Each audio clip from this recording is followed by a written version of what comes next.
a handicap of one in this world, potential. To become a hunter, an awakening test uses advanced technology to analyze a person's physical potential. Lee Chang-hyun woke up and looked at the palm of his hand. However, there was one thing the test couldn't determine, and that was the skills he was restraining. His hands pulsed with power, and in his subconscious he thought, normally, an awakened person can only guess what their skills are, or how to use them. Suddenly his eyes glowed with a brilliant red flash. But I'm different, because I have supervision. Crossing his legs, he lay back with his arm behind his head, looking at the data panel on the flash screen. Lee Chang-hyun hesitated, looking at the items on the system. A. Mysterious weapon transformation. B. Superhuman. C. See-through target's essence. E. Peak tier, inactive. He looked at panel E and thought to himself, as I thought. My peak information panel has all reverted to rank E. Then, he closed the data panel and leaned to one side. Beep. Skills can be leveled up, and benefits can be regained. An idea came to him, and he immediately sat up. The most important thing right now is, Lee Chang-hyun looked at himself in the mirror, feeling the firmness of his muscles, getting used to his current body and skills. It's pretty pathetic. A loud voice came from outside. That's why I said to just observe him for a year. Hyun was startled when he heard it. Huh? He curiously opened the door a crack and peeked inside to see what was going on. A husband and wife were sitting and discussing something, with a bit of a disagreement. It's his life. Let the boy do what he wants. Our son is only in middle school. We can't let him decide everything for himself. That's irresponsible. That's why I'm saying, give him 1 year. Just 1 year. If it doesn't work out, the kid can still take another path. Right? She still wanted things her way, so she tried to explain. Do you have any idea how important 1 year is at his age? What will you do if Chang-hyun wastes his time chasing that absurd dream, while his peers are achieving high scores because they spend their time studying? Behind the door, Chang-hyun was like a lost soul. Oh God, that's right. My mom was completely against me becoming a hunter. Arguing with her would just be a waste of time. A loud statement was made at that moment. A lot can change in just 1 year. Hearing that, he was stunned into silence, as if his mind had been awakened. Mom's right. In just 1 year, players can participate in dozens of matches. They gain experience and improve their skills with every match. If I had started a year earlier in my past life, my peak tier could have at least reached rank B. That alone. Instantly, he took the initiative and opened the door. Is enough to change the outcome. At that moment, Chang-hyun stood in the doorway and spoke boldly. I don't need a year. Just give me 6 months. I'll prove it to you within 6 months. He asserted decisively, I'm serious. Hearing that, she was still not convinced. He immediately clenched his fist and placed it over his heart, declaring, You'll see. A few days went by.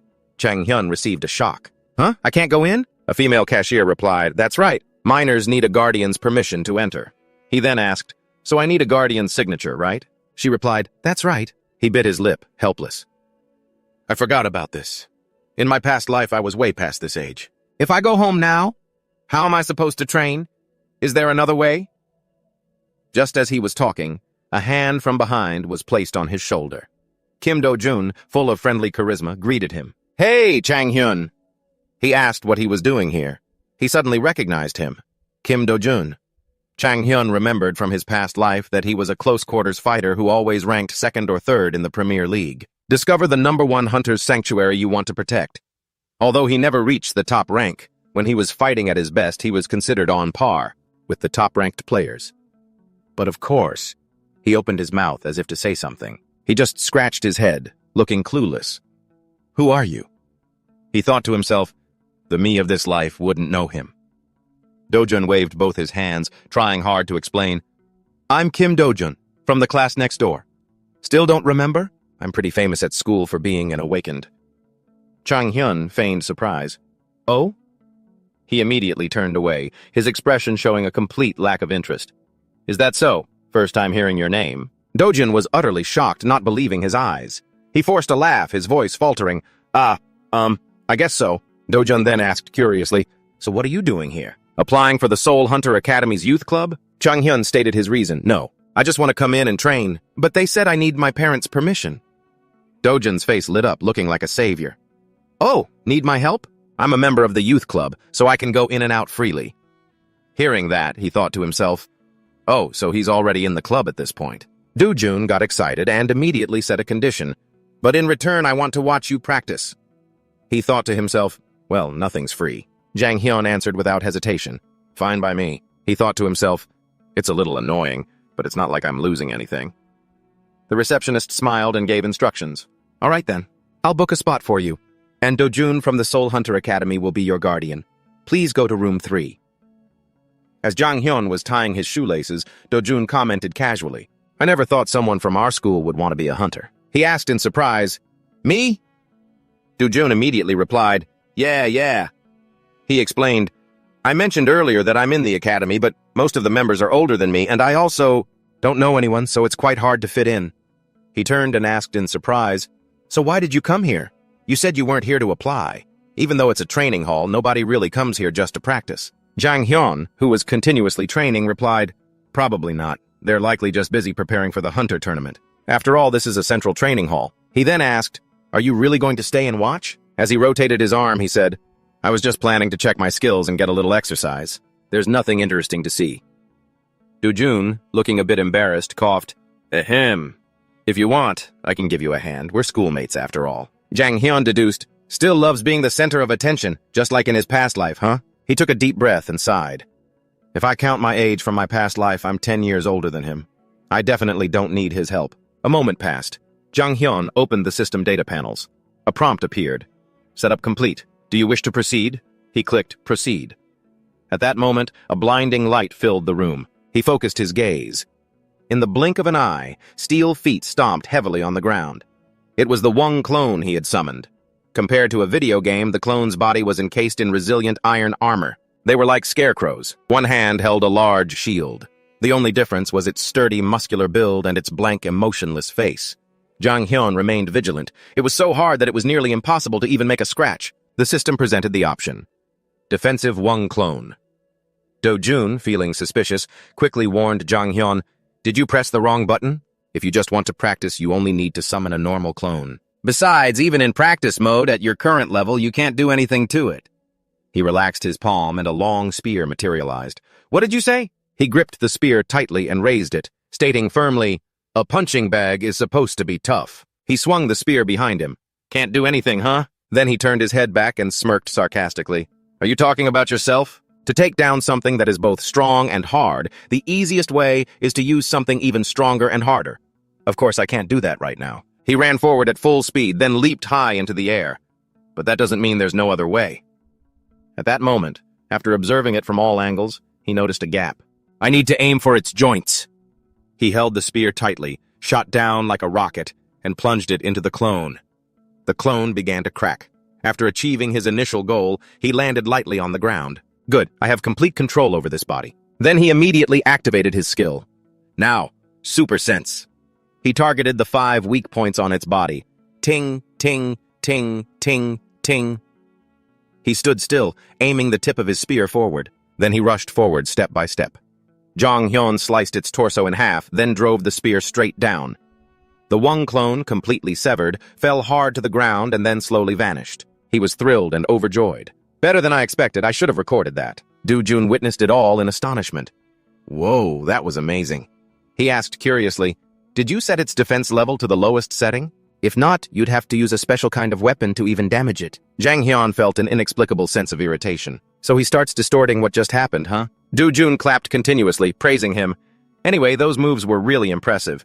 You'll probably pass the application round. Have you practiced with a sword or a spear before? I want to get some practice in too before my team's training session. He turned away. Go ahead. He closed his eyes and thought, I don't need to explain it to him. He'll understand once he tries it himself. Late at night, in the quiet Klang training area, a sword clattered to the ground. Do-jun was panting, completely exhausted. I'm sure that's how he did it. The Wong clone was still completely unharmed.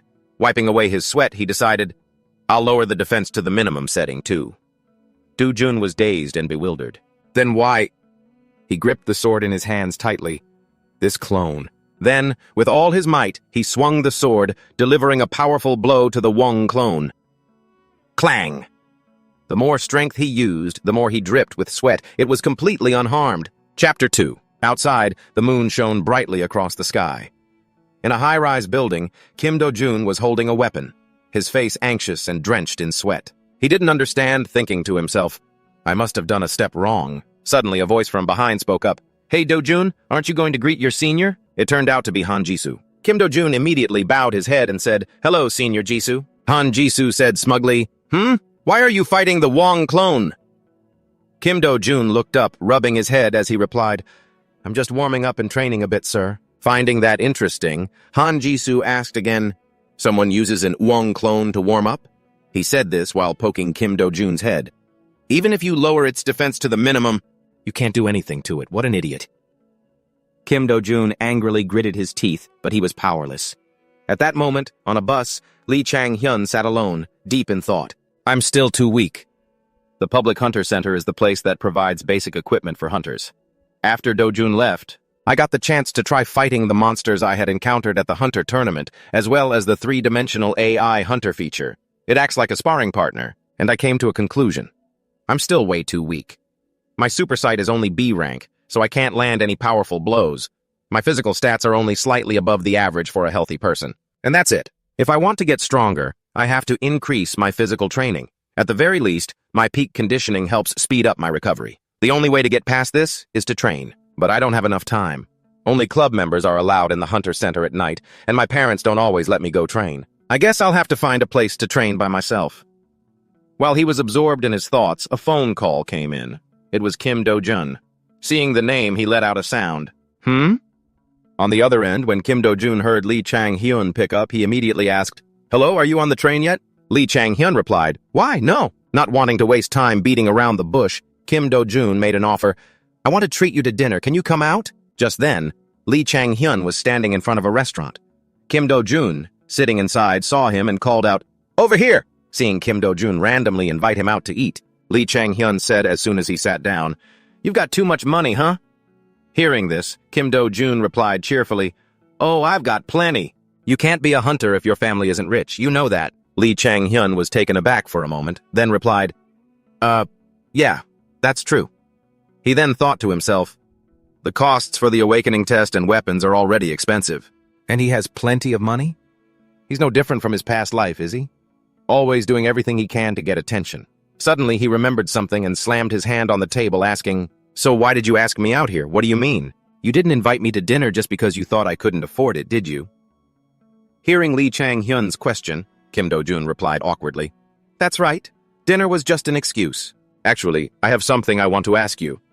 Lee Chang-hyun heard this. While raising his hand to call a waiter, he asked, "About the Wong clone, huh?" Kim Do-jun then recalled the event and explained, "I tried to do exactly what you did, but it didn't work. So I was wondering if you did something different." Seeing Kim Do-jun's surprised face, Lee Chang-hyun also turned his head to look. It was Han Jisoo and his group. Lee Chang-hyun thought to himself, They're wearing the same uniform as Do-jun. Are they his teammates? Han Jisoo was currently telling his lackeys, "Like I was saying, that baboon, using a Midrin sword against an Uong clone. Was he trying to test the sword's durability or something? No, he was actually trying to use the sword to break the Wong clone." I was speechless. Hearing this, Kim Do-jun's face flushed with embarrassment and anger, but he was helpless. The others continued. "So I asked him why he was doing that, and he answered that it was because he saw his friend do it." Yep, that's exactly what he said.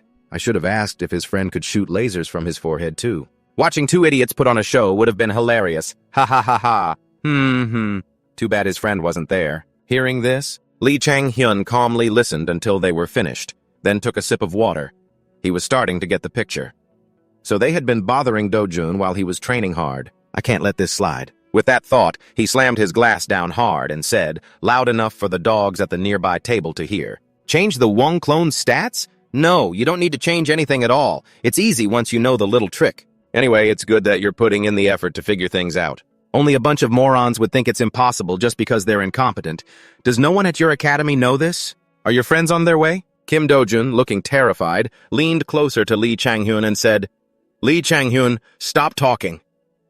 Han Jisoo was now standing in front of their table. He furiously shouted, "Shut up!" Kim Do-jun then slammed his foot on the table and aggressively asked Chang-hyun, "Who the hell do you think you are being so disrespectful to someone from the academy, huh? One punch from an awakened like me and you'll be meeting your maker. I'll give you 3 seconds to fix that attitude of yours." Hearing this, Lee Chang-hyun thought to himself, what kind of talk is that? Sounds like a line from some cheesy movie. And here I was, excited about getting a free meal. At this moment, Han Jisoo still wore that same arrogant, haughty expression as if he owned the world. Without a single wasted motion, Lee Chang-hyun stood up and landed a powerful punch on Han Jisoo. His two underlings saw this and cried out in alarm, "Jisoo!" Lee Chang-hyun's eyes narrowed as he thought, "If someone gives me 3 seconds, this is exactly what I'll do. I never turn down an opportunity to strike first." Han Jisoo's face contorted in anger as he cursed, "You son of a bitch!" Lee Chang-hyun stood with his hands in his pockets and said, "Listen, you might be Dojun's senior, but to me you're just some random nobody. So don't try and pick a fight with me." Hearing this, Han Jisoo asked, "What did you say?" He then stood up and lunged at Lee Chang-hyun, but missed.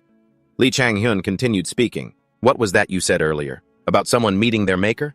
Too bad that was just a fantasy of yours." Han Jisoo charged again, screaming, "You animal!" But just like before, it wasn't just that Lee Chang-hyun dodged the attack. He also landed another punch right on Han Jisoo's face. Han Jisoo cried out as he was hit. "Ah!" He'd only taken 2 hits, but he already looked completely wrecked. But he still got back up, wiped the blood from his mouth, and glared at Lee Chang-hyun, saying, "You're dead." He saw something. Lee Chang-hyun's eyes widened in surprise as he thought, "What is he?" Han Jisoo was using his power, which made Lee Chang-hyun quite worried. At that moment, the system window appeared. Super Sense can perceive danger and identify weaknesses. Super Sense is warning me. Without waiting, Han Jisoo launched a decisive attack. Luckily, Lee Chang-hyun dodged just in time. He muttered, "A gravity attack." Is he really planning to use his powers right here? Hey, there are civilians all around. The restaurant staff, seeing the fight, quickly evacuated everyone out of the establishment. "Quickly, ma'am, let's go!" Han Jisoo continued his barrage of attacks while Lee Chang-hyun dodged them. I didn't intend to make things difficult for him. But then, Lee Chang-hyun stood his ground and called out, "Hey, Jisoo, you're finished." Just as he finished speaking, Han Jisoo retorted, "That's my line," and unleashed his power towards Lee Chang-hyun again. Finding himself under a relentless assault, Lee Chang-hyun exclaimed, "Damn it, I managed to dodge that thanks to Super Sense, but I can't close the distance." After speaking, he grabbed a plate from the floor and threw it towards Han Jisoo. Lee Chang-hyun's hand flicked the plate forward with a confident look in his eyes. Jisoo was surrounded by a purple aura. A sinister smile spread across his face. The plate stopped in midair. He was using some kind of power. From his hand, he controlled the plate, letting it fall straight to the ground and shatter. He laughed triumphantly, his face showing a few scratches. "You think a trick like that would work on me?" Another plate flew straight at him. He cried out in surprise, "Ugh!" Chang-hyun, enjoying himself, kept throwing plates, taunting, "You should probably dodge." Jisoo's eyes filled with rage. The plates kept flying from Chang-hyun. Every time you use a skill, you have to wait a bit before you can use it again. It's called a cooldown.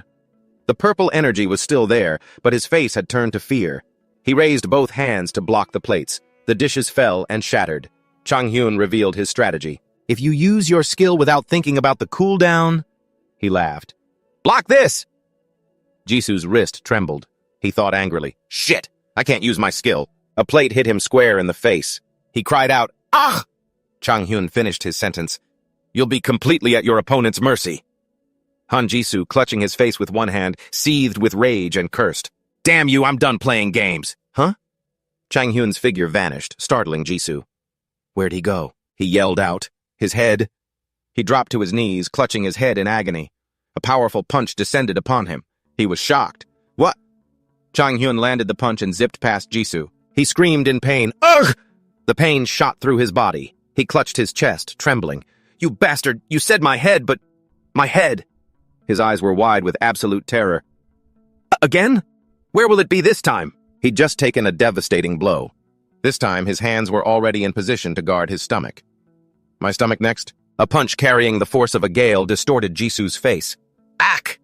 He staggered, endlessly repeating, "My head! My head! My head! Ugh! Ah! Head!" Chang-hyun was relentlessly punching him in the face and head. 8 shattered plates were scattered across the floor, along with Jisoo's completely battered face. Chang-hyun stood over him, mocking him. Suddenly, he turned his head, a look of fear on his face. The pile of 8 plates and the tables and chairs had become a complete mess all over the room. He stuttered, Now what?" "I'm not the only one who wrecked this place." He threw another punch, but I was the one who hit first. He looked at the unconscious guy on the floor in frustration. And there he is, in a heap, while I don't have a single scratch on me. Confused by the current situation, he scratched his head. Dojun and that buddy of his are gone too. What should I do? Police sirens echoed from all around. Wee woo! Wee woo! He started to panic. Shit, the cops are here! Chang-hyun's mind raced, trying to figure a way out of this. I'm out of options. It seems he injured himself. His face had a few scratches. His hands propped Jisoo up into a sitting position. A cup of cold water splashed on his face, and he immediately woke up, confused. What the hell? Trang-hyun was lying motionless on the floor. He was sitting on top of Trang-hyun, looking completely bewildered. Huh? Furious from being punched, Jisoo was about to swing a fist back but couldn't stop himself from cursing, "You son of a bitch!" He flinched and turned his head. Officer Kim Do-jun and another officer had appeared. He pointed towards Jisoo. He's right over there. He froze. Huh? Trang-hyun, with a terrified expression and his hands over his head, started acting. Please stop! Don't hit me anymore, sob!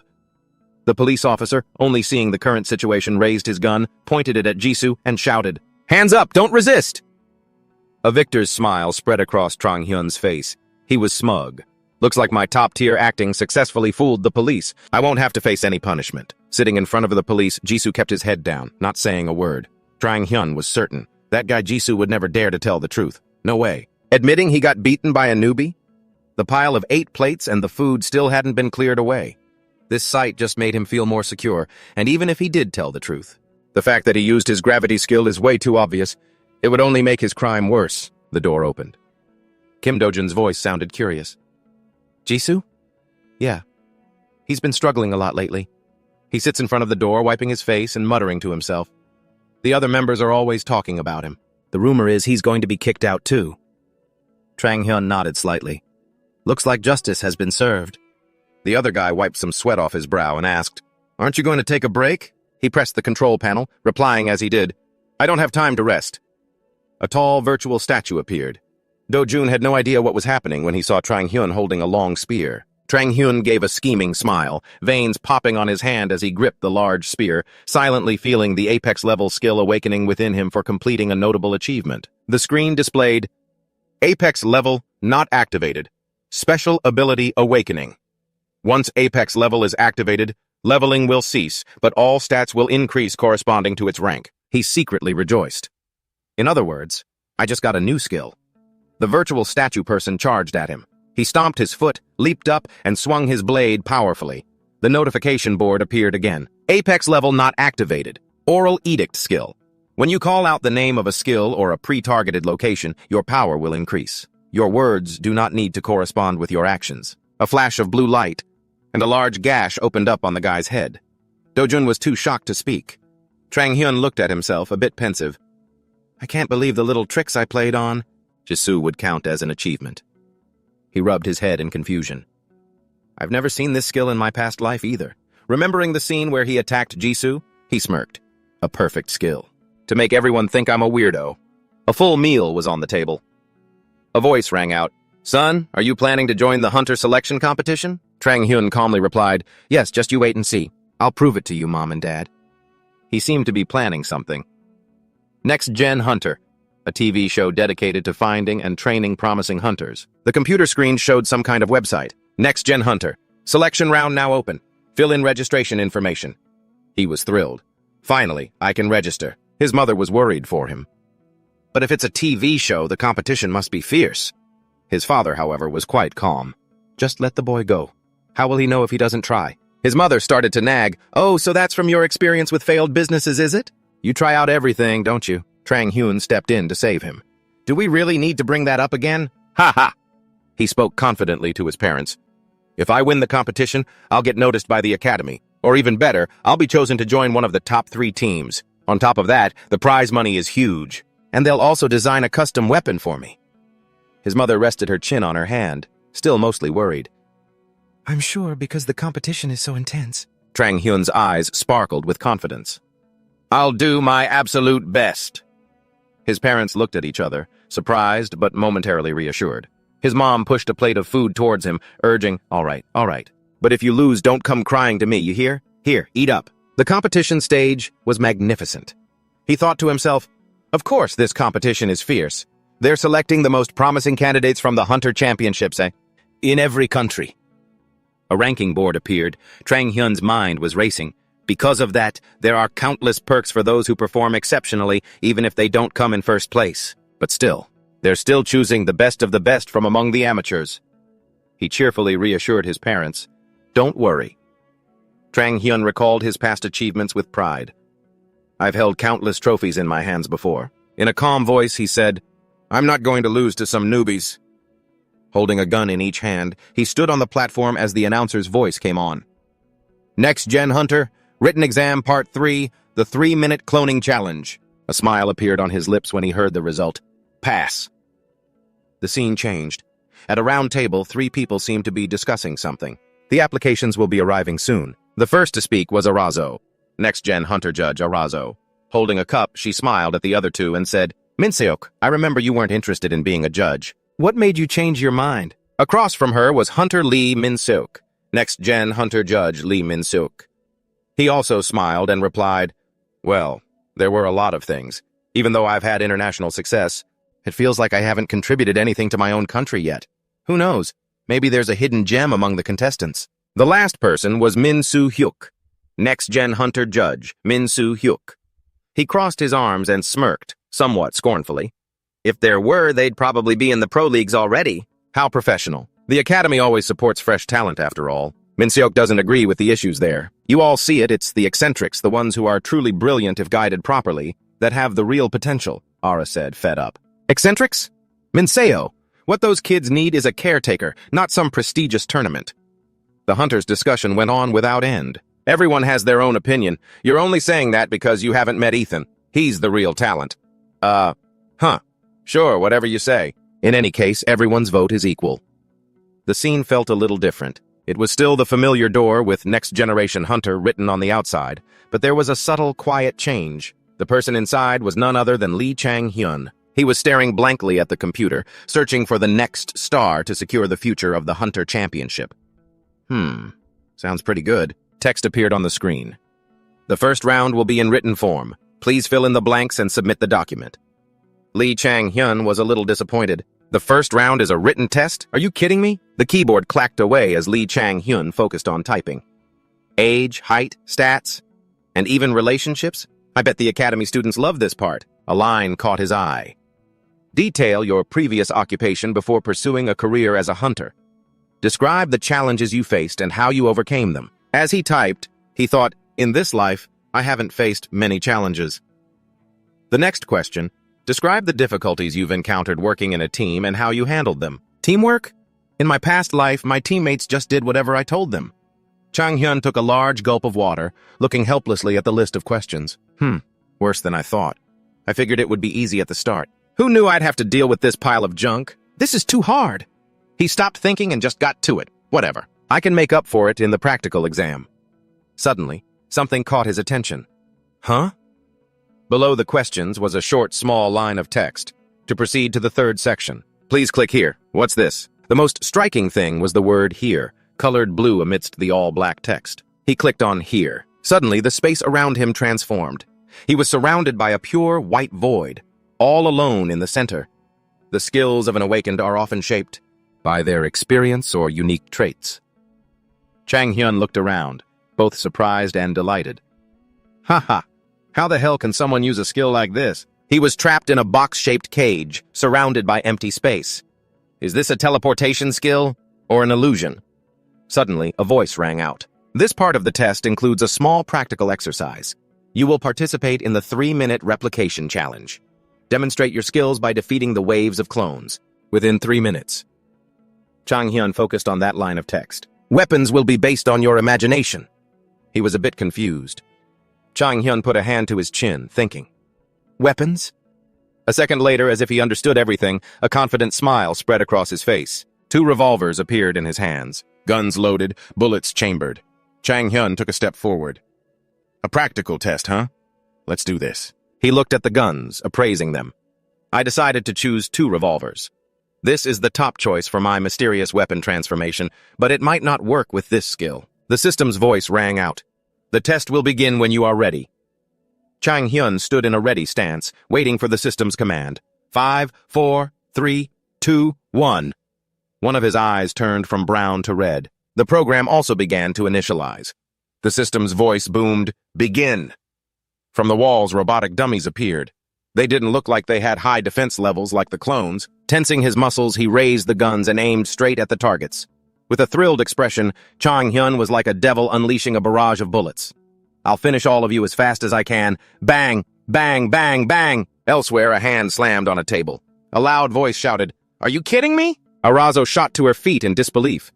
"Min Soo-hyo, don't you think there's been some kind of mistake?" Beside her, Min Soo-hyo also saw the problem. "Yes, this is definitely a problem.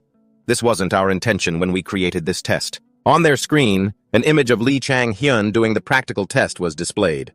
Arazo stood up and pointed at the screen, saying, "Anyone could do it if they used guns. This is cheating." She picked up the tablet from under the table. Before she could even speak, Arazo held up his file, her face twisted in annoyance as she pointed. "Look at this guy's application file. This is unacceptable." Chang-hyun's answers appeared. The content wasn't wrong, but something felt very off. Question 1. Detail your previous occupation before pursuing a career as a hunter. Describe the challenges you faced and how you overcame them. Answer: Student. My life has been pretty smooth, so I have never faced any challenges. Question 2. Describe the difficulties you've encountered working in a team and how you handled them. Answer: I make people follow my orders, so there's no opportunity for conflict to arise. Arazo said passionately, "There's not a shred of seriousness here. Don't you guys see the problem with these answers?" She threw the info tablet in front of them. The other two looked at each other, frozen. Min Seok fiddled with the remote. "Arazo has a point," he said. "Of course I do," she yelled. Min Seok enlarged the screen and turned up the volume. "In any case, guns aren't a viable weapon for hunters." Unaware that he was being watched, Ji-hyun focused on shooting the enemies. Bang! Bang! Min Seok tilted his head, pondering. Realistically, they're not feasible in the tournament, and they're also difficult to use against monsters. He analyzed his movements and energy. When a weapon leaves an awakened's body, the mana it contains vanishes. That means with a gun, you have to infuse mana into every single bullet. That's a challenge in and of itself, and it's also hard to store much mana in them. That's why most choose to use swords or spears. You see ranged weapons occasionally, but only slow-firing types like bows or crossbows. Min Seok recalled an image of someone. Firing a volley of bullets with a huge amount of mana is only possible for people like Ethan. He scratched his head and pointed, saying, "But I have to say, this kid really has me interested," Arazo shouted from the side. Soo-hyuk also agreed. "I feel the same way." She looked at her two friends, startled and in disbelief. "You too, Soo-hyuk?" "Ji-hyun's aim is precise," Soo-hyuk said. "He's aiming right for the heart. You could say the contestant is showing a deep understanding. By finding a loophole in the rules, intentionally or not, the final result is what matters most." Min Seok smiled brightly, advising Arazo, "Soo-hyuk is spot on. Besides, this isn't the final selection round yet, right? We can eliminate him later if he doesn't meet the standard." He changed his tune quickly. "But I think..." Min Seok looked at Ji-hyun on the screen. "Maybe he has a different perspective on guns than we do." Arazo, resting her chin on her hand, looked at him. "Different how?" Min Seok smiled vaguely and gave a non-committal reply. Who knows? In his mind, he imagined those two six-shooters. Maybe he thinks guns are a viable weapon in the tournament. Answering his own thought, Min Seok shook his head. "No, that's not right." A grim look crossed his eyes as he stared at the boy. Ji-hyun loves a challenge. He immediately put one gun away. I guess I'll try using just one this time," Min Seok smiled to himself. "But I hope he proves me wrong." The scene changed. A man's voice rang out. "So that's what happened with Jisoo?" Kim Do-jin appeared, smiling and speaking cheerfully to the person across from him. "Yes, sir. But luckily my friend wasn't seriously injured." Across from him was Mr. Shin Un-chul, who looked a bit skeptical of Kim Do-jin's words. Strange. Elsewhere, Jisoo was sitting with his head down. Shin Un-chul still had many unspoken questions, resorting to speculation. Jisoo's hand-to-hand combat skills aren't that great, but his skills are still incredibly powerful. So how did that kid get away without any serious injuries? He frowned, thinking for a moment, while Jisoo had been beaten to a pulp. Shin Un-chul turned back to Kim Do-jun and said, "All right, I understand everything. Now let's talk about you. You've applied for the Rookie Hunter Championship show, haven't you?" he replied. "That's right. That's why I wanted to talk to you now, since I might be busy with filming for the program soon." Mr. Shin Un-chul leaned in and said excitedly, "So, the boy who fought with Jisoo, that was Ji-hyun, wasn't it? Did he register for the competition too?" Kim Do-jin rubbed his chin thoughtfully. I don't know. I'll ask him the next time I see him. I see. Shin Unchul didn't ask any more questions. All right, you must be busy preparing for the competition.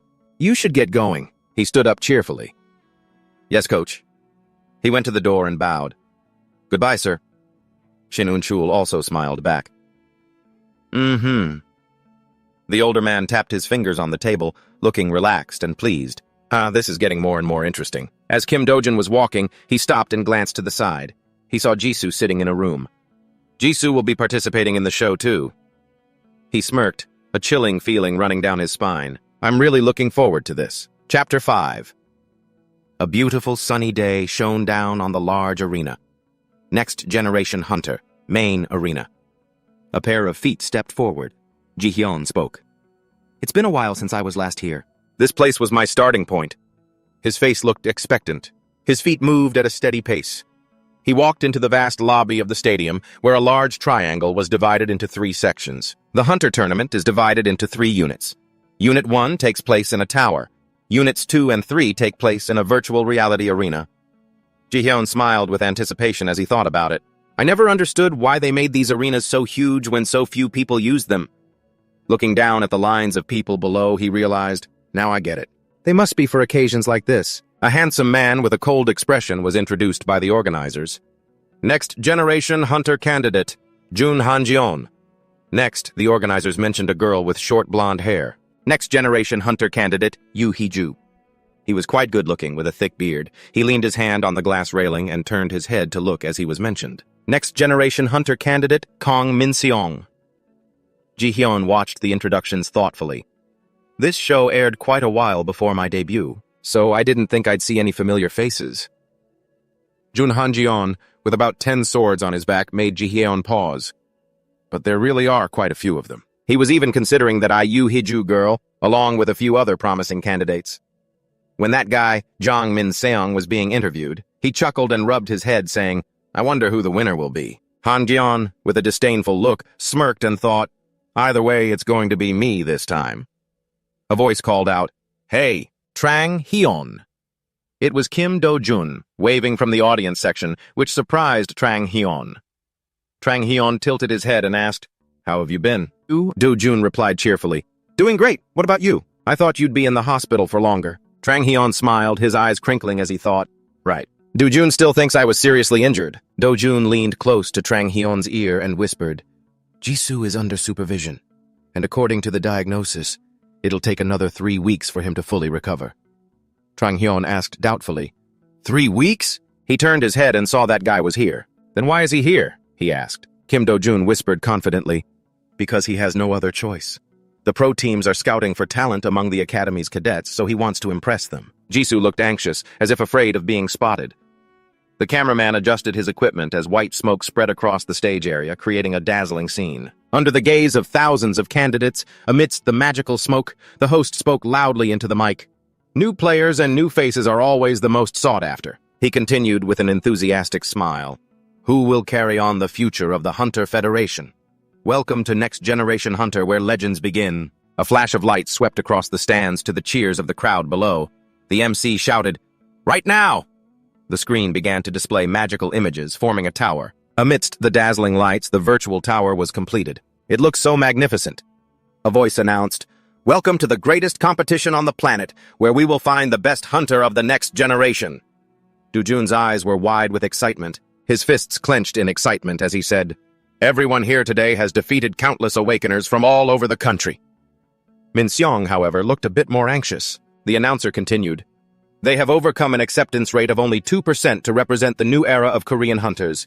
Please give them a warm round of applause. Yellow lights illuminated the room where 3 people were seated. The MC raised his voice. Next, please allow me to introduce our 3 judges. The first one had short hair, with large round eyes and a face that would make anyone look twice. She was introduced as Do-ara, the powerhouse of the Korean Hunter Federation with 3 national tournament championships to her name. He sat with a dignified air, raising one hand to greet the crowd below with a cheerful, pleasant face. Korea's best representative on the international stage, the runner-up of the World Hunter Championship, Lee Min-seok. The next person sat with a serious demeanor, giving a slight bow as he was introduced. and Min Soo-hyuk, a prominent figure among Korea's national players. Below, the crowd buzzed with excitement. Do-jun looked stunned and exclaimed, "Huh? Is that really Lee Min-suk? Isn't he supposed to be busy competing overseas?" Trang Hyun's gaze fell upon the two judges on stage, and he grew pensive. So many big names. In my past life, they were all on my level. He smiled faintly, but was completely at ease when thinking of these names. Even so, he thought with a slight chuckle, none of them are better than me. The MC pointed down and announced, "Our contestants will now take on a challenge set by these very judges, and the individual who takes the top spot—" He paused for dramatic effect. To make the prize even more anticipated, he announced, revealing a dazzling and valuable golden trophy, will receive 500 million won and a custom-made weapon from the Morris Workshop. Hearing this, Trang Hyun was stunned. His hands clenched as he thought, the Morris Workshop? An image of the Morris logo appeared, shining brilliantly on the dark screen as the lights dimmed. A flash of light accompanied the introduction. Standard items from the Morris Workshop are worth hundreds of millions of won, with their custom-made weapons reserved only for those deemed worthy. I can't believe the prize is that valuable. Trang Hyun's face radiated confidence, certain that he would obtain it. I'll regain the power from my past life sooner than expected. Judge Do-ara took the mic and announced, "Now, I will explain the first mission. The hundreds of hunters here have already beaten 4,350 other contestants to earn their spot in this round. However, there are still too many contestants. We need a true hunter. Therefore, the first mission will be—" Her brow suddenly furrowed as she pointed forward and declared into the mic, "A survival game inside a dungeon." As she spoke, a majestic, shimmering emerald green tower appeared. "A place where real hunters once fought!" Along with Ara's words, images of a raging waterfall and vast mountain forests appeared. "You must try to survive until only 20 contestants remain in the Land of Lost Souls. In addition, the top 5 contestants with the most eliminations will gain an advantage in the next stage." Blue beams of light started pulling in all the contestants. Along with Ara's final words, "Now the mission begins." Trang Hyun smiled with delight. "It's finally starting." A flash of blue light transported Trang Hyun to a forest. He turned his head, looking around. The waterfall crashing down violently made him think, the Land of Lost Souls. In my past life, this place was used for the final match. It seemed he had done his research before the competition, as he thought. I know every nook and cranny here like the back of my hand. The dungeon structure, its core mechanics, the ecosystem. He smiled as he recalled all the events related to this place. Even the secret dungeons, he thought confidently, a smile spreading across his face. Trang Hyun walked towards the waterfall and looked at it, saying to himself, "All right, what's the plan now?" It seems the survival game has officially begun. Do-ara gave a mysterious smile as she looked at Trang Hyun's feed. He won't be able to bend the rules in here. An image of Trang Hyun in a white hoodie, frantically firing a gun, came to Ara's mind. He passed the preliminaries without even showing his unique skills, she thought. They might see it as proof of his intelligence, but I don't. Her eyes narrowed, her brow furrowed menacingly. A long-haired woman with 4 arms appeared before Trang Hyun and declared, "In this survival game, I can assess the necessary skills of a hunter, such as combat prowess, adaptability, scouting, and survival skills. There's no room for fakers." Arado smirked with satisfaction and confidence. She must be thinking, don't underestimate the Hunter Federation. The other 2 judges on the panel were chatting. Min Soo-hyuk pointed and chuckled. The overall skill level of this batch is quite impressive, isn't it? The other guy crossed his arms and replied with a smile. Yeah, it is. And for the survival game, it looks like Ara prepared something interesting. What a great way to weed out hunters who lack experience or essential skills. The 2 of them were startled and looked in the same direction. One of them shouted, "Wait a second!" A continuous beeping sound rang out. A blue dot had crossed the red boundary line. There's a problem. A contestant is leaving the competition area. Soo-hyuk slammed the table, shot to his feet, and yelled, "Show us what's happening over there!" The spotlight fell on an image of Trang Hyun standing before a door with strange yet beautiful patterns. With his red eyes, he gave a sinister smile, clearly plotting something. Chapter 6. At that moment, Lee Chang-hyun was standing in front of a door. Seeing this, Arado's expression became frantic. She jumped to her feet, thinking to herself, how did he find that place? That's where the artifact of the Land of Souls is hidden. Artifacts are the secret treasures of a dungeon, coming in many different shapes and forms. Sometimes just obtaining the artifact is enough to guarantee victory. Arado angrily clenched her fists, thinking, this dungeon has never been used as an arena before. Even the players from Unit 1 don't know about it, let alone an ordinary person. There's no way he could know about it. Lee Min-sok turned and whispered to Arado, Ara, what's going on? If this is some kind of mistake, we need to find a solution, so please just tell us. After hearing this, Arado hesitated and said, "It's not a mistake. This virtual reality is a simulation of a real dungeon, and Changhyun is entering a hidden area that no one knows about. Not even the players in the Hunter Federation. That's why it's not on the map." Hearing this, Lee Min-suk quickly asked, "You mean this game map is based on a real-life dungeon, including its hidden areas?" The same place that contestant is now entering. What's inside that hidden dungeon? Arado pondered for a long moment before she answered, "Aegir, an artifact so powerful it's banned from competitions." After hearing Arado's words, both Lee Min-seok and Min Soo-hyuk were stunned, their jaws dropping in disbelief. Then she continued, "Can the artifact be removed?" "It can, if we stop the match. This is virtual reality, so he can't bring it out with him, but he can use it during the match." At this point, Lee Min-seok seemed to understand something. He exclaimed, "I get it, but an item that powerful. It must have a guardian, right? The guardians are the monsters that protect artifacts. Their strength increases in proportion to the item's value." He suddenly seemed to realize something. Arado smiled and said, "You're right. Let me check." At that moment, in a stone passageway, a glowing cube appeared. It was the cube guardian of Aegir. Lee Chang-hyun, gripping a rock protruding from the wall, entered with a confident expression. He let out a soft breath as he walked, thinking to himself, "It's been a while, so I don't remember it perfectly, but this is definitely the right place. If I defeat the guardian here and get Aegir, this round will be a piece of cake. Heh heh." Then he walked in with a fearless, defiant air. After going a short distance, Lee Chang-hyun saw the Aegir Guardian Cube. His eyes widened as he stared at it. The Aegir Guardian Cube, sensing an intruder, flew up and fired a blast at Lee Chang-hyun. Luckily, with his quick reflexes, Lee Chang-hyun dodged it just in time, avoiding the Guardian's attack. Then, he thought to himself, "Damn, if I hadn't been here before, I'd be dead for sure. This cube is identified as an advanced piece of technology discovered in the ruins of a tower.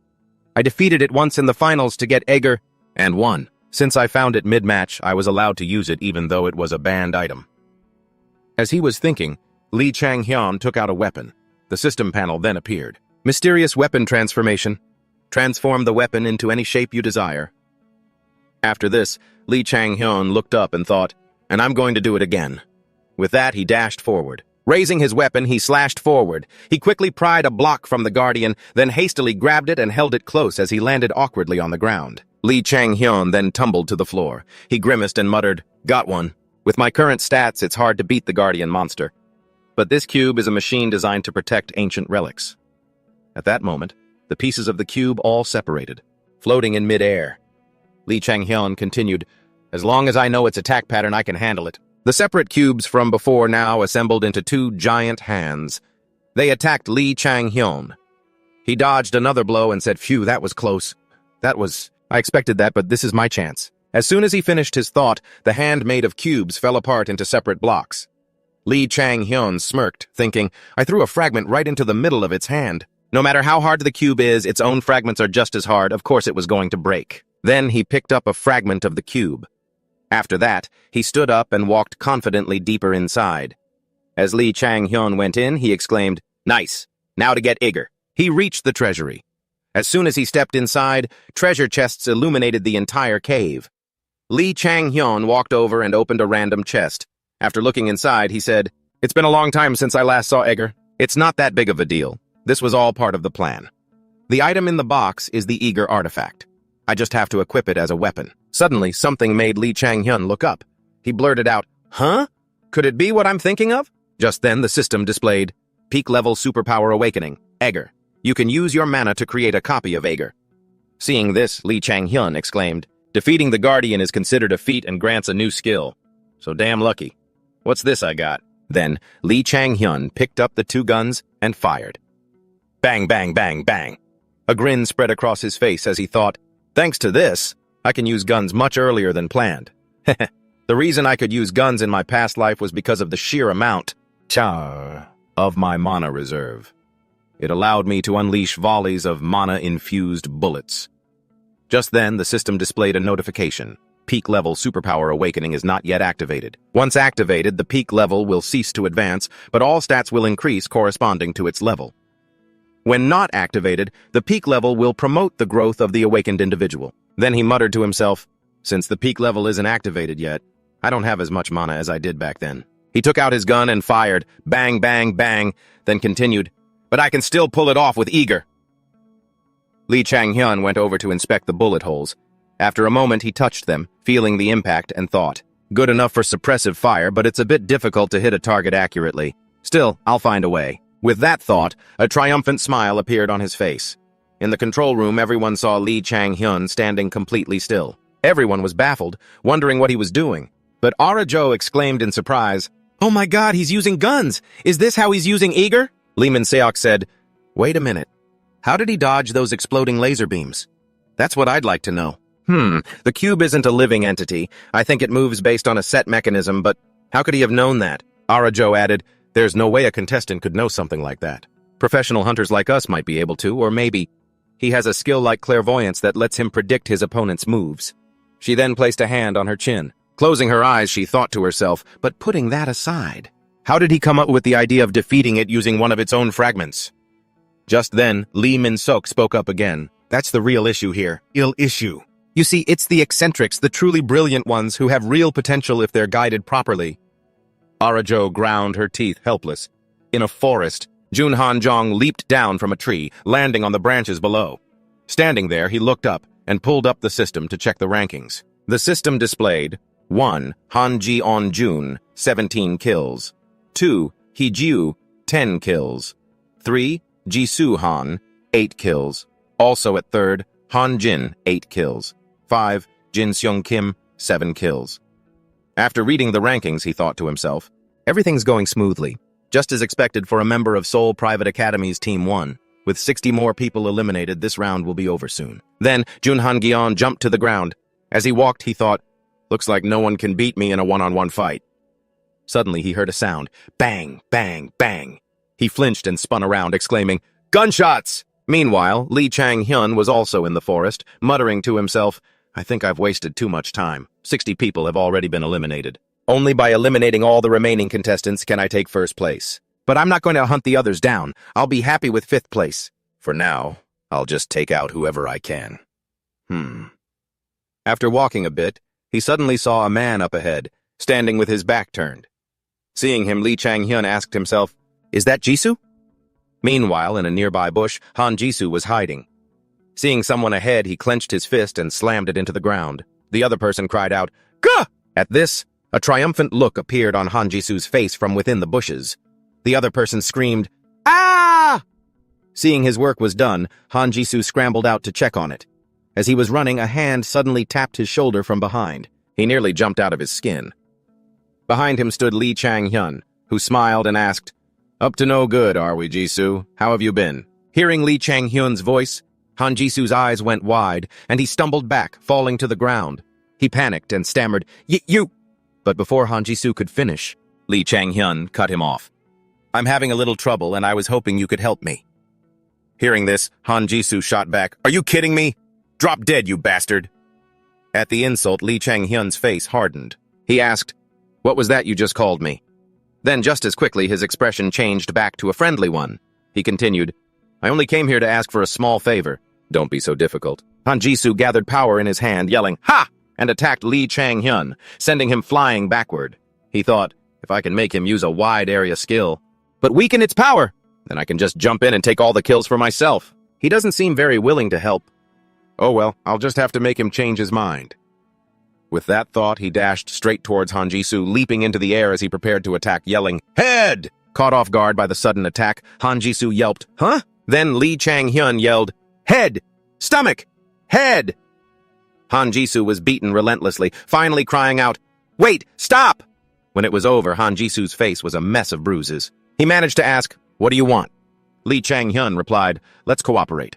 Hearing this, Han Jisoo turned his head away and said, "Huh? Cooperate?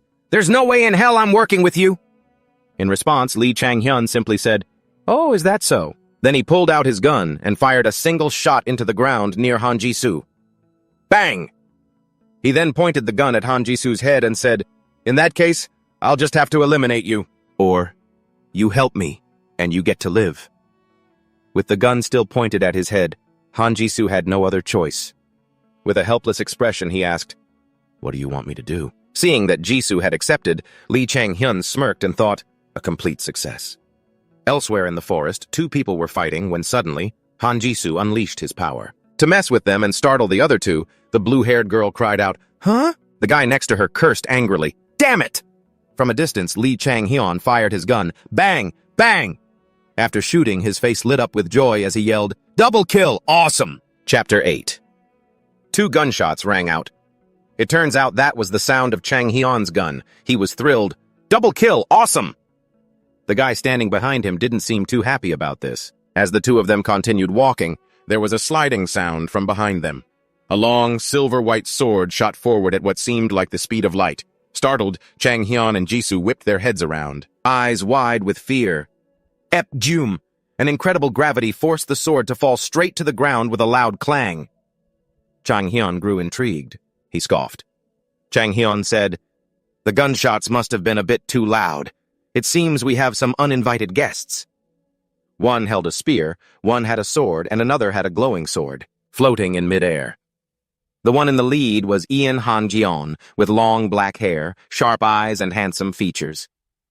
Turns out they're called the Hunter Federation. Those guys are a sports team. "Of course, not every player is trained for combat," he said. "Even though Han Jisoo has 8 kills and is ranked 3rd, her gravity is most effective when used in a support role. On the battlefield, gravity support is definitely crucial for them." Bits of debris floated in a mystical purple-black aura surrounding Jisoo. A young man with brown hair and a handsome face was discussing Chang-hyun. He was Lee Min-seok. He seemed to be pondering something, stroking his chin lightly. He hesitated. "He's performing quite well. I wonder if Chang-hyun will end his streak." "No way!" a female voice rang out confidently. "If he wanted to eliminate her, he would have shot already." She was Arizo. Her beautiful face showed her disagreement with the other guy. "Then why did Chang-hyun point his gun at Jisoo?" she asked. "Maybe they made some kind of deal." With an annoyed and angry expression, she waved her hand and said in a doubtful tone, "Is he thinking of making Jisoo his support?" Lee Min-seok added with a pensive look, That's possible. But how would he even know to look for Jisoo?" "I don't think they knew each other beforehand," he continued. "Or maybe he has some kind of skill that can identify other people's skills," he added. Then said, "No, I'm probably overthinking it." Arazo spoke up. "They would become an unbeatable duo. Jisoo holds opponents down with gravity, while Chang-hyun takes them down with his gun." The man raised his slender fingers, once again refuting what Ara had just said. "It sounds good in theory. But in practice, it's not a sure thing." Min-seok gave a deep, mysterious smile as if he was planning something. He calculated, "The one facing those two is also a formidable person. Their opponent won't be a pushover." Under the sunlight that illuminated the whole forest, 4 figures walked majestically, fearing no one. Chang-hyun asked Jisoo, while his eyes remained fixed on those guys over there, "What's the simplest way to gain the upper hand in a fight?" It seemed he already had the answer in his head, yet he still asked Jisoo. Flustered, she replied, "A powerful weapon? Teammates with good chemistry?" He answered decisively, "No. The easiest and most effective way is to outnumber the enemy." He appeared worried, thinking, "On our side, we have Jisoo with her gravity skill. But she's just a support." Chang-hyun's voice lowered. "No matter how hard we try, the two of us can't fight them." Then suddenly, a sinister smile mixed with a bit of glee and amusement appeared on his face. That's probably what they're thinking now. Before he could even get into a ready stance, with a gun in each hand, he had to leap high into the air to dodge a sharp sword that was launched at him. The sword embedded itself right into the ground where Chang-hyun had just been standing. How fast must that sword have been traveling to make the trees tremble and plunge so deeply into the earth? But Chang-hyun's eyes and his smile grew more and more excited and thrilled. He shouted, "It's been a long time since I felt this way. But for you, this is a first, right?" Han Gyeon continued to control his sword.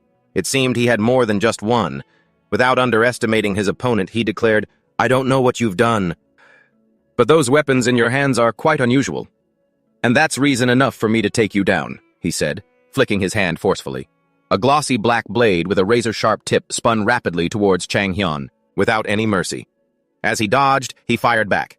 Bang! Bang! Bang! The sound of gunfire rang out amidst his somewhat mocking praise for Han Gyeon. "Not bad, Jeon!" Unwilling to be outdone, he used his ability to lift 7 swords into the air. He raised his hand, and the swords moved with it. Chang-han recalled that in his past life, Han Gyeon could control many swords with his sword control ability, but not now. The sound of gunfire continued, met by his wide eyes and an amused smile. He thought to himself, he's going to have a hard time defending against this barrage. Bang! Bang! The bullets were fired continuously, heading straight for Han Jion. Thud! Thud! Thud! Each shot embedded itself in the large, moss-covered ancient tree where Han Jion was hiding. To dodge the rain of bullets, while Jisoo turned and ran in the opposite direction, Chang Hyun remained confident.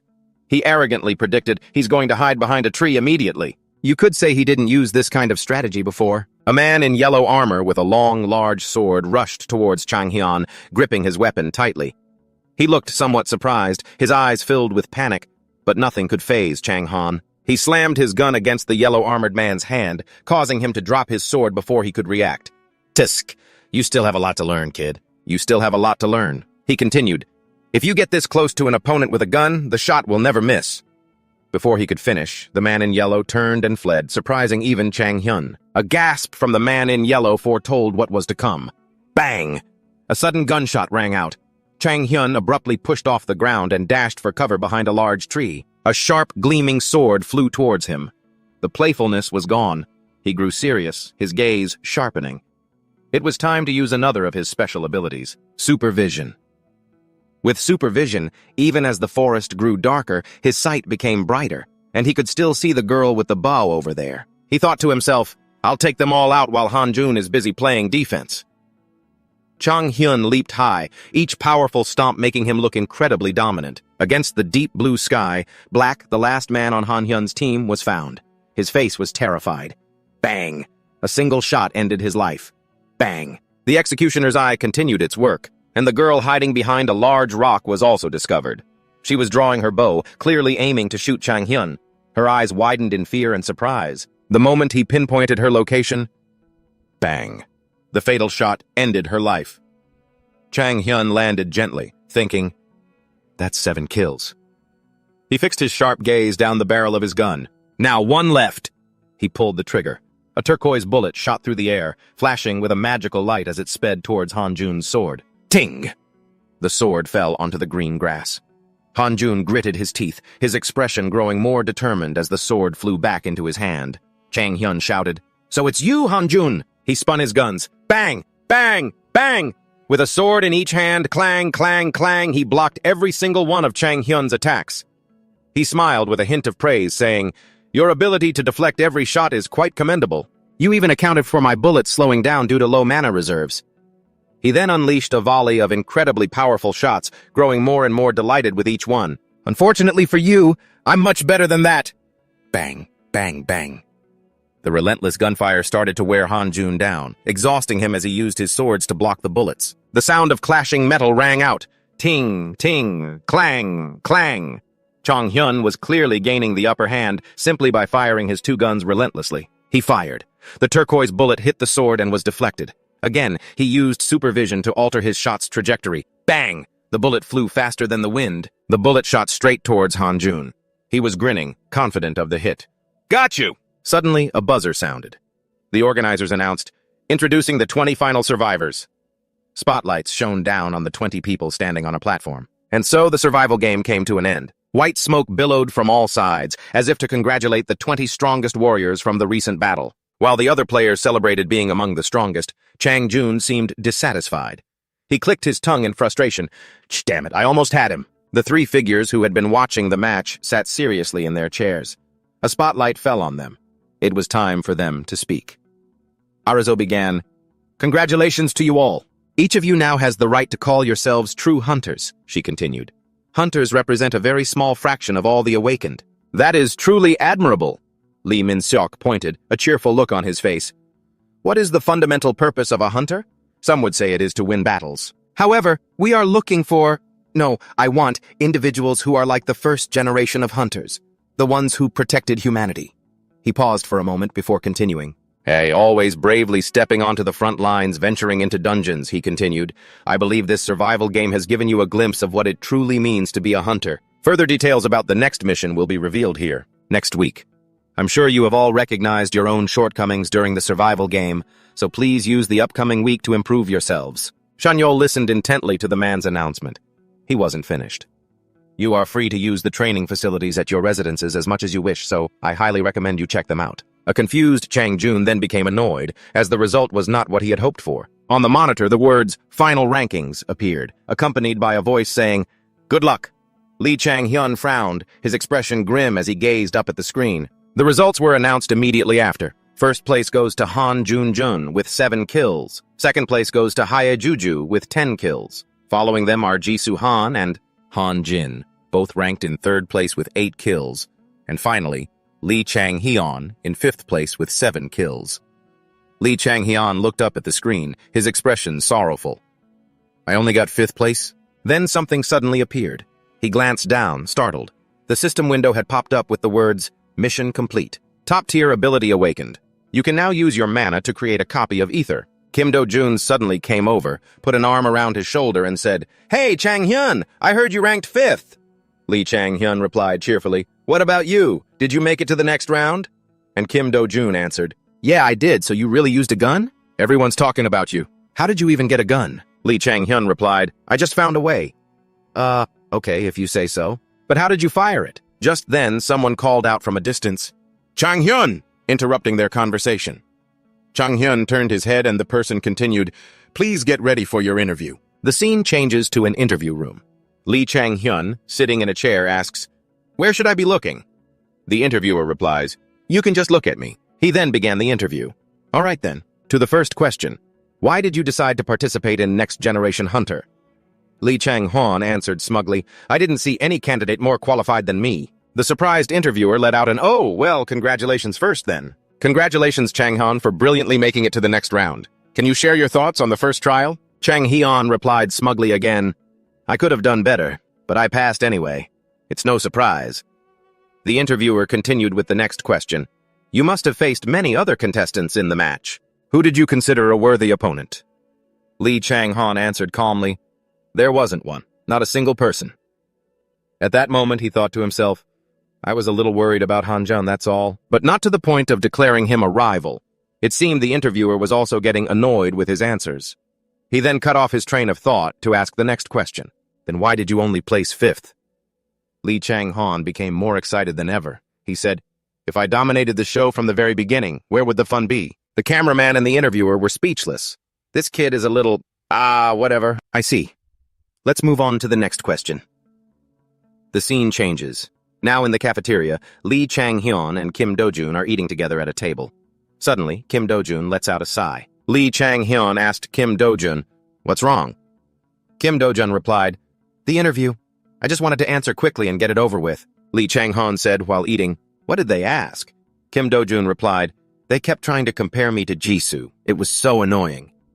As he chewed, Lee Chang-hyun thought, "Well, that makes sense, since Jisoo is always on his case. And Do-jun isn't the type to talk badly about his seniors. The complete opposite of me." At that moment, Kim Do-jun suddenly raised his spoon and said, "So I told them my rival isn't Senior Jisoo, but you." Hearing this, Lee Chang-hyun was suddenly startled. Kim Do-jun laughed and continued, "Oh man, that's even worse. I would have been better off just saying it was Jisoo." Kim Do-jun asked, "What about you?" "What did they ask you?" Lee Chang-hyun replied, "The usual questions like, who I think will win." Kim Do-jun sounded disappointed.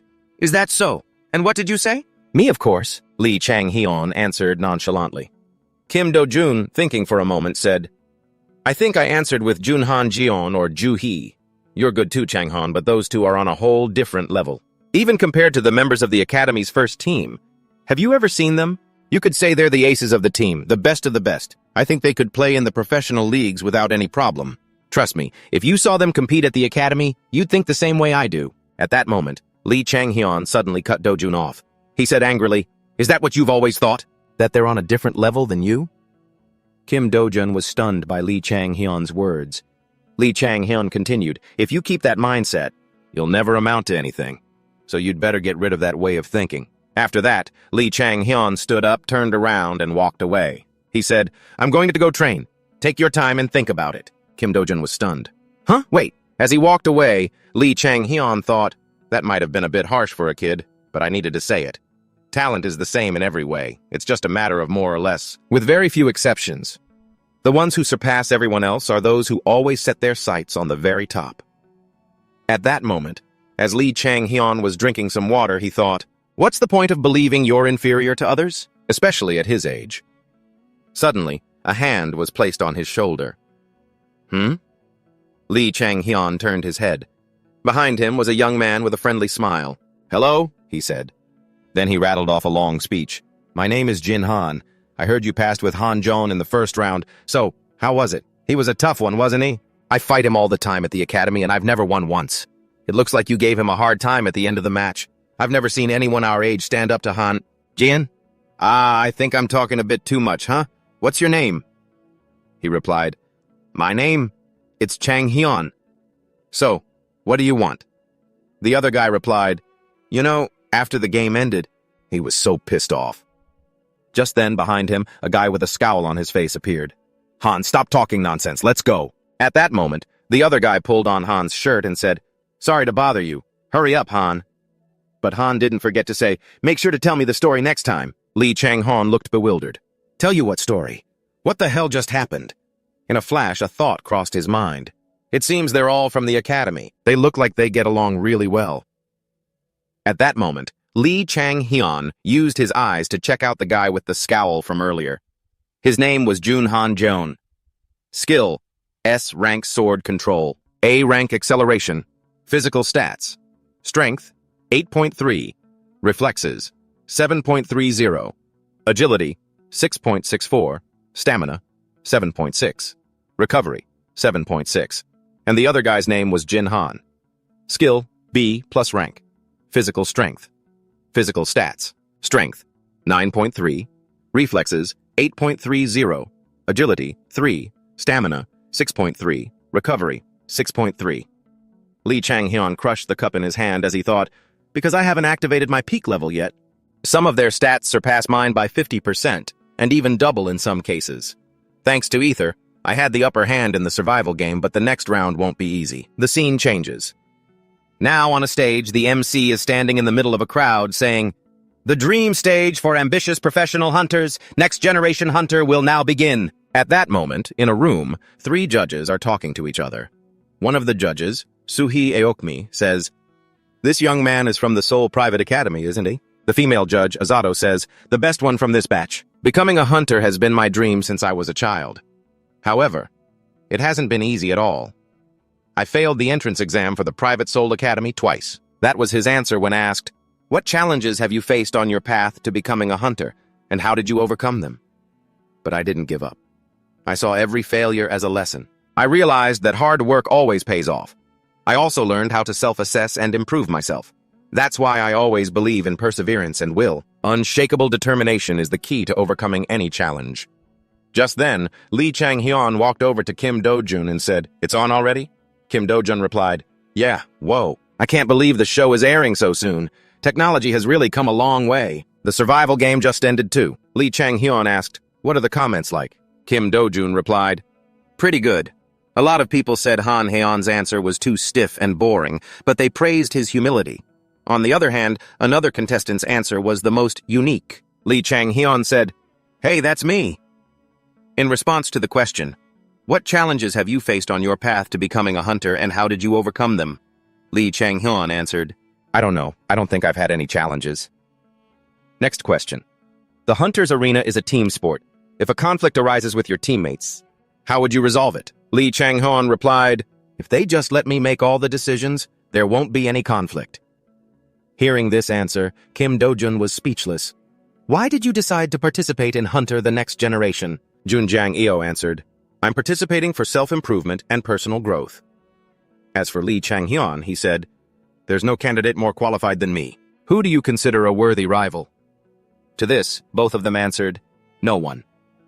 Just then, the phone's battery died. Lee Chang-hyun ran off, saying, "That's enough. Let's get back to training."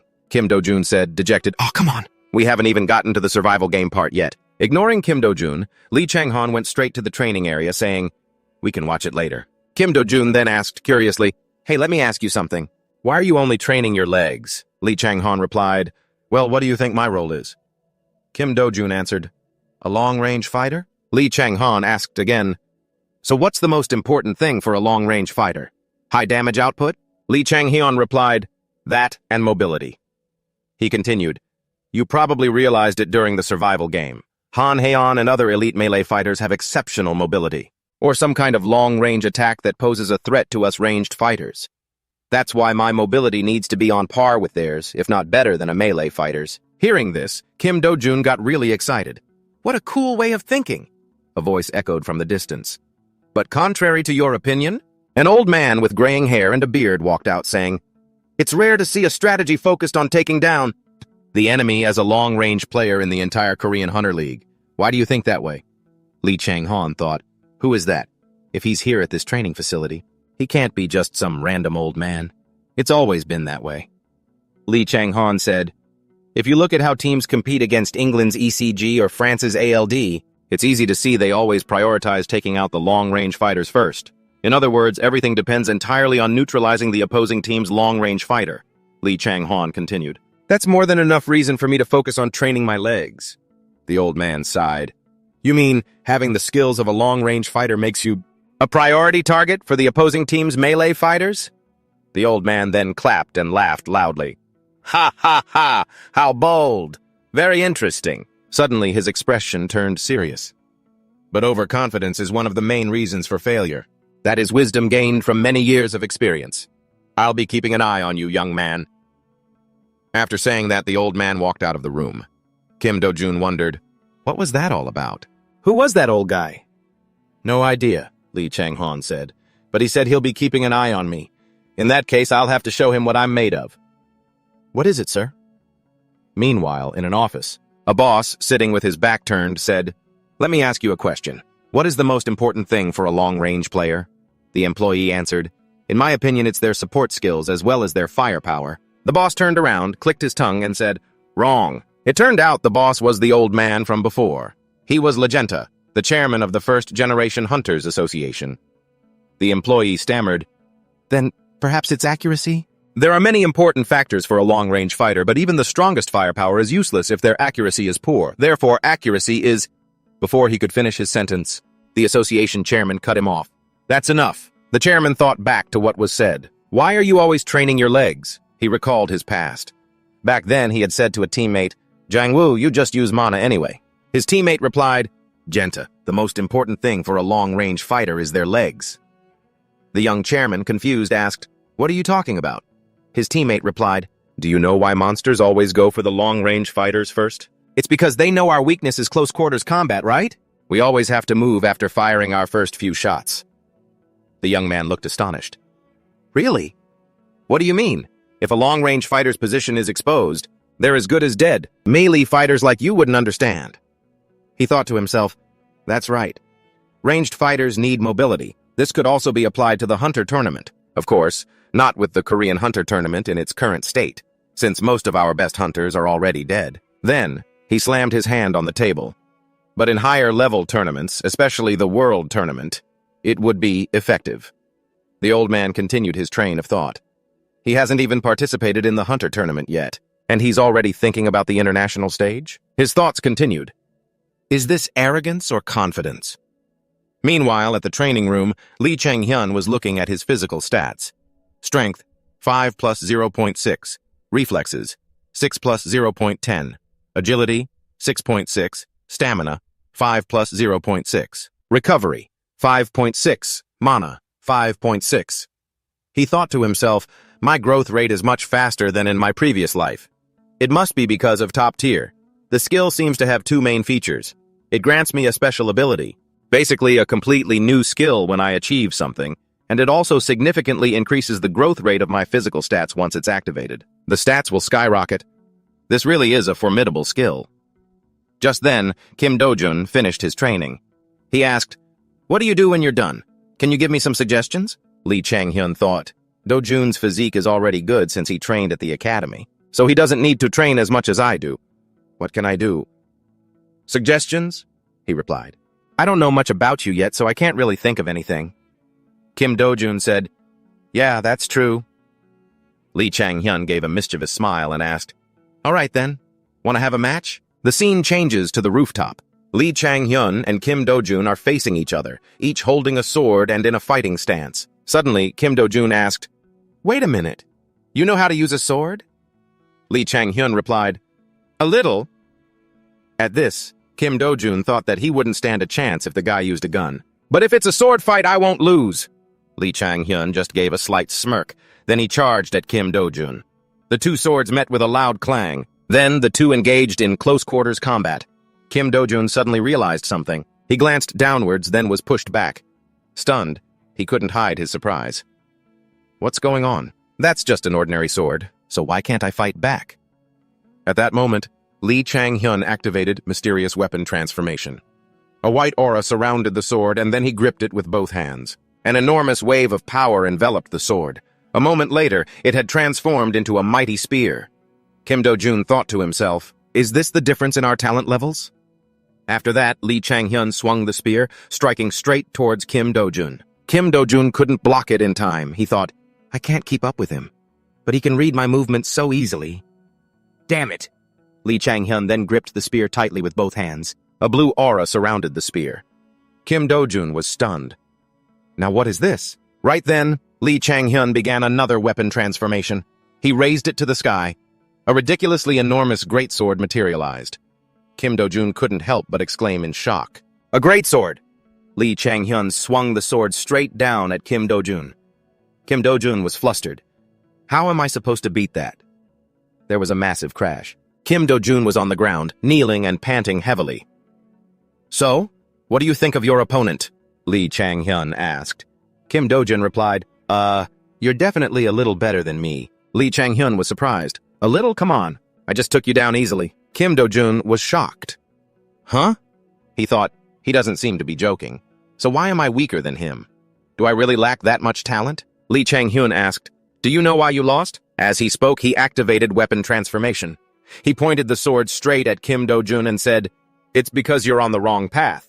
He continued, this is the sword you use. Now let's look at your strengths.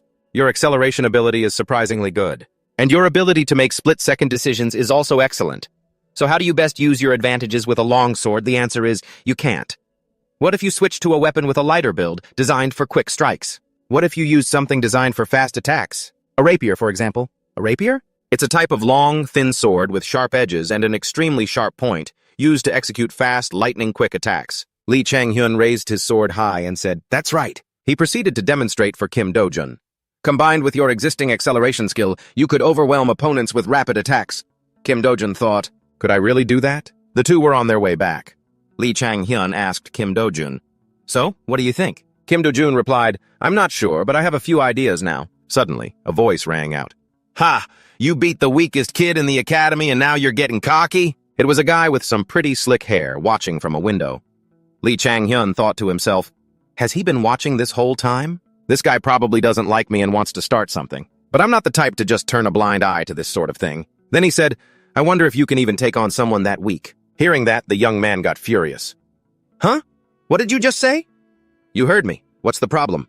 He continued, then let's have a match. You scared? The young man with the slick haircut snapped, you bastard, me scared? Let's go!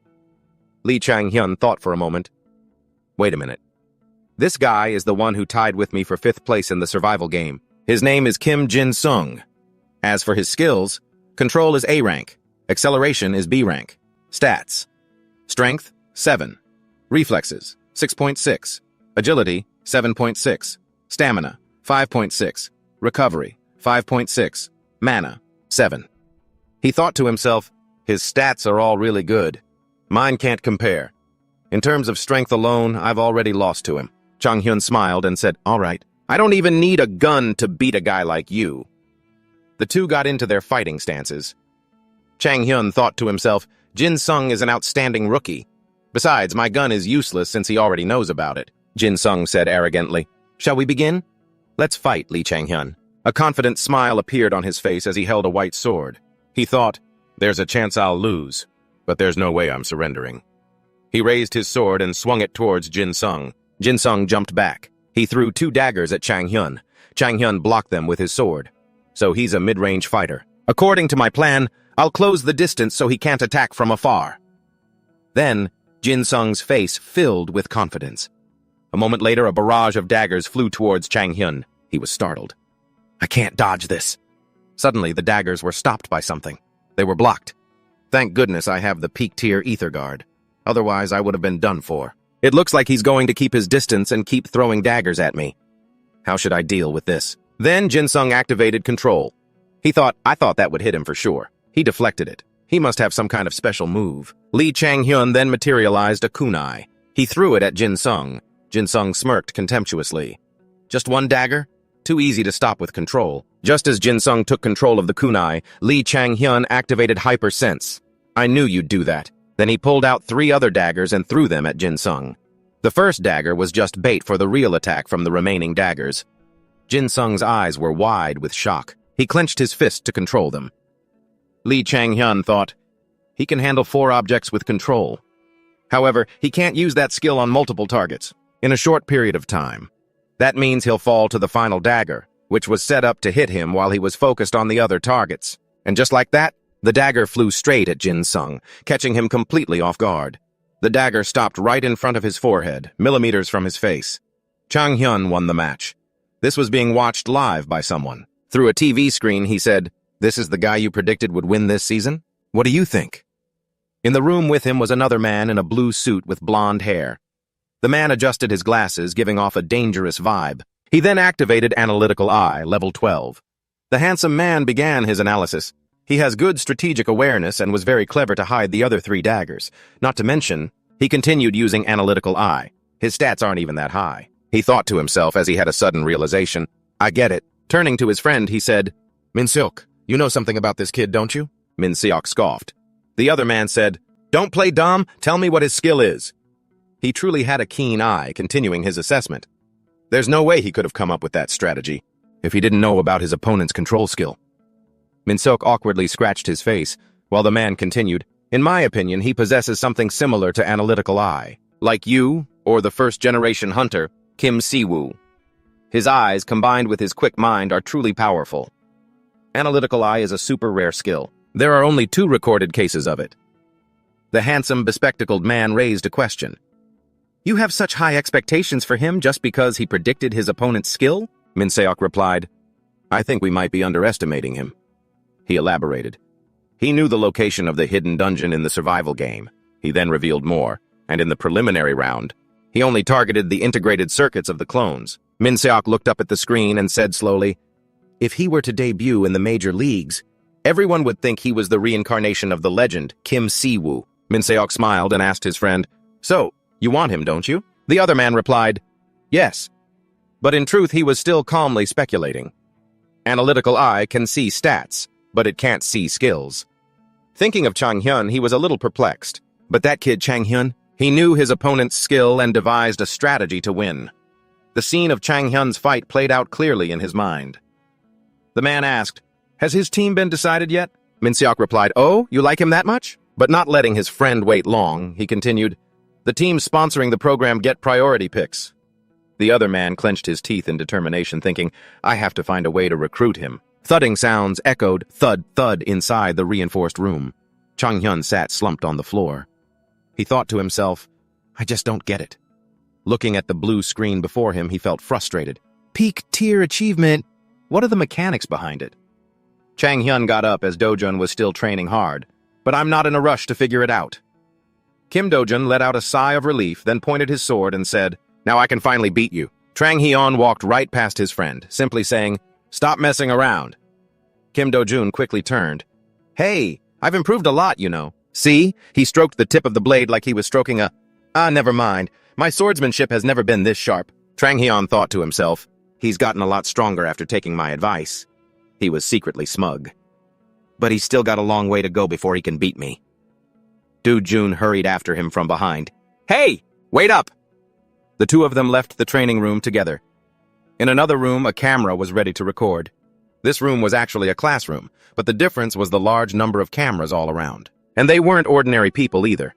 Just then, a door was pulled open loudly, and someone walked in. Chang-hyun wondered why they had been gathered here. He sat down at the desk next to Kim Do-jun. Are they going to lecture us or something? One by one, people entered the room. As the door opened, a woman said, Hello, everyone. She had sharp eyes. That woman asked everyone, Did you all enjoy your week-long break? Or should I say, enjoy your week of training? Some people used it effectively, like Kim Do-jun. He's shown significant improvement, and as for a few others, perhaps less so, like Chang-hyun. Well, Who can figure men out anyway? The woman put her hands on her hips. But regardless, I believe you all still have a lot to learn. That was what she said, and also the reason she had summoned everyone here. Another man began to speak. Everyone here is a budding talent full of potential, but there's still a significant gap between you and a professional hunter. That is why the path to collaboration has been opened. The man continued. We have assembled a team of mentors for you. The sound of footsteps echoed as more people walked in. They stood on the stage in various poses, but they looked really cheesy. All three individuals had previously competed in the First Division leagues and had victories, or other equally noteworthy achievements. They will be responsible for both guiding and evaluating you. Suddenly, an intimidating aura emanated from the three of them. These instructors will train you in your assigned roles, and your performance will be evaluated in a 3-on-3 mini-hunter league format. Trang Hyun suddenly felt a heavy pressure weighing down on him. He analyzed it. Mana manipulation. It's strong enough to pressure all 20 people here. Not bad.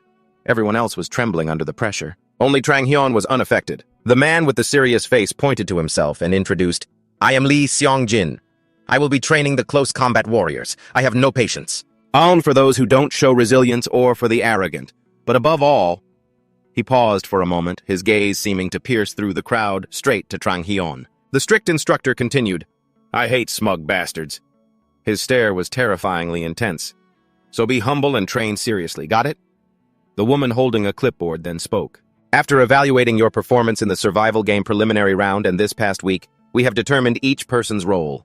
Please listen carefully and remember your assigned role. First, Trang Hyun! He immediately stood up and answered, Yes! The woman said, Close combat! Trang Hyun's eyes widened in disbelief. He stood there, stunned and motionless. What? A moment later, he found himself on the training ground. His mind was still in a daze. How the hell did I end up in the close combat group? Trang Hyun still couldn't seem to believe it. He started sizing up the people around him. Jun Hong Zion? Then he glanced over at the girl warming up, Ayu Hezu, and Do Jun. Too many familiar faces here. It left him speechless. The strict instructor arrived. He yelled, From this moment on, forget everything you've ever been taught. I don't care which academy any of you came from, because all of you here are worse than a 3rd Division hunter. He continued, You've probably all observed that in a hunter league, hunters use skills or equipment for mobility. For example, mana-activated devices like air anchors and air blocks. Seong-jin got straight to the point.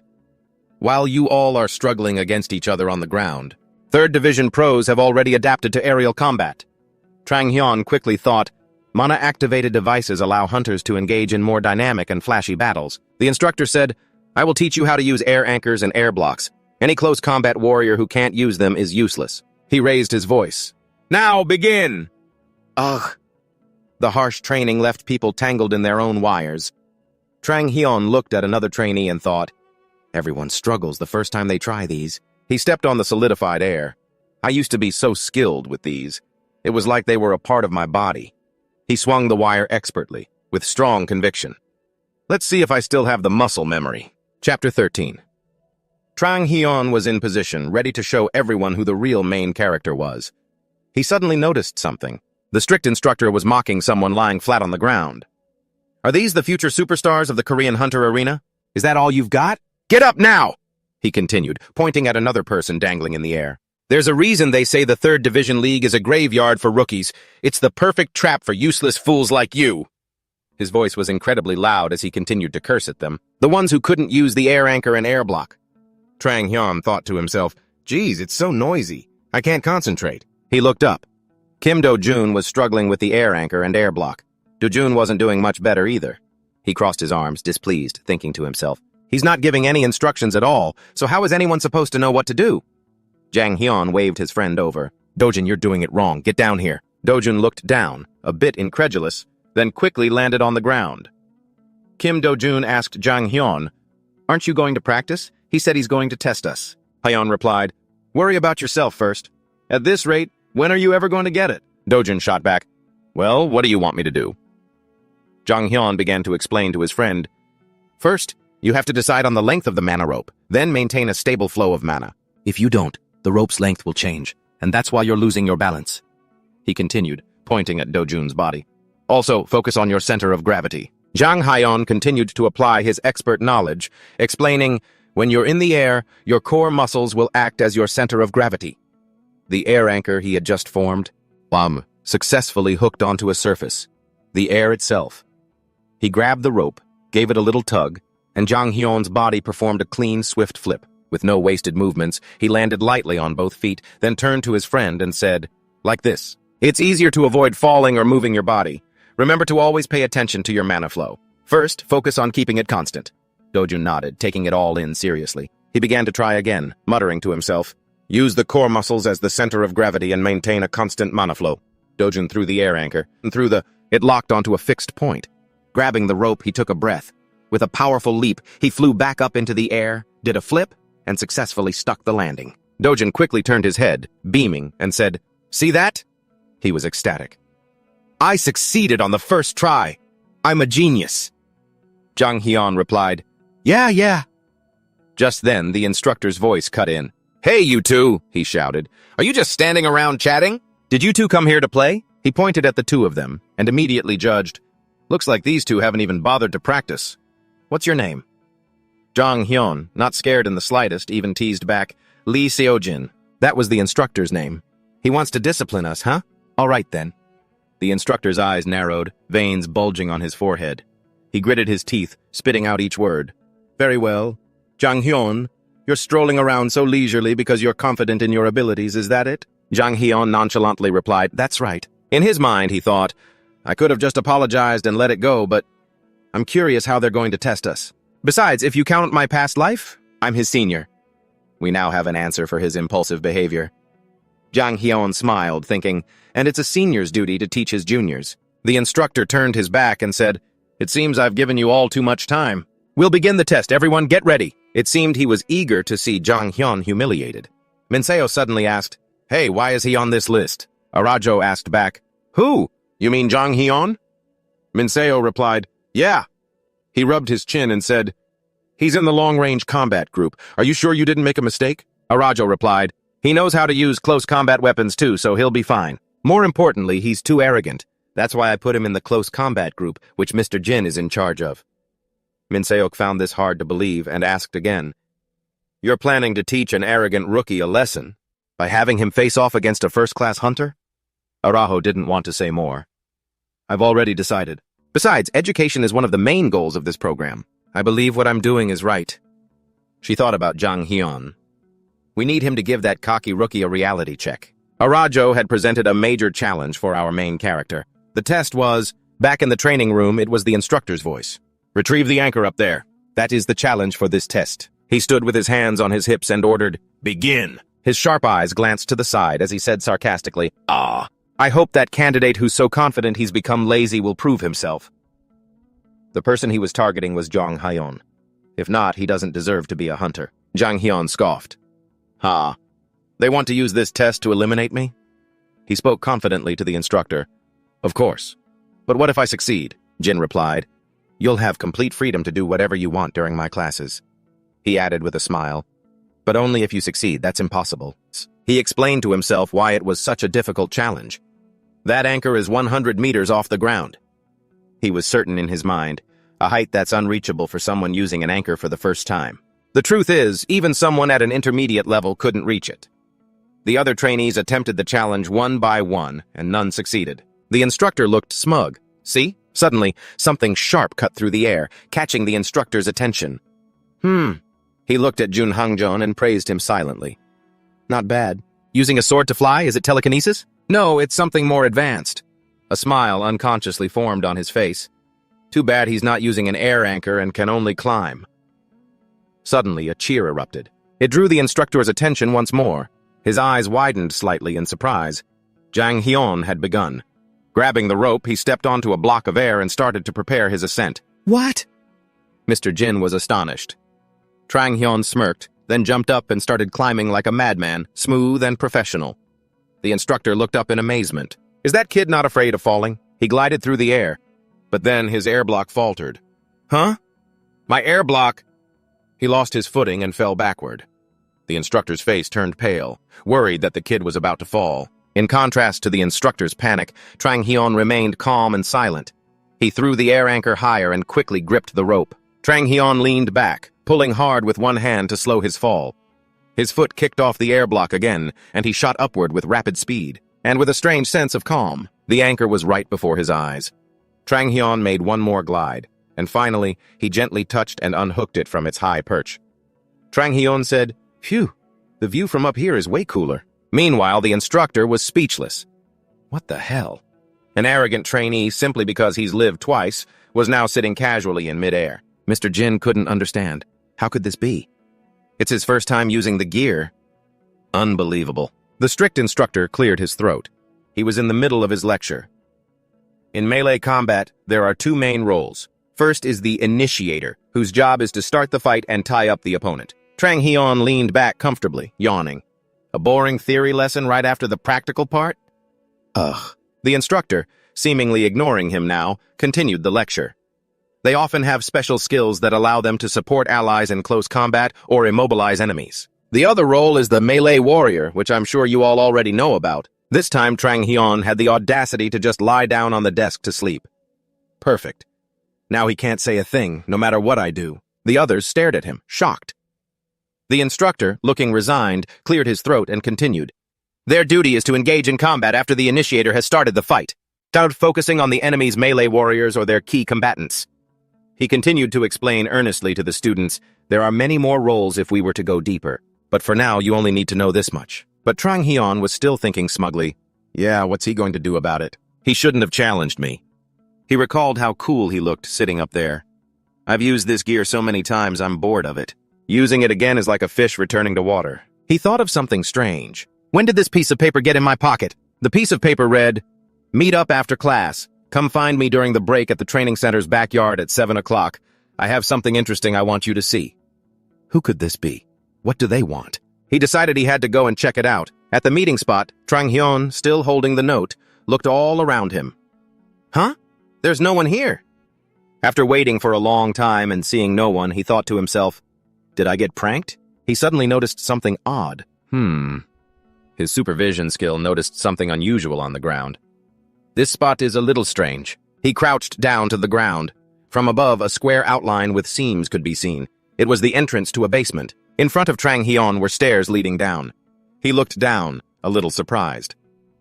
Oh. Touching the wall, Trang Hyun descended step by step down the secret passage. He stopped dead in his tracks when he saw something. Before his eyes was the silhouette of a tall man. The man turned his head. The president of the Hunter Association, or so I read online. His name was Lee Guntek. He smiled slightly and said, so, you're here. Trang Hyun stood in a vast hall. The association president continued, you're quite good at finding your way. Trang Hyun replied, that note was completely useless. Training center at 7 o'clock. That's it. Who could possibly find this place with just that? He thought to himself, he was obviously testing me to see if I could find this place. Trang Hyun said, at the very least, could you tell me why you wanted to meet me? Guntek simply said, I've watched all your scenes in the program. The old man silently corrected himself in his head. I say that, but the show has only aired one episode. The Hunter Association president's eyes glinted with intelligence. Of course, my observation of him goes far beyond that. He recalled his own actions, watching the boys training, and then the challenge where Trang Hyun displayed his incredible movement and observation abilities. Guntek smiled benevolently. This kid has truly piqued my interest, he said. I've been trying to predict who will win Next-Gen Hunter. Trang Hyun calmly asked, and you think it's me? The Hunter Association president pointed upward as he spoke. Correct, but it's not just that. I believe you'll make it to the first league, perhaps even higher. Trang Hyun replied, all right. He cut to the chase. So what is this interesting thing you wanted to show me? Guntek turned away. Yes, I did say that. He touched a screen, and a section of the wall slid open. Inside were gleaming, imposing weapons. Trang Hyun recognized them instantly. S-Rank weapons. There were also beautiful accessories and specialized mana devices. As he looked up at everything, he asked, why are you showing me these things? Guntek clasped his hands behind his back and asked, don't you want them? He swallowed and thought to himself, of course, there is. There's even the weapon I used in my past life. He looked at a beautiful sword with a majestic golden hilt, a pure white handle, and a mysterious purple scabbard, Caliburn.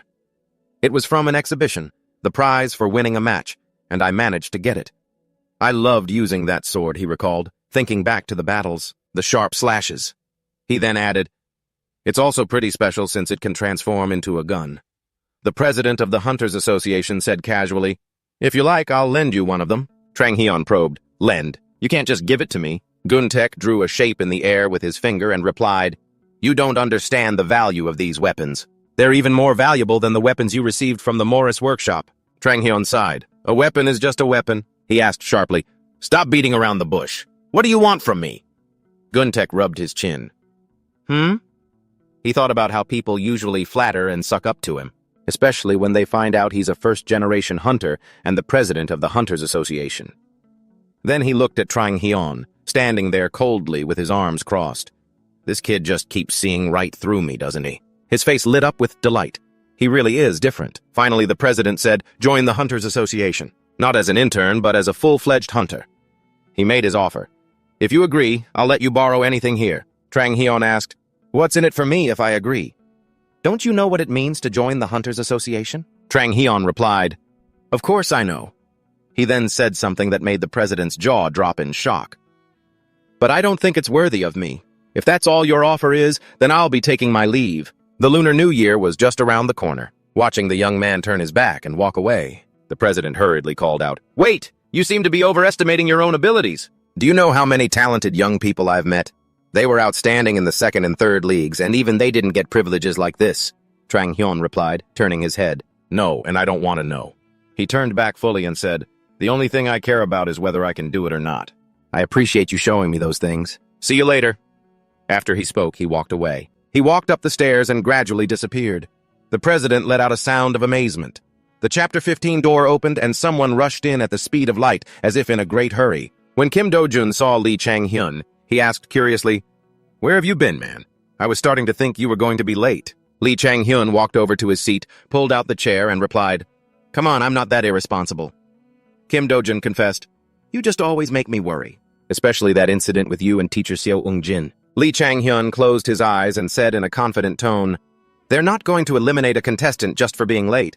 They still have a show to run, after all." Kim Do-jun asked curiously, "So where were you just now?" Lee Chang-hyun answered, "Some old guy just wanted to see me." He suddenly recalled the image of Lee Gun-taek and thought to himself, "Actually, I could have accepted his offer."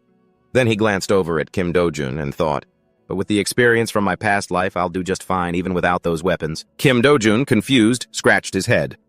"An old guy?" Meanwhile, Kim Do-jun crossed his arms and fell into thought. "And besides, after I win this show, I'll get a custom-designed weapon from the Morris workshop. Now, I just have to wait for my own value to increase. If that doesn't work out, I'll be perfectly fine just forming my own team." He thought cheerfully, humming a tune that left Kim Do-jun completely bewildered.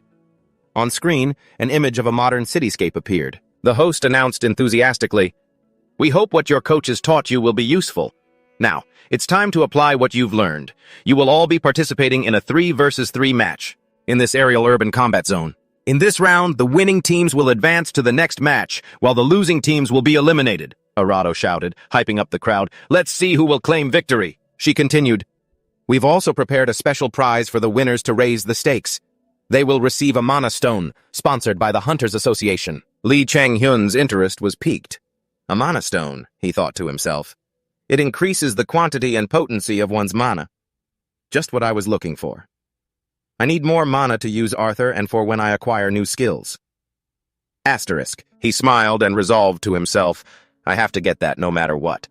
Lee Min-seok reminded them, because this first round marks the beginning of the true qualifiers, everything will be broadcast live. In fact, the program is live right now, so please be aware.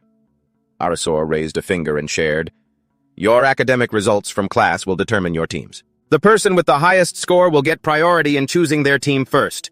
Lee Min-seok beamed and said, "Okay, we'll see you all again as soon as the match begins. Please head to the waiting room and proceed with your team selection." The screen faded to black. The studio director's voice came through, sharp and clear. "Cut! Stop there!" The contestants began moving to the waiting room, leaving only the 3 judges in the room. Arado rested her chin on her hand, her expression slightly hesitant. She looked at Lee Chang-hyun's image on the monitor and thought, despite his impressive performance in the survival game, he's too arrogant. He has the skills, but he lacks empathy for others. That's going to be a handicap for him when it comes to forming a team. Seeing her expression, Lee Min-seok turned and asked Arado, Are you still thinking about Trang Hyun? He asked, interrupting her train of thought. Arado laughed and replied, Well, what do you think? She then explained, A team round in an urban combat zone. Even though there were still 20 participants in the air, he preferred simplicity. So his typical approach was a round that emphasized individual skill. The kids weren't ready for team competition yet, and he knew it. She frowned and continued, The truth is, I want Trang Hyun eliminated. Ara recalled the image of Lee Trang Hyun and thought no matter how well he uses his anchor and air blocks, if he goes solo, he'll just become the first target. The large arena also requires contestants to move long distances quickly, which puts Trang Hyun at a disadvantage because his stats are low. Lee Min-seok broke out in a sweat, then sighed and said, It's been a while since I've seen you this interested in a contestant. Lee Min-seok replied, I know he possesses incredible talent. Her voice faltered as she continued, However, what he needs right now isn't a victory. Min Soo-hyo spoke up, I agree with Ara. Overconfidence can kill an inexperienced hunter. Even first-rate players can still face defeat, just from a single moment of carelessness in the tournament. Lee Min-seok crossed his arms and explained, You know, I believe that in the most competitive environments, especially a hunter's arena, confidence leads to victory, and arrogance leads to defeat. They're two sides of the same coin. Then, Lee Min-seok grinned from ear to ear and said enthusiastically, Let's see how he handles the plan you two designed. The scene shifts to the contestants' waiting room. It seems they've all successfully formed teams and are discussing strategies. Lee Trang Hyun looked completely bewildered. He pointed at his own face and asked, I'm number one? The organizers replied, That's right. Because you have the highest score, you get to pick two teammates first. Hearing that, Lee Trang Hyun's eyes lit up. He suddenly smirked and replied, All right. In that case. Han Jisoo looked away, while Kim Jin-seung had a confused expression as he saw Lee Trang Hyun looking at him. Lee Trang Hyun greeted them enthusiastically. Hey, let's do our best together. Kim Jin-seung pointed at him and yelled, Why did you pick me? Is this some kind of joke? Lee Trang Hyun silently judged him. Looks like he's the arrogant type. He thought back to how he was before and mused, I bet he can't accept the fact that he lost. Then he looked at Han Jisoo, who was sweating profusely, and thought to himself, Jisoo will behave since I've already established dominance over him. Anyway, he's just a kid, I can handle him. After a moment of thought, he spoke with a slightly arrogant tone. I plan on taking first place in this round. Then he winked, pointed at Kim Jin-seung and flattered him. Among everyone here, I only trust in your abilities. You're the strongest. I need your help. Kim Jin-seung was so stunned his jaw dropped and his face froze, while Han Jisoo looked like he was about to puke and quickly covered his mouth. After speaking, Lee Trang Hyun felt embarrassed himself. He clenched his trembling hands and lamented, Oh my God, the things I'm doing for this prize money. Kim Jin-seung then walked towards him and asked, So what now? Do you have a plan? Lee Trang Hyun replied, Of course I do. Why else would I have chosen you two? But you two have to do exactly as I say. Then the three of them huddled together. Lee Trang Hyun whispered, If you don't, I guarantee the three of us will just stand there whispering to each other all day. The three of them suddenly fell silent. The other two were suddenly flabbergasted. Kim Jin-seung shouted, What? His face darkened as he clutched his head and yelled, Are you trying to get us all killed? Lee Trang Hyun sighed wearily, thinking, Damn it, I can't just tell them I'm from the future. He then turned and slapped Kim Jin-seung hard on the shoulder. He grabbed both of his arms and growled, You just need to do what I say and not make any mistakes, got it? He stared hard at Kim Jin-seung and said in a dangerous tone, If you mess up, you're helping the enemy, so don't make any mistakes. Kim Jin-seung hurriedly replied, All right, I get it. The scene shifts to the urban area where the competition is taking place. The organizers announce, From this moment, the 3 versus 3 hunter match will now begin. The arena will be an urban combat zone. In the air, touching the ground or becoming unable to compete will result in immediate elimination. Contestants who fail this mission will be removed from the program. Good luck. Lee Trang Hyun froze, staring into the distance. At that moment, the system had transported him to the urban combat zone. Looking down from above, a pillar of light shone down on him from the sky. Lee Trang Hyun let out a slight smirk and said, Let's begin. Chapter 16. Standing on a skyscraper and looking down, Lee Trang Hyun thought, This is a high-rise building located at the 7 o'clock position from the center. He hid behind a wall, looking around with uncertainty. Looks like I'm the only one in this building. He then tapped his earpiece and asked, Where are you two? The other two answered in turn, Southeast sector of the arena. I'm at the 3 o'clock position from the center, somewhere between the edge and the inner area. Lee Trang Hyun said as he walked, All right, proceed with the plan. He didn't forget to instruct them. We'll meet up later. For now, find your way to the center. Don't get spotted. If you run into anyone, retreat immediately. The other end replied loud and clear. Roger. A gun gradually materialized as Lee Chang-hyun cautiously jumped up the stairs, thinking, with 3 teams of 3 in such a vast arena, the chances of randomly encountering another player are very small.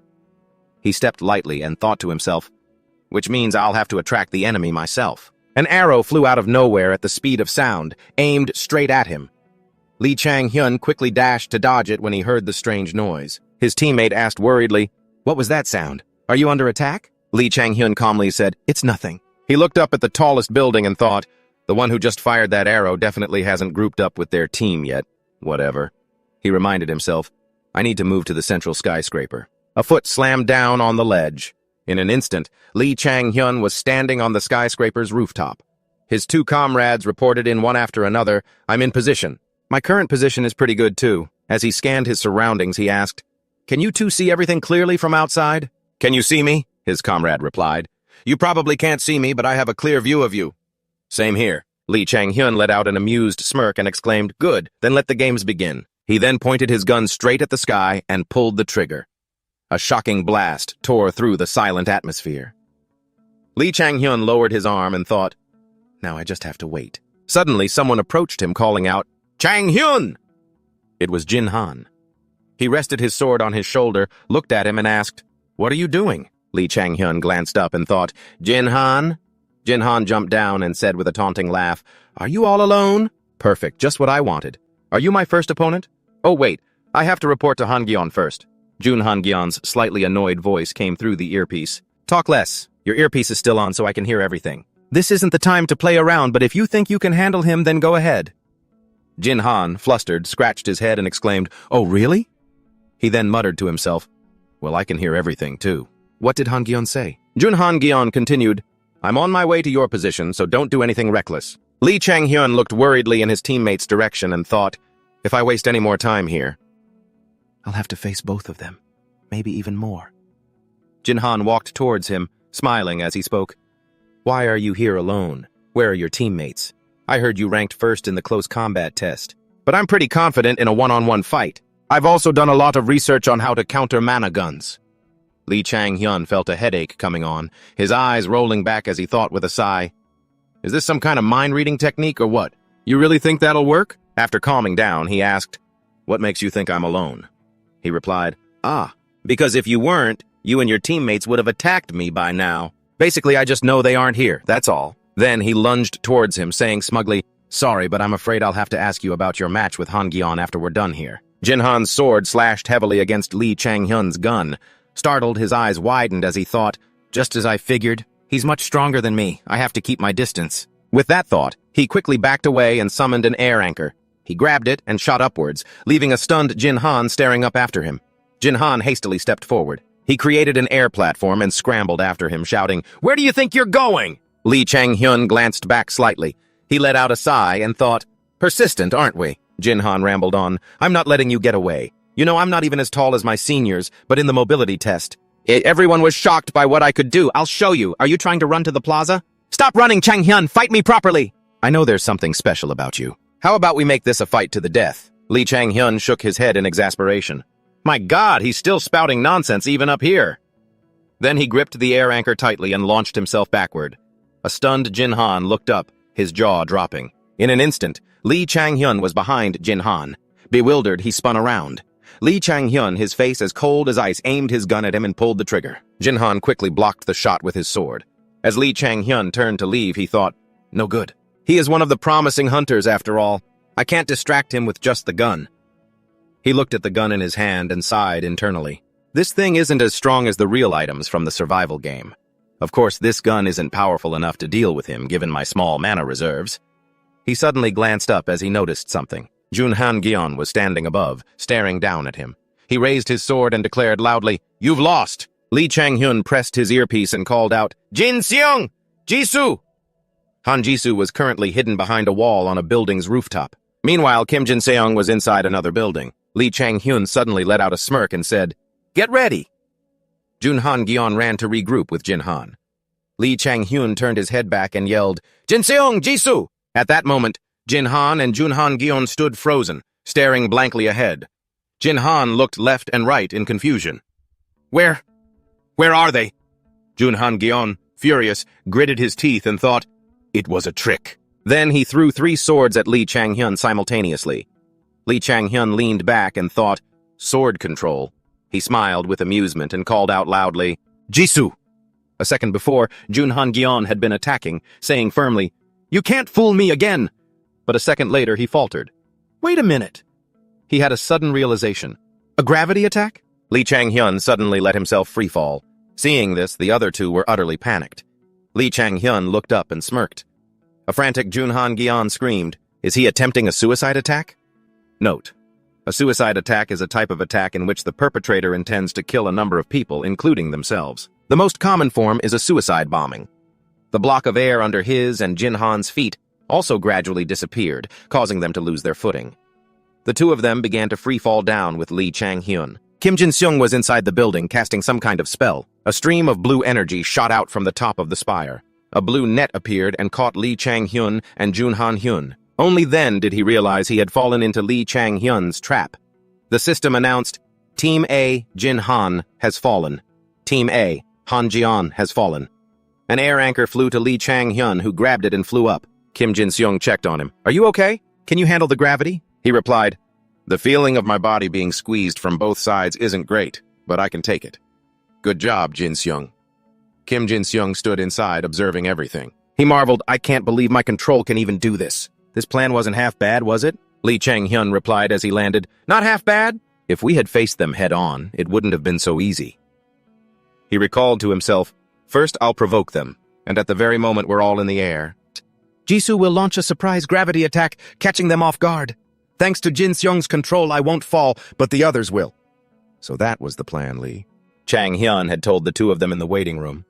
Back in the present, Lee Chang-hyun grinned with satisfaction and reminded them, "The game isn't over yet, so don't lose focus." He continued, "The remaining people might have seen us fight or overheard some information, so there's a high chance they'll be able to avoid that last trick." The system continuously reported, Team A, Ayuhitsu, died from excessive bleeding. Team B, Lahane, died in battle. Team B, Kim Kizu, died in battle. Team B, Cha Inta, died in battle. Hearing this, Lee Chang-hyun thought to himself, "She took on 3 of them by herself? Well, it is Hiju, so I'm not too surprised." The system continued its announcement. Announcing the survivors, Team C, Kim Jin-seung. Team C, Han Ji-soo. Lee Chang-hyun stood proudly with his hands on his hips, looking up. He felt a surge of pride upon hearing his name. Team C, Lee Chang-hyun. Meanwhile, in the waiting room, Jin Han and Junhan Jisoo sat silently as Yoo Hee-ju questioned them. No, he faced Team B alone. "You two chased one person and then you both fell and died?" She continued, "Is this the first time you guys have ever fought? I was completely stunned back there. It was truly unbelievable." Jin Han quickly corrected her. "No, it's not like that, Senior.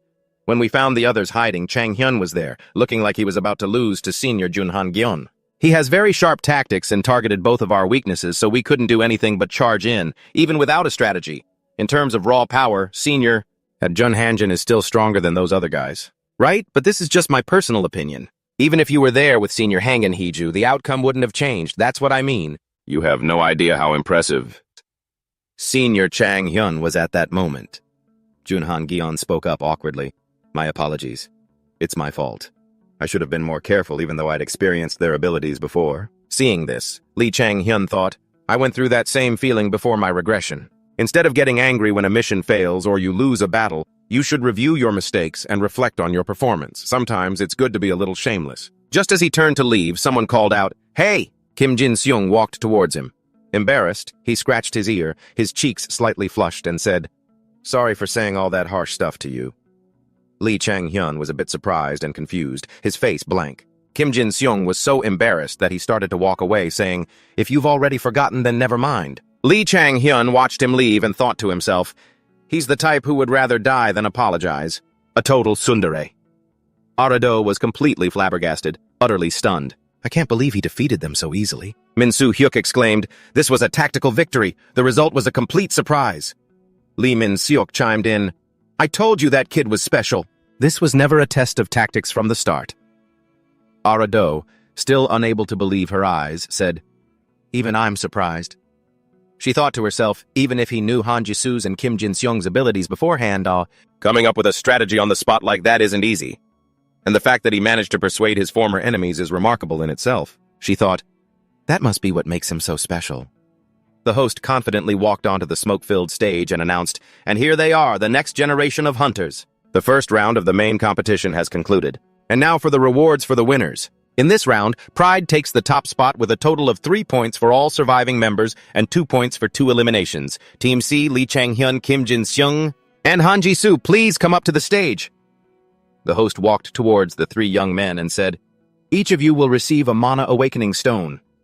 Lee Chang-hyun exclaimed in his mind, "Did I just overcome the first hurdle since my regression?" Looking at the brilliant blue Mana Stone in his hand, he thought, "With this thing, I can upgrade my pinnacle skill."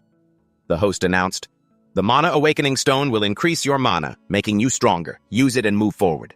Carry the future of the Korean hunter community, and beyond that, conquer the tower as a top-tier hunter." No, shouldn't it be about becoming a hunter who steps onto the world stage? The host's voice suddenly turned grim. "However, there are also those who do not qualify to be hunters. The losing team in the 3 versus 3 hunter match will face an elimination mission. And among them, any player deemed unqualified by the judges will be eliminated from the show." Lee Chang-hyun thought to himself, since this show is a competition, of course there's an elimination mission. The participants in the elimination mission are the 13 losers from the first match, and among them, Kim Do-jun? He gasped. Seeing his friend's image on the screen, the host continued, "I will briefly explain the elimination mission. This elimination mission is a 3-point capture battle. 2 people will work together as a team and coordinate their actions. The rules are simple. To pass this mission, the 2 of you must move together and capture a point within 1 minute. If you fail to capture a point, there's another way. Elimination points. You can collect elimination points by taking down other hunters and getting your name on the leaderboard." The host added, Since there is an odd number of participants left, you may invite a teammate from the group of contestants who have already passed. In that case, the contestant who has already passed will not be eliminated, even if they score few points.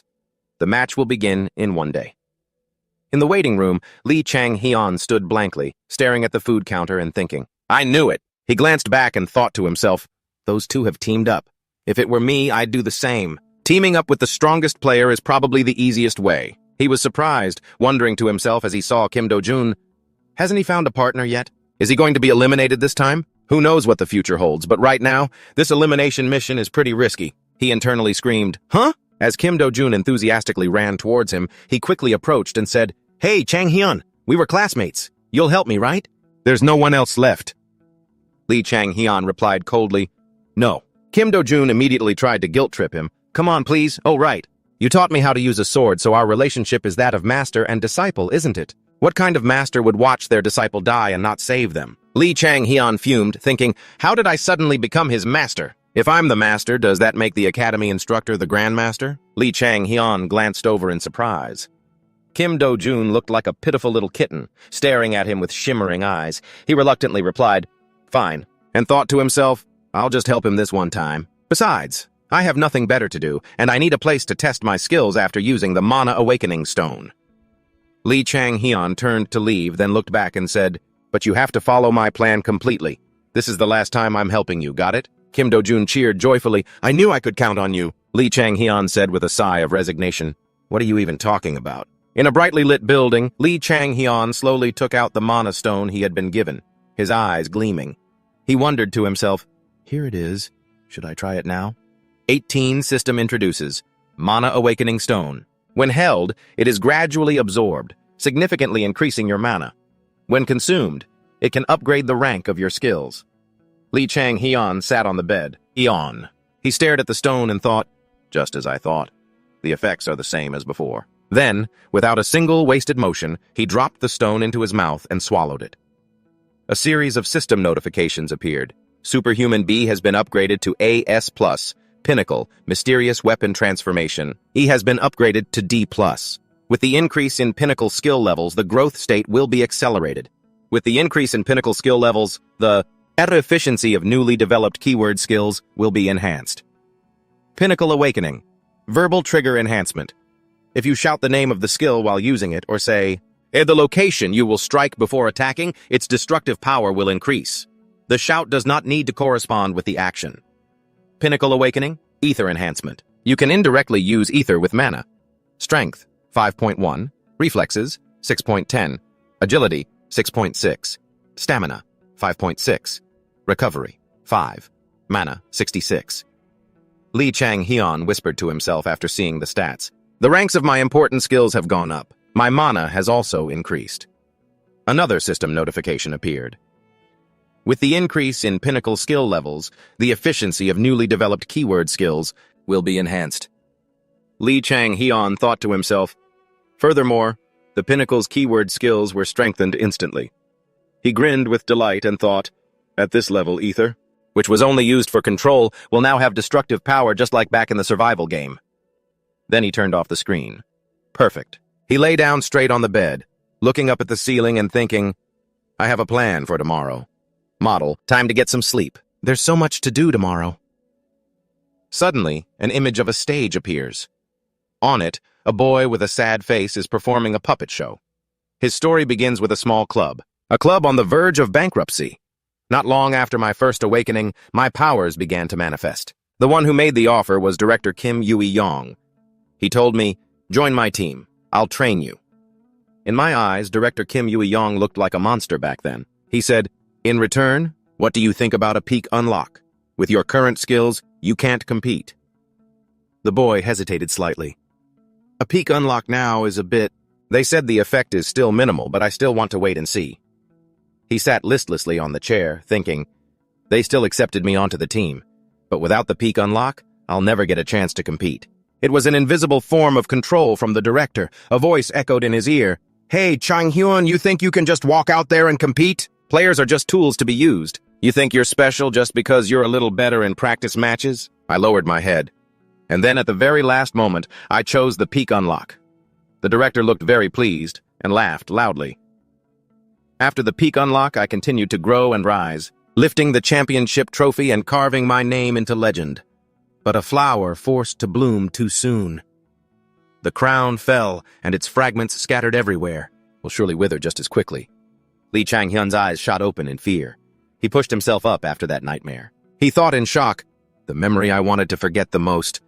This time the past won't repeat itself. Thinking this, he collected himself and got out of bed. Lee Chang-hyun clenched his fist as he walked, thinking, the foundation has been laid for me to start my career as a player more brilliantly than anyone else. But of course, it'll still be hard for me to win. Compared to the top rookies of my generation, I still have many shortcomings. By improving my peak level and unlocking it, he opened the door, looked up at the morning light, and thought, I will reach a different place. Higher than that past. To hell with that past. The scene changes to the waiting room. Kim Do-jun was sitting with his legs crossed, adjusting his shoes, when a voice asked, are you mentally prepared?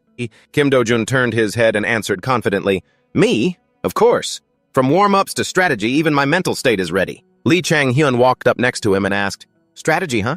You have your own strategy? Kim Do-jun excitedly explained, I'll just do whatever you say. Lee Chang-hyun held his head in his hands, exasperated, thinking to himself, I knew it. Why did I even bother asking this idiot? The scene changes to the studio. The host shouted enthusiastically, thank you for waiting, Next Generation Hunters. Thank you to our audience for joining us to watch the elimination mission. Which contestant will be the first to go home? Right now, the elimination mission shall begin. Lee Chang-hyun walked in coolly. He slowly closed his eyes, and then the system teleported him. The screen showed an image of the urban area, a map. The scene changes to the occupied territory. The system had teleported Lee Chang-hyun here. He looked around and thought to himself, this is a normal city map. Kim Do-jun was brought here shortly after. He ran up to him and asked, Chang-hyun, what's the plan? You've definitely thought of something already, right? Lee Chang-hyun pointed to the tallest building and said, the target is the center. What we need to do is capture the center, not the key points along the way. Right after we start, we have to run there quickly and take it. Kim Do-jun shouted in shock. Seriously? He said fearfully, our opponents are Junhan Jian and Yu Haiju, you know. And they're a team. They'll definitely stop others from taking that area. Are we really going to walk into the tiger's den? Lee Chang-hyun waved his hand dismissively and said, if you don't think you can do it, then just give up now. Kim Do-jun quickly corrected himself. No, what I mean is, let's just think it over again. Lee Chang-hyun stopped and replied, "Okay, the waiting time is almost over. As soon as it ends, we need to move fast. Get ready, 10 seconds left." He shouted, "Run!" Then, an air anchor flew out. Lee Chang-hyun grabbed it and shot upwards. Kim Do-jun, panicked and sweating bullets, screamed, "Hey, wait for me!" As Lee Chang-hyun moved, he thought to himself, "No other contestant is as proficient with air cube and air anchor as I am. First, I'll get close to the capture point and strike them down." Meanwhile, Jun Han-jeon and Yoo Hae-ju were walking at a leisurely pace. Yoo Hae-ju thought to herself, "Lee Chang-hyun, if that bastard wasn't here, I wouldn't have had to face 3 other people alone, and we wouldn't have to be in this stupid elimination mission." Jun Han-jeon looked curious. "What are you thinking about, Hae-ju?" She held her head and replied in an utterly helpless tone, "What else would I be thinking about other than you getting defeated by Chang-hyun?" Jun Han-jeon's face darkened. He hung his head. Yoo Hae-ju walked up, stared him down, and warned, "Don't mope around. Focus on what you need to do. This time you can't make any mistakes." His spirits lifted, and he ran after her, saying, "Got it. But he's not as simple as you think." Yoo Hae-ju replied coldly, "Who doesn't know that? I've already thought of everything." She thought to herself, "In the last match, if I hadn't deliberately hidden some of my skills, I could have survived after taking down 3 people. This time, I'll use every skill I have to defeat them. I'm not getting eliminated because of carelessness," she thought, then turned her head slightly and said, "Looks like he's in the mid-tier group. From now on, our basic strategy is to use close-range attacks to take them down in 1 hit." Jun Han-jeon looked up with admiration in his eyes, but a moment later, he hung his head and sighed wearily. The 2 of them then strode onward together. Chapter 19. Lee Chang-hyun, twirling his gun, asked, "Not there yet?" "I'm inside the building watching," Kim Do-jun replied through his earpiece. "It's because you walk too fast." Lee Chang-hyun approached the window, opened it, and said, "I've found a good position. Let's intercept them. Once you arrive, we'll move straight to the capture point." Kim Do-jun asked worriedly, "The other teams will notice us. Will it be okay?" Lee Chang-hyun spoke up. "I have an idea." He smirked and said, "It's too late for that anyway. For now, let's just walk there. When you use the air cube and air anchor, make big movements to attract the other team's attention." Then, he decisively pulled the trigger. A bullet shot forward. It aimed straight for Lee Han-jin, who was walking down the road. Her teammate turned around in shock. The system announced, "Elimination. Team F's Lee Han-jin has been taken down in action." Chang-hyun looked at the gun in his hand and marveled to himself, "A headshot of this caliber. It's similar to the Arthur class I got in the hidden dungeon from the survival game. Unlike Ethan, no, it's even better than my past self. You have surpassed Ethan." Below, Lee Han-jin's teammate hastily fled. Lee Chang-hyun's eyes glowed red. He didn't hesitate to pull the trigger once more. The system reported, "Elimination. Team F's Lee Han-jin has been taken down in action." Kim Do-jun asked curiously, "I just heard a loud noise up ahead. Did you hear it? Is someone fighting over there?" "Are we even going the right way?" Lee Chang-hyun replied, "That was my gunshot." He asked in surprise, "Huh? You were just in a fight?" Lee Chang-hyun gave directions. "From your current position, turn right. Head past 3 blocks of buildings toward your 9 o'clock. I'm on the 2nd floor of the green glass building right there. Get over here." His expression darkened, his eyes glowing red. He smirked and thought to himself, "Now whose kill points should I sweep up?" Inside the judge's room, Arasdo angrily slammed her clenched fist on the table. She seemed unable to believe what was happening right before her eyes. "Impossible." Lee Min-seok stroked his chin and said with amusement, "What did I tell you? I heard he really does have a gun-related ability, right?" Arasdo replied, "It's possible, but in my opinion, it's highly likely a newly developed one." Lee Min-seok asked again. "He's handled guns very well since the first session." Resting her chin on her hand, a puzzled Arasdo uttered, "But if that's the case, then he wouldn't have needed to find the secret dungeon in the survival game. Even in shooting practice, he only aimed to suppress. He's never been this serious before." She came to a conclusion. "It means a top-tier class can be enhanced under certain conditions." Min Soo-hyo was surprised. "Mr. Chairman," Arasdo turned to ask, "Why have you come here, sir?" Seeing the 3 of them about to stand, Lee Ju-taek said, "Please, stay seated."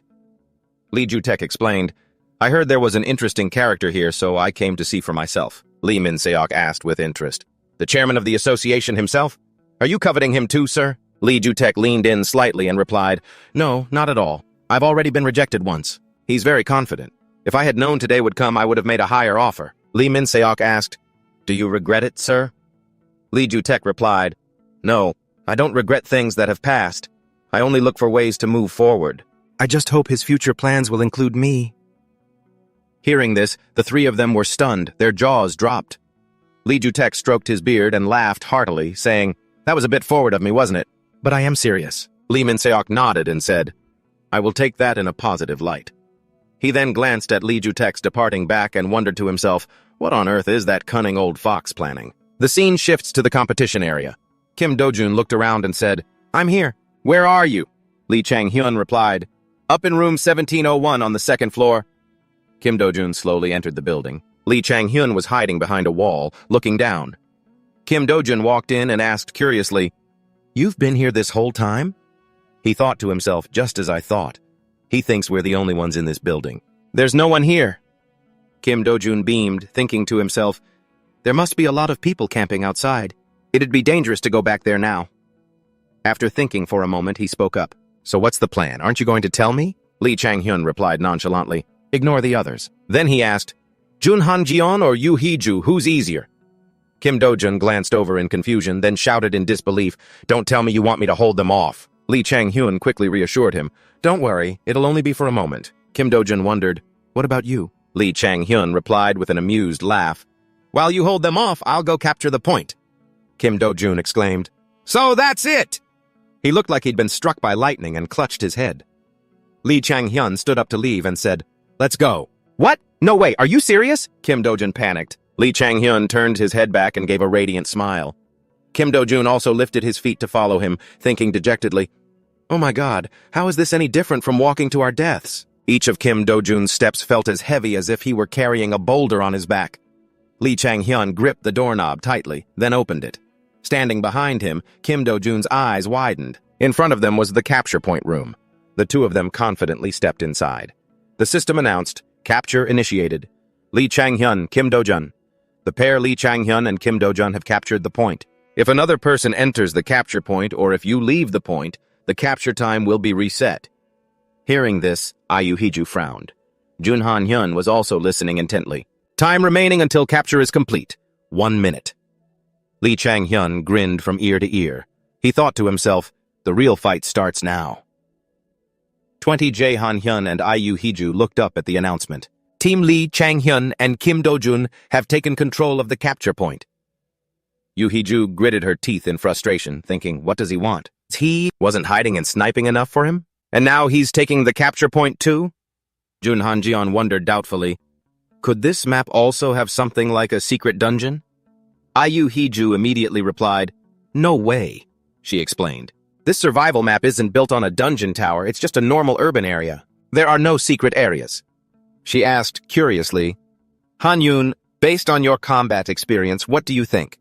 Going into the capture zone now is no different from walking into a trap. Jun Han-yoon rested his chin on his hand and replied with a thoughtful expression, in a survival game, if there are no secret areas, he can easily be overwhelmed. I have a feeling about something. His focus on mobility seems good, but Yu Hee-ju thought to herself, last time, we lost him because of that mobility. If not for that, he wouldn't have been caught in the trap. But entering the capture point is like giving up that mobility. She had a suspicion, or maybe his intention isn't to hold that place. Maybe he's just drawing our attention and will leave partway through. Yu Hee-ju's eyes flew open as if she had just realized something. Then she turned to her teammate and said, Han-yoon, listen carefully. I know what Chang-hyun's goal is. She explained, he's not strong in terms of raw power, so if the fight is inside that room, he won't be able to use his mobility. In other words, when the others arrive and fight over the capture point, he'll take advantage of the chaos. Jun Han-jeon asked, so what do we do? Yu Hee-ju replied, the capture point isn't our goal anyway. We just need to ruin his plan to use the chaos. After that, the two of them sprinted towards the capture point. Yu Hee-ju thought to herself, if this works, victory will be ours. A gigantic eliminated word appeared, leaving the two of them stunned. The system announced, eliminated. Team A, Kim Yang-jun, defeated in combat. Team C, Lee Hyung-tae, defeated in combat. Team C, Bai Han-soo, defeated in combat.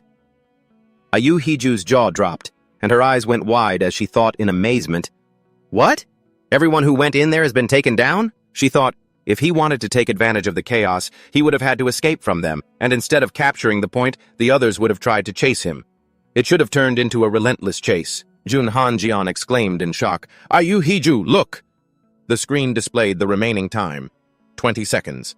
Breaking out in a cold sweat, Yu Hee-ju thought in panic, what are you doing, Lee Chang-hyun? Lee Chang-hyun was hiding under a table, ready to attack. Kim Do-jun glanced over at him and thought fearfully, "We have to fight all of them to the death. I don't know if I can do this. When someone enters, Chang-hyun will shoot. If they dodge, I'll charge out and attack." Kim Do-jun sighed wearily. Is this really going to work? The door burst open. Kim I-hyung-jun kicked it in and stormed in, yelling, "Come out here and fight a fair match." Without a single wasted motion, Lee Chang-hyun popped his head up and fired straight at him, not missing a single shot. Kim Do-jun frowned and glanced up at the system announcement. Eliminated. Team A, Kim Yang-jun, defeated in combat. A strange sound came from the wall, making Lee Chang-hyun and Kim Do-jun look over curiously. A sharp spearhead was shooting towards them like a rocket. With a gun in each hand, Lee Chang-hyun aimed and fired. Lee Hyung-tae quickly hid behind a rock. Lee Chang-hyun thought to himself, "I can't see through walls." Lee Hyung-tae looked at him with an amused expression. Lee Chang-hyun smirked and thought, "All right then. This is why Kim Do-jun is here." Kim Do-jun's sword was rushing forward. Kim Do-jun leaped up and brought his sword down on Lee Hyung-tae, but he blocked it with his spear. Bae Han-soo ran up from behind Lee Chang-hyun, trying to ambush him, but he had already been detected. Lee Chang-hyun's eyes glowed bright red. He used his skill, hypervision, then calculated the perfect angle and, a second later, Lee Chang-hyun pulled the triggers with both hands aimed in different directions. The system announced, Team C, Lee Hyung-tae, defeated in combat. Team C, Bae Han-soo, defeated in combat. Lee Chang-hyun glanced over curiously. How much time is left? The screen showed the remaining time, 32 seconds. He noted, half the time is left. He thought, with our current score, we'll win the elimination mission, but that's not what I want. The goal is to eliminate everyone. Junhan Jeon and Ayu Hiju arrived just in time. Ayu Hiju stared, wide-eyed, at the wreckage before them. Lee Chang-hyun and Kim Do-jun were obscured by a cloud of dust and smoke. Ayu Hiju shouted loudly, "Junhan Jeon!" He replied, "Got it." Lee Chang-hyun aimed his guns at them, then fired without hesitation. A bullet shot out with terrifying speed. Junhan Jeon and Yu Hiju leaped up and lunged at him. A large crack appeared on the ceiling, and it was coming down. Kim Do-jun was both panicked and terrified. Lee Chang-hyun suddenly let out a smirk. Large chunks of rock were falling on their heads. The building was collapsing. Yu Hiju wondered to herself, is the occupation point collapsing? What's going to happen? The screen displayed 17 seconds remaining. Yu Hiju shrieked in shock. The countdown is still going. We're almost out of time. Let's go. Through the thick dust, 3 bullets flew straight at Junhan Jeong. A blood-curdling scream rang out. Yu Hiju turned her head in surprise. A system notification announced, Team Belinaza has been eliminated in combat. Team Belly Hyunju has been eliminated in combat. A member of Team Daejeonjung has been eliminated in combat. Yu Hiju thought anxiously, it's over. How am I supposed to explain this? Where did that come from? Lee Chang-hyun's gun was still firing relentlessly. The system announced, Team Delihan UL has been eliminated in combat. Yu Hiju, barely keeping her eyes open, thought to herself, in this desolate wasteland, she silently wondered, where is Lee Chang-hyun's team? Chapter 21. Before him now was a pile of ruins, with thick dust and smoke billowing everywhere. Lee Chang-hyun summoned his gun. Tensely, he raised it, his eyes scanning everything around him with extreme caution, poised and ready to fight at any moment. Lee Chang-hyun thought nervously, no matter how good I am, I can't handle this many of them. Then, Lee Chang-hyun activated his super sight. His eyes turned red, glowing with a strange light. Lee Chang-hyun stared ruthlessly in a certain direction. With a serious and cold expression, he leaped, using both hands and his agile body to sprint to one side, while still precisely shooting someone nearby. The person who was taken down let out a pathetic cry, utterly shocked to suddenly encounter someone with such godlike, incredible skills. With a gun in each hand, Lee Chang-hyun gave a cold, ruthless, and aggressive smile. His movement speed far exceeded that of a normal person. This was the basis for Lee Chang-hyun's confidence in himself. He let out a wicked smile, thinking, just like that time. He recalled a certain moment. It was a time of crisis for the entire team, when articles were constantly reporting that LTD was facing difficulties.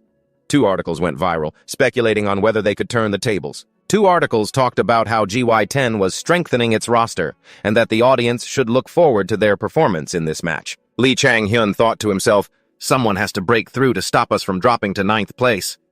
Walls, riddled with bullets, collapsed everywhere as dust and smoke filled the air.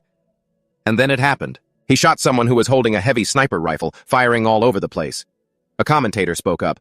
Meanwhile, Rich still has all its members. Right now, the 2 remaining LTD members are being hunted down and eliminated one by one. Only Lee Chang-hyun is left. Lee Chang-hyun hid behind a door, his eyes scanning his surroundings with extreme vigilance. His body was hot with exhaustion. Lee Chang-hyun panted heavily, clutching the gun in his hand. His face showed clear frustration. Lee Chang-hyun gritted his teeth, thinking, I have to win. I can't let us drop to 9th place. Lee Chang-hyun readied himself, prepared to open fire at any moment. He dashed out to his left. Bang! He opened fire, shattering the wall. That time, he brought down the whole building, the commentator said. What is he doing? Is this a suicide mission? A suicide mission, similar to a suicide attack. It seems like he's about to give up. Lee Chang-hyun now stood motionless like a statue amidst the rubble he himself had created. He was silent, not saying a word, but deep down, Lee Chang-hyun was resolute. He raised his gun into position as the commentator thought, no, he hasn't given up yet. And then, bang! Lee Chang-hyun took down another one. The commentator was astonished. Quite the opposite. In a collapsed building with zero visibility, unable to see even an inch in front of him, Lee Chang-hyun can still snipe with perfect accuracy. Lee Chang-hyun fired in rapid succession, his focus on the target unwavering. He kept his gun perfectly steady. The commentator shouted, an all kill! No, it's a triple kill! Through the hazy dust, Lee Chang-hyun stepped forward, steady and cold. The commentator exclaimed, what an unbelievable sight! Heptakill! It's now a 1 versus 1 situation. Is he going for a heptakill? A record that's never been set in history. Lee Chang-hyun was gritting his teeth, holding on. He pulled the trigger, but nothing happened. This made Lee Chang-hyun panic. Damn it, I'm out of mana! After that came the scene of Team Rich celebrating their victory. The commentator sighed. What a shame. The attempt to make history ends here. Lee Chang-hyun was defeated by Lee Ji-han's sword. With this result, LTD drops to 9th place with a score of 0 and Rich holds its position. Lee Chang-hyun. Lee Chang-hyun sat in the break room, extremely disappointed in himself. One step. It was just one step. That one step led to this result. Back in the present, Lee Chang-hyun has Ju Hee-soo pinned from behind with a gun. Ju Hee-soo is completely shocked at being defeated. Lee Chang-hyun thinks, now for me. Ju-hyun spins around, rushing backward and cursing under his breath. Damn it! But when he turns, he's stunned. There's no one in front of him. Not a single soul, only piles of rubble. Lee Chang-hyun fires his gun, taking down Ju-hoo. He smiles. I'm not short on mana anymore. A notification suddenly appears. Team Izone Hanjeon has been eliminated in battle. Team Izone Hanjeon has been eliminated in battle. The scene shifts to another office, where the people there are staring at the screen in utter disbelief at what's happening. Azato says in amazement, a total wipeout? The mission was to instigate a fight over the capture point, and they succeeded. They captured the point and simultaneously eliminated everyone else. Azato sighs, thinking, I have to admit that kid is at least professional level. Junhong Eo looks somewhat resigned. He gives a wry smile, crosses his arms, and then says to everyone in the room, Come on, juniors, didn't I tell you he could use a gun? Just look at him. There's no way he's someone who can't use a gun. I knew it from the very first round. I saw his potential. Min Soo-hyuk says, yes, I understand he can use a gun as you said, senior, but what I'm wondering is, how did he hit his target through all that smoke and dust? Junhong Eo replies, when you decide to take a shot at such a young age. What skills do you need when you awaken? Accuracy is just as important as mana? It's possible Lee Chang-hyun possesses some kind of skill that helps him aim precisely. He points to the screen. The confidence to hit the target no matter the circumstances. That's what he has. In the stands, everyone is gathered and focused, including Lee Chang-hyun and Kim Do-jun, as well as members of the other teams. Lee Chang-hyun is on his phone, scrolling through the news and noting that the community is buzzing. On the screen are comments like, this game is completely different from the usual. It's pretty interesting to watch. Whoa, Korea finally has a real long-range combatant. Another person comments, wow, if next year's 3rd Division tournament is like this, then it'll be worth looking forward to. Lee Chang-hyun thinks, if I were a spectator, I'd be excited too. After all, it was a clean sweep. He then turns off his phone. That's the spectator's point of view. It wasn't exactly an overwhelming victory. The fact that I've used a similar strategy in the past was a huge advantage. If it had been a direct fight, we wouldn't have been able to wipe them all out, not even half. A notification panel appears. Achieved total annihilation in the elimination and point capture mission. Peak level increased to D+. With the increase in peak skill levels, our growth status will be accelerated. Peak level awakened ability. Legendary Sharpshooter. Long-range sniping accuracy has significantly increased. Weak firing guidance. You can now use a weaker version of firing guidance. Lee Chang-hyun is impressed. This achievement is pretty significant. My peak level rank even went up. Kim Do-jun, sitting next to him, suddenly nudges Lee Chang-hyun's shoulder and speaks. Hey, you were holding back this whole time, weren't you? Whoa, those last few plays were incredible. Can I touch your gun? Lee Chang-hyun sighs, exasperated.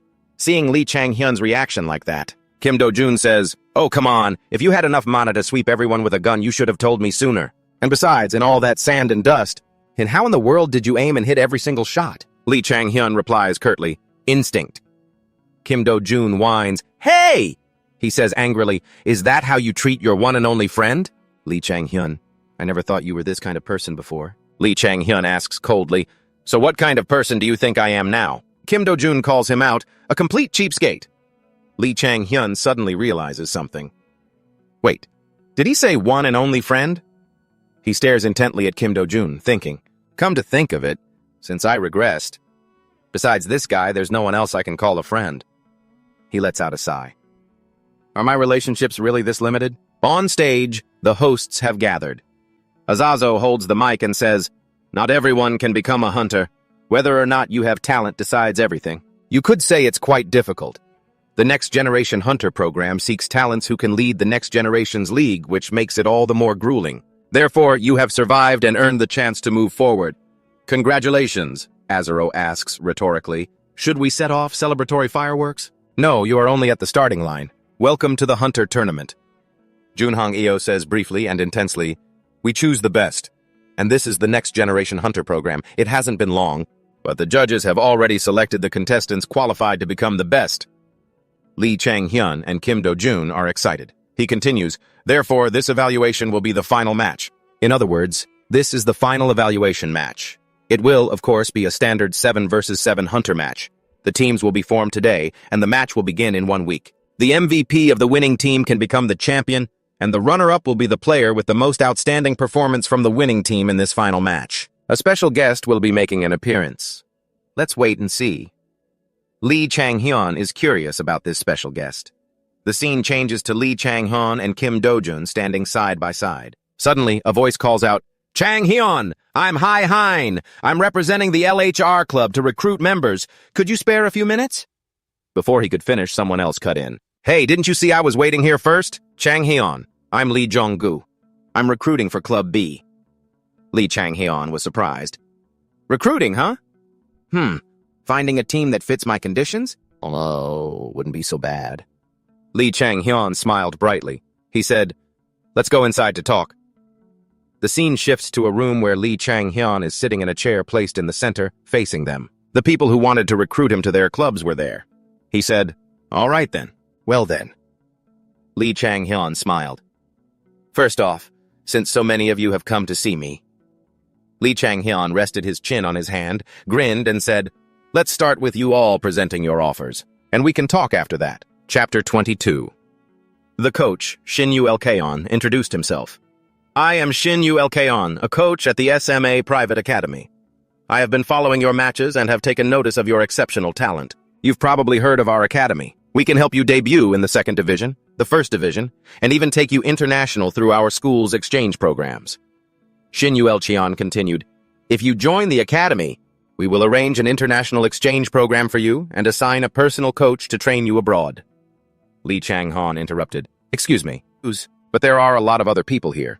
Could you summarize the most special terms of your offer?" Shin-Yu Elcheon seemed a bit flustered.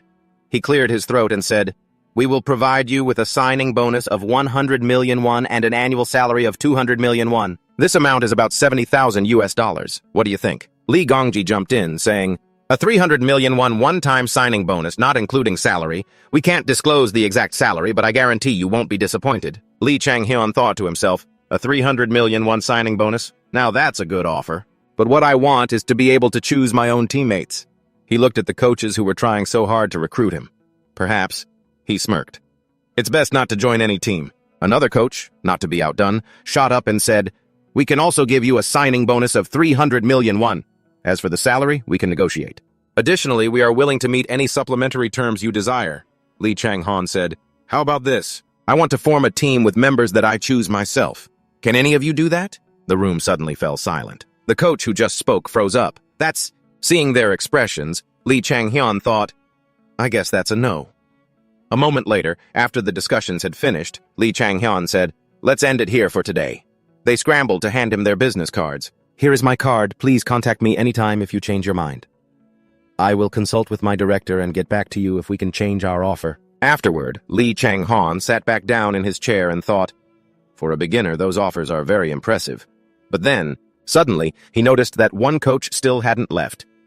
He wondered, huh? Lee Chang-hyun asked, is there something else you'd like to discuss? The man pushed his business card forward and said, allow me to introduce myself. I'm Lee Gong-ji, a recruiter for Team Butter. We can meet the condition you just mentioned. Picking up the business card, Lee Chang-hyun was curious. Oh, he thought. If they had ever been in the first or second division, I would have at least heard their name. If not, they must be a mediocre third division team. Lee Gong-ji said, we don't have a large budget, so we can't offer a bonus. As large as the other teams, but I guarantee we can build a team centered around you.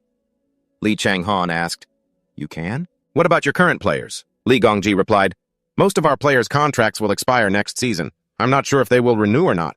He then continued, that's precisely why we're willing to consider your opinion when recruiting new players. Lee Chang-hyun thought to himself, I see. They don't have a big budget, but they're willing to give me a certain degree of control. Lee Chang-hyun asked, but considering my opinion sounds a bit vague. That isn't exactly a promise, is it? Besides, I'd only be able to choose from rookie players, right? That means the team would be full of rookies. Lee Gong-ji's face paled as he said, how about you discuss this directly with our director? It seems he's taken a real liking to you. He was very insistent that I recruit you no matter what. After hearing this, Lee Chang-hyun fell into deep thought. Lee Gong-ji stood up and said, we would be very grateful if you would consider our offer if possible. I hope you will at least meet our director in person. Lee Chang-hyun replied, sure, I'll think about it. The sound of the door closing echoed, leaving Lee Chang-hyun alone with his thoughts. He looked at the pile of business cards on his table. I could choose a reputable third division team with a huge signing bonus and the option to pick one or two teammates. Or Team Butter, a team. And from the lower tier of the third division that would allow me to form a team of rookies. In the end, it all depends on how well I do. When Lee Chang-hyun came out of the room, Kim Do-jun immediately asked, so, how'd it go? He ran over and asked excitedly, did you get any offers? Seeing Kim Do-jun approach so quickly, Lee Chang-hyun asked, have you been waiting for me this whole time? Kim Do-jun cheerfully replied, yeah, I'm at the Seoul Private Academy after all. I was waiting outside. Kim Do-jun asked while trailing after Lee Chang-hyun, so have you chosen a team yet? What's the offer like? Lee Chang-hyun said, well, a 300 million won signing bonus, not including salary. That's about average. Kim Do-jun was so shocked he broke into a sweat, exclaiming, oh my god. Lee Chang-hyun thought, it's probably much higher than what Kim Do-jun gets at the academy. But the academy is a nurturing place, while the benefits I'm getting are for competing in the league. Third ranker? Kim Do-jun asked. So which team did you pick? Lee Chang-hyun said, I'm not sure yet. Kim Do-jun was incredibly surprised. What? But the offer is amazing, Lee Chang-hyun replied. I told them I want to choose my own teammates.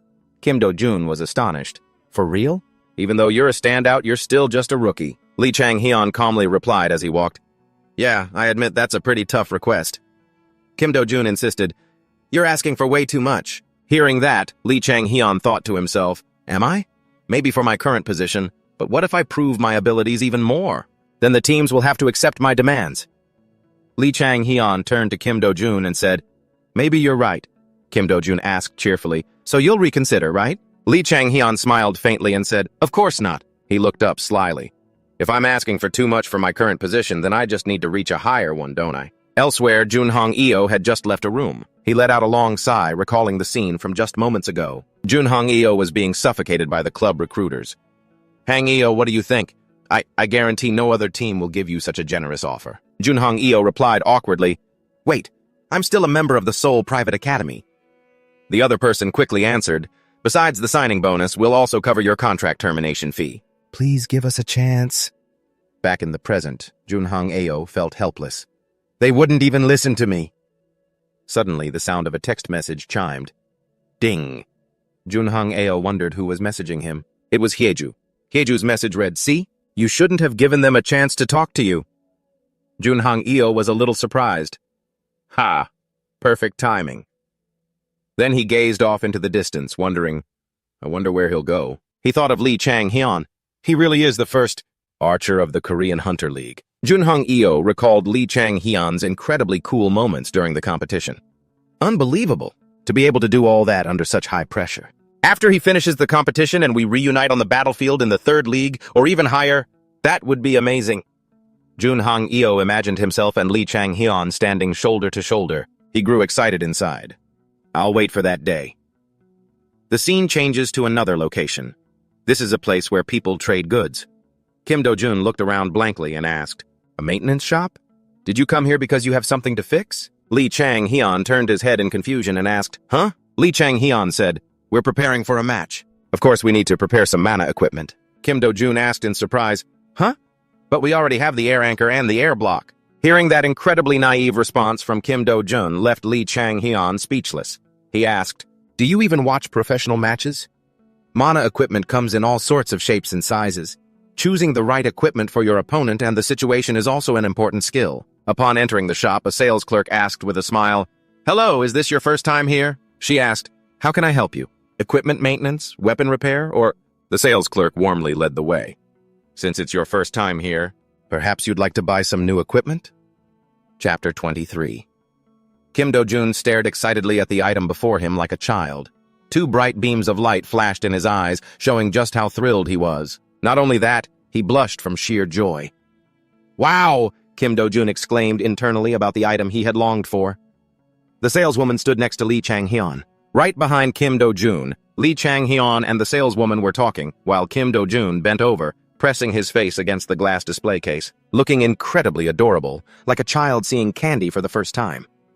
The saleswoman asked, Would you like me to explain how to choose mana equipment? Lee Chang-hyun, who had been looking at Kim Do-jun, heard this. He turned to answer, Yes.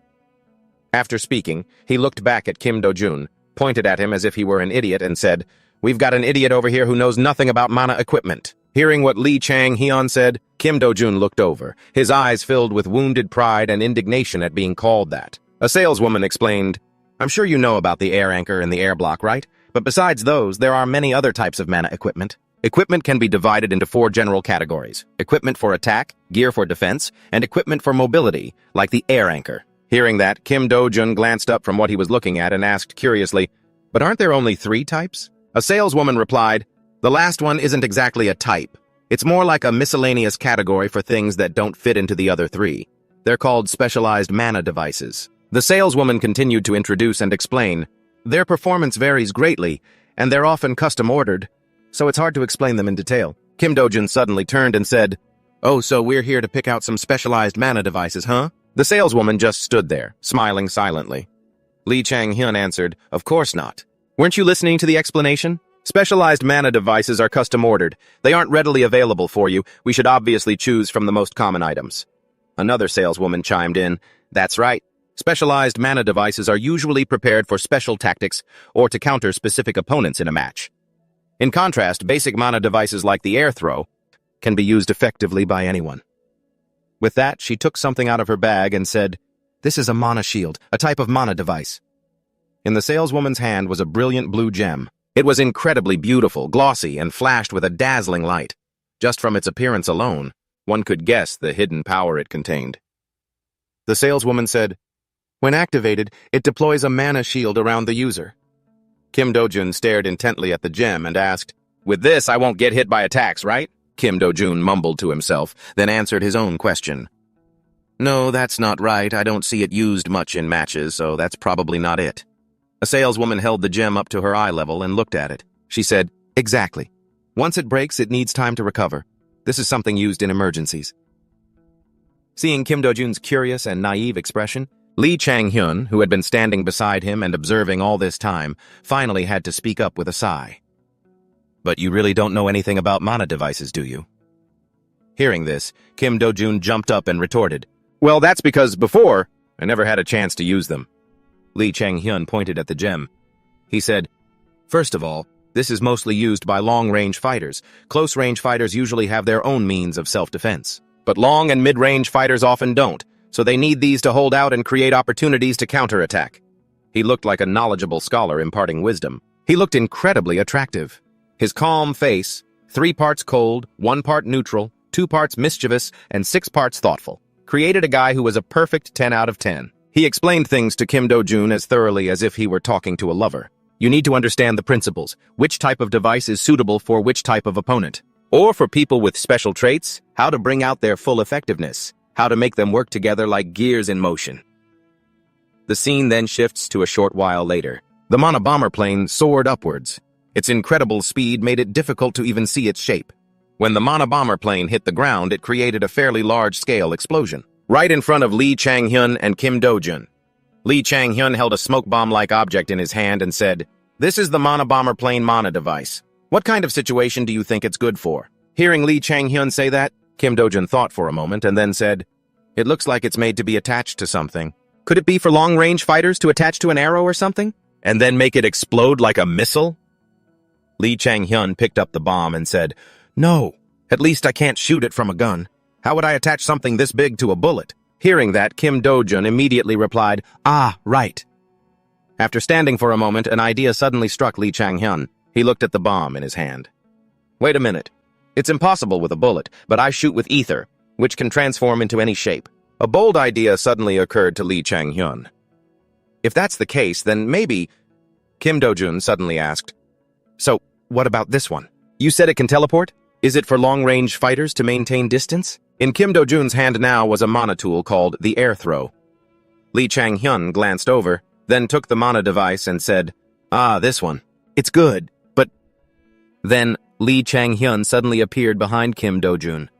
Kim Do-jun, who had been talking, was stunned and bewildered when he suddenly couldn't see Lee Chang-hyun in front of him. Then, Kim Do-jun suddenly felt something hard and cold pressed against his head. It was, of course, Lee Chang-hyun's gun.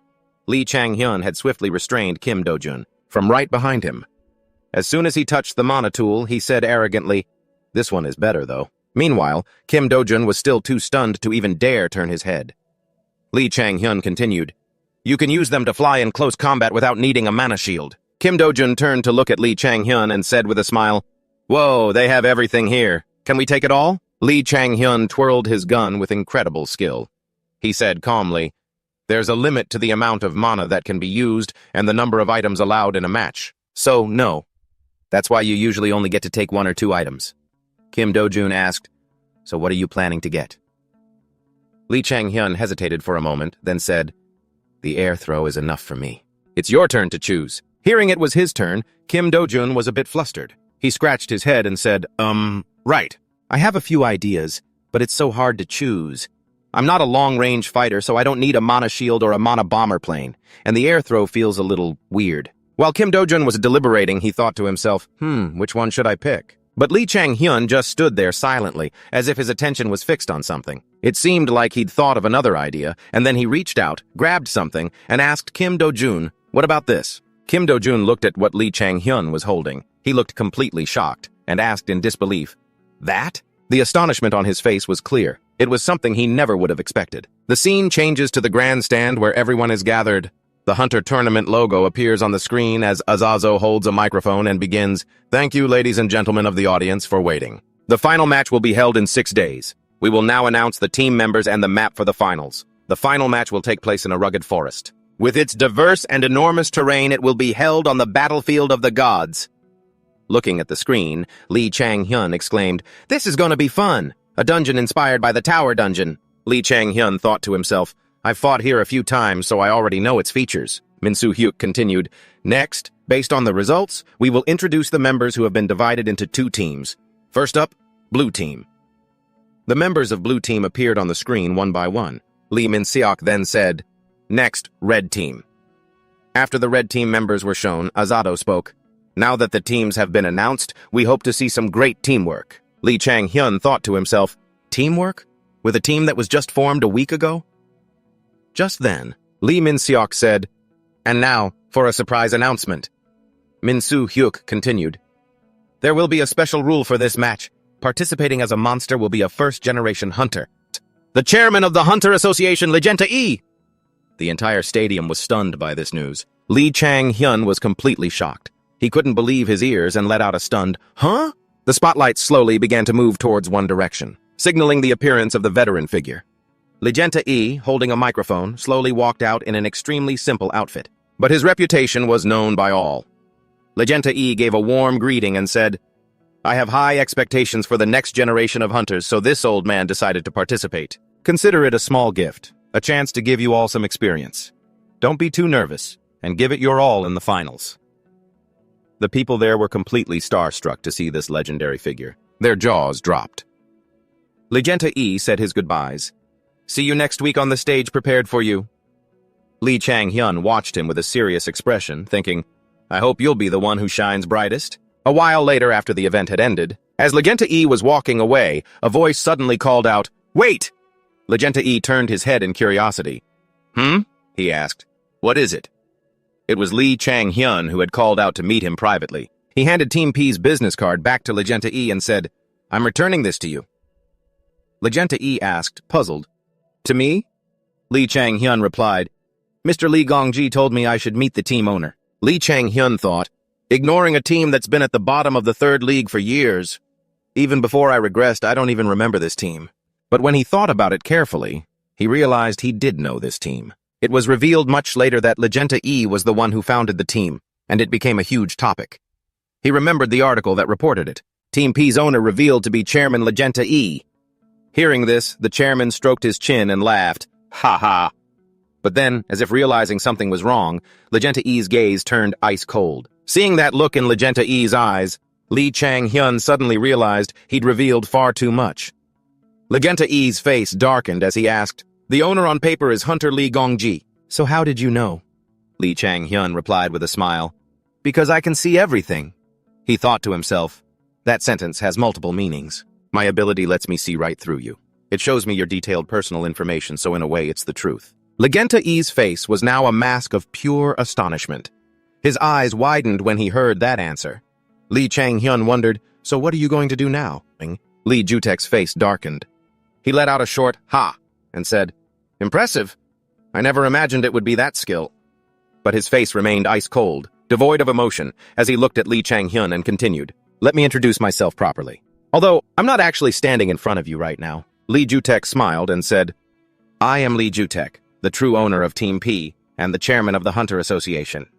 I thought my recruitment efforts and Lee's offer, Jeonju's offer, had failed, but it seems you've changed your mind." Lee Jutek smiled smugly, pointing a finger at himself as he bluntly stated Lee Chang-hyun's demand. "In return, I want Team P." In another room, a finger tapped rhythmically on a tabletop. It was Lee Jutek. Beside him, Lee Jeonju asked, "Did you give my business card to the owner?" Lee Jutek replied simply, "I did," Lee Jeonju said worriedly. "But with that condition, it's a little difficult, isn't it? I'm not so sure Lee Chang-hyun's current value is that high." Lee Jutek fell into deep thought. "I never thought he would demand full control over the team's operations and business rights in exchange for joining. Even if he is Korea's first sniper, that condition is a bit much." An image of Lee Chang-hyun holding a rifle and smiling flashed through Lee Jutek's mind. Although he performed very well on the show, that's still only at an amateur level. Thinking that, Lee Jutek stood up and said, "You're right. That's why he made a new proposal." Lee Jong-suk asked, puzzled, "A new proposal?" Lee Jutek walked to the window, clasped his hands behind his back, and replied, "He's betting that he can beat me in the finals. And not just win, but take me down completely." Lee Jong-suk was astonished. "That's insane!" Lee Jutek, with a completely blank expression, glanced at Lee. Jong-suk was stunned. Lee Jutek turned around and said, "Of course I won't be using my full strength, but if he can do it, perhaps bringing him in at that price? It isn't too much to ask." Lee Jong-suk, still a bit worried, replied, "Well, if that's even possible, then fine." Lee Jutek poured a glass of water, his voice laced with amusement. "The funniest part is, when I said I'd accept his offer, you know what he said? He said, 'Are you sure? If that happens, I won't be recruited by you. You'll be recruiting me.'" Lee Jutek recalled the look on Lee Chang-hyun's face when he said it. Lee Jong-suk, still reeling from one shock, was hit by another. "What? He really said that?"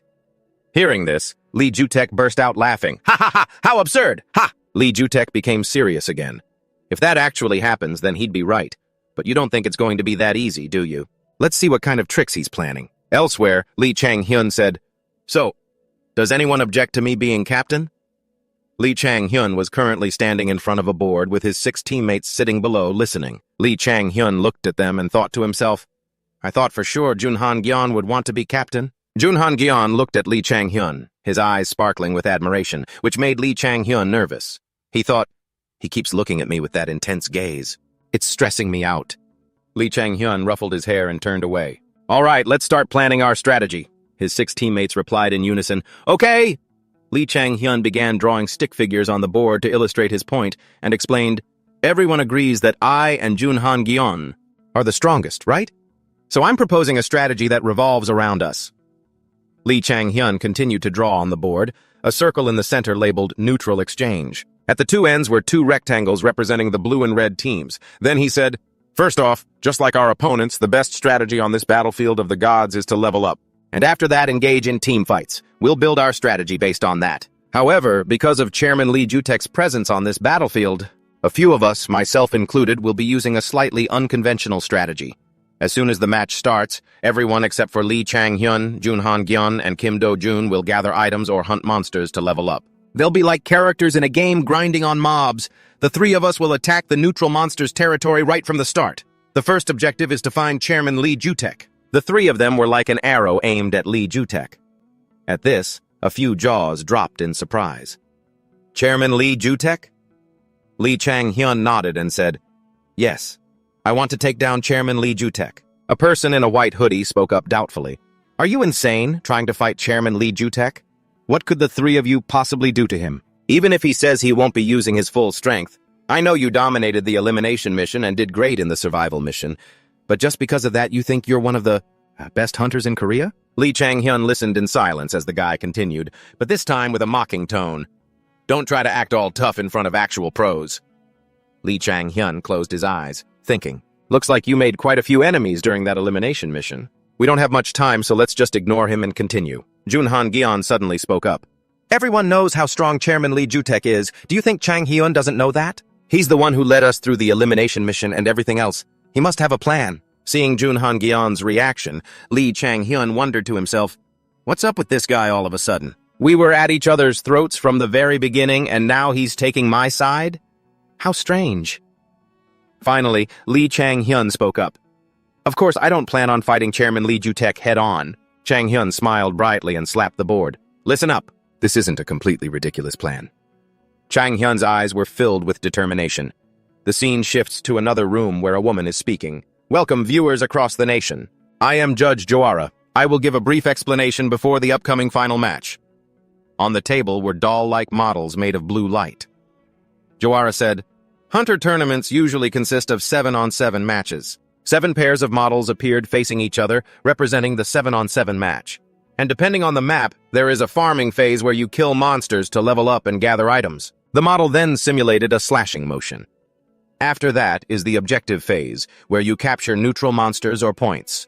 The models then simulated an attack on a giant bear. Finally, the team fight phase is where the 7-on-7 battle takes place. The 7 models pointed their swords at each other.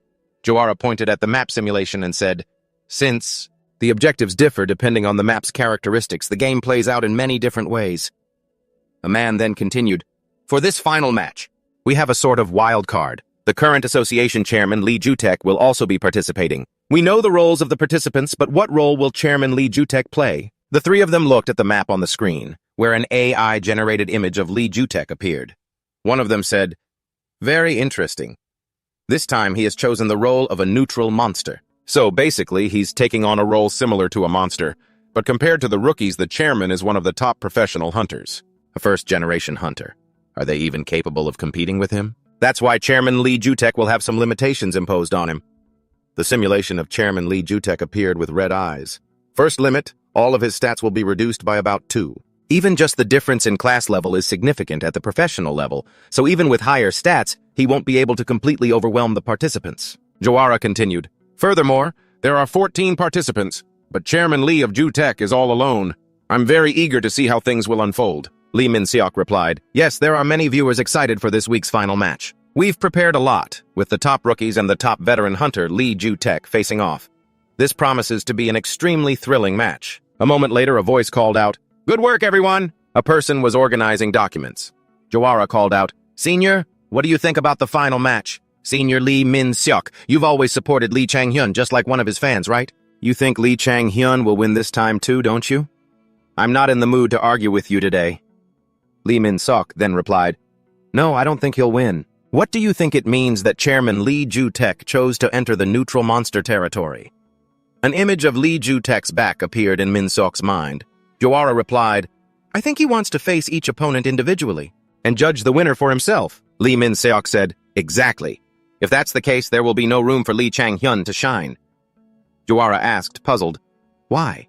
Lee Chang-hyun's strengths are his mobility and long-range sniping. Those are useless against the chairman. Chairman Lee Ju-taek's strengths are his powerful close-quarters combat skills and his incredible pursuit ability. A long-range fighter stands no chance unless they can take him down in a single shot. Joara replied, But this time... Chairman Lee Ju-taek has imposed limits on himself to restrict his power. The difference in their physical stats won't be that large. Isn't it worth a shot? Min-seok said, The fact that the chairman's abilities are limited isn't a huge deal. Even so, he won't go easy on them. In the Hunters League, never doesn't exist. You just never know what might happen. Joara listened, dejectedly resting her chin on her hand. Min-soo Hyuk, who was next to them, also spoke up. I completely agree with you, Senior, but I think the chances in this match are still very slim. Looking at the map, he continued, This arena is the battlefield of the gods. Chapter 25. A colorful panel appeared with a countdown timer showing 9. Beep. The countdown reached 0. Flash. The words, Hunters, appeared. Ring, ring, ring. Countless comments flooded the comment section. Someone wrote, Haha, for real! Chairman Lee is participating in the match. He didn't even participate in exhibition matches before. Someone else replied, Why is that old man competing with a bunch of kids? Another person replied, Chairman Lee is definitely trying to show off. Yet another person said, Give me a break. The kids are just high school students. Someone else said, I wonder what kind of skills and weapons a first-generation hunter will use. I'm so curious. Among the comments, another one appeared. This is the first time Chairman Lee has shown himself as a hunter on a live broadcast. Someone replied, Really? Okay, this is getting more and more interesting. Honestly, this is more interesting than watching the rookies. The comment got 14 likes. Another person replied, For sure, everyone is looking forward to his performance. On the Hunters League stage, under mystical blue lights, the arena map was displayed in the center. The stands were packed with spectators. At the judges' table sat 3 people, Joara, Min-soo Hyuk, and Min-seok. Chang-hyun walked onto the stage, followed by his teammates. Chang-hyun looked up at the map and thought, What a relief. The arena is exactly as I remember it. This means we can stick to the plan we've laid out.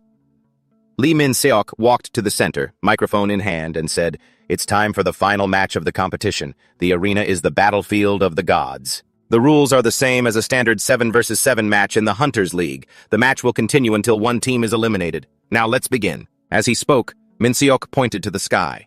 The moment he finished, the entire stadium erupted in cheers. The scene shifts to a gloomy castle shrouded in a dark red aura. In the past, dungeons, also known as towers, appeared all over the world. This led to conflicts between hunters from different nations, all vying for the top spot. This formed the foundation of today's Hunters League. The towers contained artifacts of great power, like swords, necklaces, and shields. Conflicts were certainly inevitable. Hunters had to fight one another to claim the treasures on battlefields swarming with monsters like goblins. This is the origin of the Hunters League. That's why most of the league's arenas are exact replicas of real towers. Of course, this also means that first-generation hunters are more familiar with the arenas than new hunters are. An image of Lee Ju-taek with blazing eyes appears. Chang-hyun has now been transported into the arena. In front of him are green trees and mounds of earth. Junhan Gyeon approached and asked, Are we deploying according to the plan? Chang-hyun replied, Yeah. Then he turned his head and called, Han-gyeon Dojun, let's go. With a determined look, Hyun thought, There's no turning back now. Back at the stage, watching the large screen, a judge said, All right, let's check in on the players. Team B is clearing out monsters with Yoo Hee-ju in the lead. She's currently wielding a giant hammer. It seems their plan is to hunt monsters to power up before confronting Chairman Lee. Another judge replied, Exactly. That's the most basic and effective strategy. Even with all of Chairman Lee's stats reduced by 2 points, he still holds an advantage over our contestants. The scene shifts to Chang-hyun's team. Oh, Team A, in contrast, is using a completely different strategy. Only 4 members are hunting monsters? There are the other 3 players. They were now 100 meters from the starting point. Lee Chang-hyun, Jun Han-jeon, and Kim Do-jun were completely off the standard route. Min Se-ok paused worriedly, thinking, they're heading towards the chairman. Jawara broke the silence. What do you think they'll do next? Min Se-ok replied, it seems they're targeting Chairman Lee. Jawara then said, considering their current stats, and with only 3 members, defeating Chairman Lee is nearly impossible, isn't it? Min Se-ok said, I agree, but let's wait and see what they have planned. Hyun was running quickly. Soon the 3 of them arrived at the neutral monster zone. Lee Jutek was standing right there. In his hands were a spear and a shield. Jutek's eyes narrowed. He looked into the forest and thought to himself, someone's here already? Then, taking a step forward, Lee Jutek broke into a wide smile and thought, how interesting. What are you kids plotting? They think I wouldn't notice. Hiding, are they? All I see are these ice statues. A bullet flies out, hitting Lee Jutek's shield and ricocheting off with a ping. Instantly, more shots follow. But Jutek blocked them all. The bullets clinked against his shield. Clink, clink, clink. Jutek thought to himself, I don't think so. Then Jutek smiled, pushing his shield aside and saying, is that all you've got? Trang-hyun raised his gun again. Bang, bang, bang! He fired at Jutek, but the shield blocked every shot. Behind Jutek, Do-jun closed in. Then Do-jun leaped into the air, shouting as 2 swords appeared beside him. Quickly approaching from behind, Jutek reacted swiftly, raising his spear to block Do-jun's attack, then using his shield to parry the 2 flying swords. Jutek didn't forget to mock him. Too slow. Do-jun was pushed back. Jutek said, I had high expectations for you, Trang-hyun. If this is all you can do, then it's quite a disappointment. I was hoping you'd surprise me with something. Interesting, not these boring attacks. Do-jun listened silently as Jutek spoke, but his gaze suddenly shifted. Surprised, Jutek thought to himself, what's that? A giant shadow fell over Jutek. Huh? He wondered. The statue from before had come to life and was now standing right in front of him. The battlefield of the gods. The statues stood tall, their eye sockets glowing. A civilization of giants that once fought in this tower. But for some unknown reason, they were turned to stone. The interesting thing is, these giants are still alive despite being petrified. The final round of the Hunter tournament is usually held in a real tower, so I'm all too familiar with this arena. That's why I know how to awaken the giants. Rewind a little. A surprised Do-jun asked, are you planning to wake those statues up? Han-jeon asked curiously. Did you figure something out? Just like in the survival game, Hyun replied. I can feel it. Even as he spoke, the 3 of them kept running at full speed. Someone asked, feel what? Hyun pointed towards the statues and said, the cracks. If we precisely break the cracks on those statues, they'll crumble, and the giants inside will awaken, like they're breaking out of a shell. Do-jun asked doubtfully, for real, or is that just a guess? Or is that... Han-jeon looked at Do-jun, then turned back to Hyun with sparkling eyes and said, of course not. That must be one of his skills, right? Hearing that, along with Han-jeon's expression, Hyun replied awkwardly, I guess so. Looking at the statues, Do-jun asked, so? Will the giants under those statues help us? Hyun shook his head and answered, no. They've been petrified for so long that they've almost lost their minds. They'll probably attack anything in sight.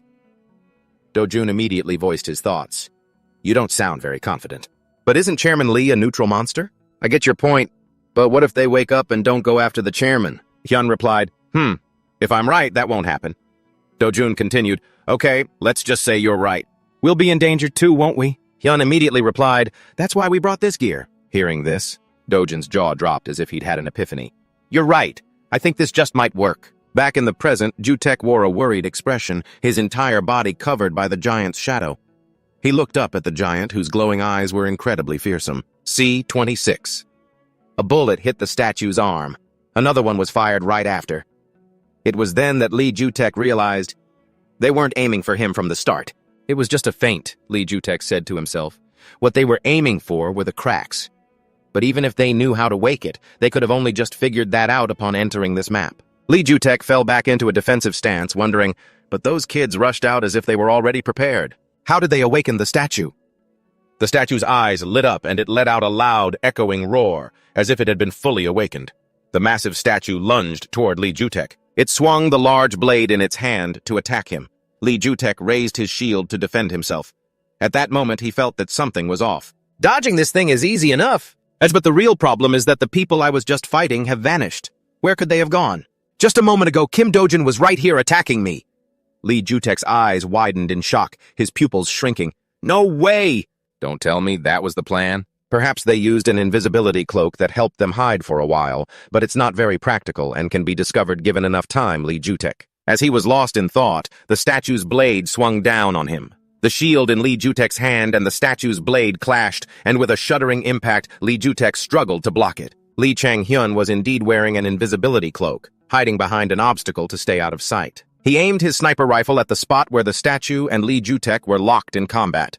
Just as Lee Jutek realized they wouldn't give him time to find them, the bullet was already flying toward him. Like a gust of wind he never could have predicted. Lee Jutek bit his lip, helpless.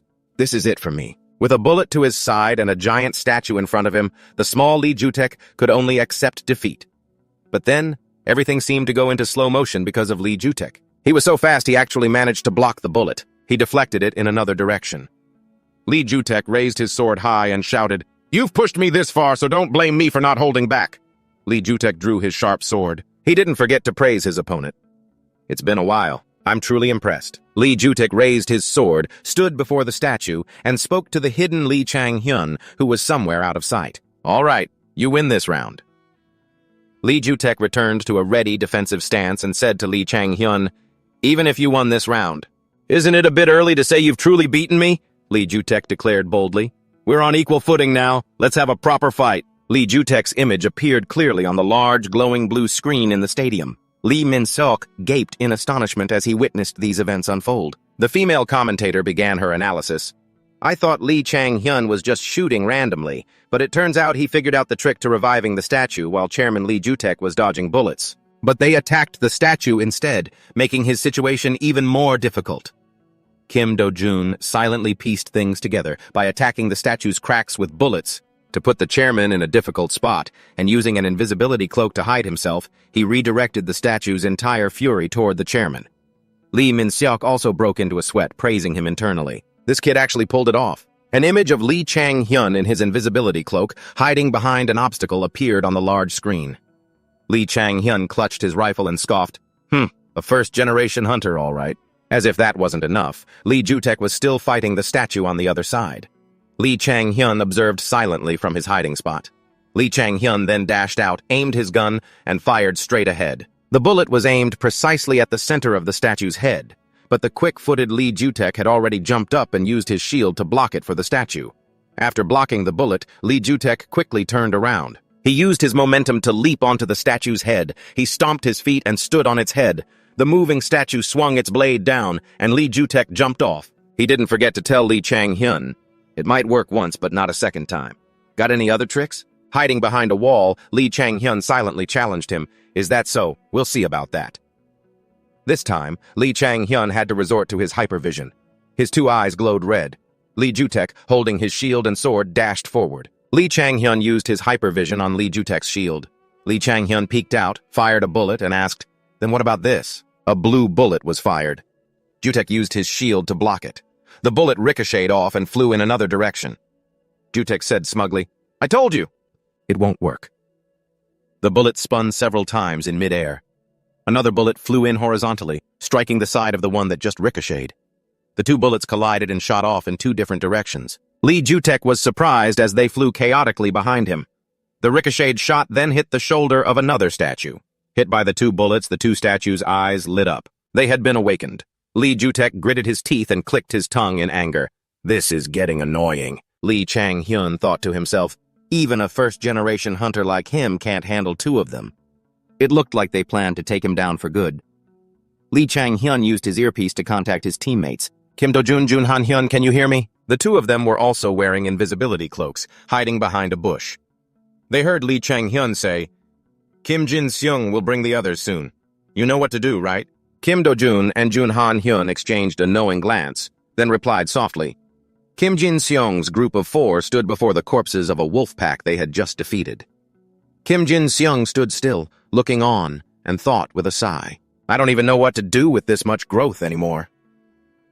Lee Chang-hyun placed a hand on Kim Jin-seung's shoulder and pleaded, "Among the 4 of us, you're the #1 person I've always trusted, Kim Jin-seung." Kim Jin-seung closed his eyes and reluctantly replied, "Since you put it that way, I guess I have to help you." He gave us 3 instructions. First, gather as many minions and resources as possible, and we must preserve our numbers. Second, be careful not to enter Ayu Hiju's team's territory. Third, if we run into them, run away. Kim Jin-seong held the instruction paper and read. He even drew out an escape route for us. While Kim Jin-seong's group was still hiding, a group led by a blonde girl from the blue team arrived, pointing around and saying, "They're just somewhere around here. Find them." Kim Jin-seong frowned, thinking his prediction was right. The blonde girl leading the blue team, with a stunning figure and a club slung over her shoulder, said confidently, "We won't lose this time." Kim Jin-seong turned to his side and ordered everyone to retreat. As they ran from their hiding spot, the blonde girl spotted them. She immediately yelled an order to her people, "Over there!" After them. Kim Jin-seong remembered the instructions. If you meet the blue team, lure them away while escaping. Right now, Kim Jin-seong was extremely anxious as the blue team's leader chased him down. "Oh man, can I even lure them away?" "Lee Chang-hyun!" Kim Jin-seong ordered the others. "Keep running to the rendezvous point." They replied, "Roger," and quickly followed his command. Just as they were making good progress, the blue team was forced to a halt. The blonde leader stared, bewildered at the scene before her. The statues surrounding the blue team were struck by distant gunfire, awakening them. The blonde girl, startled, finally realized this was the territory of the neutral monster, C-27. A chunk of rock exploded from the awakened statue. Its 2 eyes lit up as it let out a ferocious growl. The blonde girl, hit by a flying piece, scrambled to the side in a panic. Kim Jin-seong jumped, looking back and exclaiming, "What in the world is that thing?" Kim Jin-seong thought in surprise, "You said you were going to attack Chairman Lee Ju-taek, didn't you?" Meanwhile, Lee Ju-taek was struggling to fight the 2 statues that Lee Chang-hyun had just awakened. Kim Jin-seong, bewildered, wondered to himself, "What the hell are you doing, Lee Chang-hyun?" Lee Chang-hyun contacted Kim Jin-seong through his earpiece. "How long can you keep this chaos going?" he asked. Kim Jin-seong received the signal and quickly replied. "Not for long," Lee Chang-hyun calmly calculated, then replied, 3 minutes is all we need." As Kim Jin-seong ran from his hiding spot, he retorted, "What can you possibly do in 3 minutes?" Lee Chang-hyun didn't elaborate, simply saying, "You'll see." He cut the connection with Kim Jin-seong, then turned to call Kim Do-jun and Jun Han-jeon. He said, "This is our best chance while we're still hidden. Got it?" The other 2 quickly understood, replying, "Roger." Lee Chang-hyun calmly gave the order, "On my signal. We're taking down Hiju's team first." Kim Do-jun, sword at the ready, listened for Lee Chang-hyun's signal to advance in unison. Jun Han-jeon was also in position, ready for battle. Lee Chang-hyun counted down. 3, 2, 1. They all threw off their invisibility cloaks. Kim Do-jun and Jun Han-jeon charged forward together, attacking the blue team. Caught by surprise and unable to defend, they were wounded by the 2's blades. The blonde girl was completely stunned, unable to react. She broke out in a cold sweat and glanced behind her. The blonde girl ordered her team, "Avoid the giant as much as possible. Stick to the red team amidst the chaos." She slammed one of her hands hard onto the ground. She created a yellow circle of light on the ground, forming a defensive barrier. Kim Do-jun and Jun Han-jeon immediately recognized it. It was a sanctuary, a healing field. "Can't let that happen," Lee Chang-hyun thought to himself, drawing his gun and aiming at the blonde girl. The bullet flew swiftly, aimed right at her heart. But in the instant before it struck, the ring on her finger glowed, deflecting the bullet in another direction. She looked smugly in Lee Chang-hyun's direction. "Did you really think I'd step out here without a countermeasure for guns?" Lee Chang-hyun closed his eyes, trying to calm himself and figure out a solution. "I underestimated her. I'm out of options." Lee Chang-hyun would just have to use a different method. He took out the mana bomb drones. Next, Lee Chang-hyun began to separate them. A mana bomb drone is a mana device that can trigger mana and cause an explosion. 1 pack contains 8 of them, and Lee Chang-hyun was breaking it down. Next, Lee Chang-hyun had to place it into the egger and change its form. He loaded it into his gun. It felt a little heavy. Lee Chang-hyun pulled the trigger. The gun immediately fired out 1,000 bolts like electrical sparks. It shot straight into the members of the blue team, sending them flying. The blonde girl struggled to keep her footing. She cursed in anger, "Damn it!" A transmission from Lee Chang-hyun's teammates came through his earpiece. "What did you just fire? That was you, wasn't it?" "Whoa, that's insane! You fired the whole mana bomb drone, didn't you?" Lee Chang-hyun smiled, satisfied with his shot. "Looks like it was effective." The blonde girl stood her ground, but blood dripped ceaselessly, forming a puddle at her feet. The blonde girl gritted her teeth in anger, glaring at the oozing wound on my arm. Damn it! The wounds were healing quickly thanks to the sanctuary, but before she could regain her composure, another blade slashed towards her, forcing a hasty dodge. She had to remind herself, we're not just fighting one person. The blonde girl stayed within the sanctuary for protection, facing Kim Do-jun and Jun Han-jeon head-on. In front of him, Lee Chang-hyun reloaded his gun. He knew very well that there were two ways to advance in the Hunter tournament. First, kill the monsters or minions that appear in the map's dungeons. He aimed his gun at the blonde girl. And the second way is to eliminate the opposition. A shot rang out, knocking her backward. Lee Chang-hyun, still hidden by his invisibility cloak, thought to himself, Heju's team is almost done for. Over here, Lee Ju-taek was still locked in a fierce battle with the statue. Looks like things are wrapping up over there too. Lee Ju-taek had destroyed the two statues. His face grimy, he stood there with a refreshed smile. It's been a long time since I've had a proper fight. Lee Ju-taek looked around and said, Now, to get back to the main topic. Shall we talk some more? Lee Chang-hyun pulled his cloak tighter and replied, Is there anything for us to talk about here? Lee Ju-taek chuckled. Now don't be like that, I'm quite impressed. Speaking of tactics, eh? The Hunter tournament is about to become a brutal free-for-all. Lee Ju-taek stood there, practically burning with intensity. But in the beginning, strategy was the key to conquering the towers. Ha ha ha! Suddenly, his entire body lit up, surrounded by a blazing red aura. Then came a precise attack right on Lee Chang-hyun's position, despite his invisibility cloak. Lee Chang-hyun's cloak was blown off, leaving him completely stunned. Did he pinpoint my location? From the sound of my voice? Lee Chang-hyun stepped on a spider thread he had created to leap high into the air, then swung on it to evade. He looked back at Lee Ju-taek, who was just standing there slowly, unable to give chase. He guessed to himself, Looks like the chairman doesn't have much stamina left. We can overwhelm him. Lee Ju-taek was stunned to see Kim Jin-seung and Kim Do-jun advancing on him from below. Kim Do-jun moved like a flash, delivering several masterful sword strikes, but Lee Ju-taek was just as quick, dodging every blow. He even managed to land a critical blow on Kim Do-jun. Bullets flew and a sword slashed wildly, but Lee Ju-taek swiftly blocked the attacks with a shield. Jun Han-jeon was completely shocked by his power. No way. They didn't say it out loud. But they had to tacitly admit that this must be the difference between a top-tier hunter and a newcomer to the third league. The next person to be defeated by Lee Ju-taek was Kim Jin-seung. We tried so hard to keep you. Lee Ju-taek's eyes turned frighteningly red after his recent victory. Lee Chang-hyun was still aiming his gun at Lee Ju-taek. He was quite stunned, his heart in turmoil. So it's just me and Jun Han-hyun left? Lee Ju-taek asked smugly. Surprised? Lee Chang-hyun smiled calmly and replied without a hint of change in his expression. No, everything is going according to plan. Jun Han-jeong was also surprised by Lee Chang-hyun's response. Lee Ju-taek asked another question.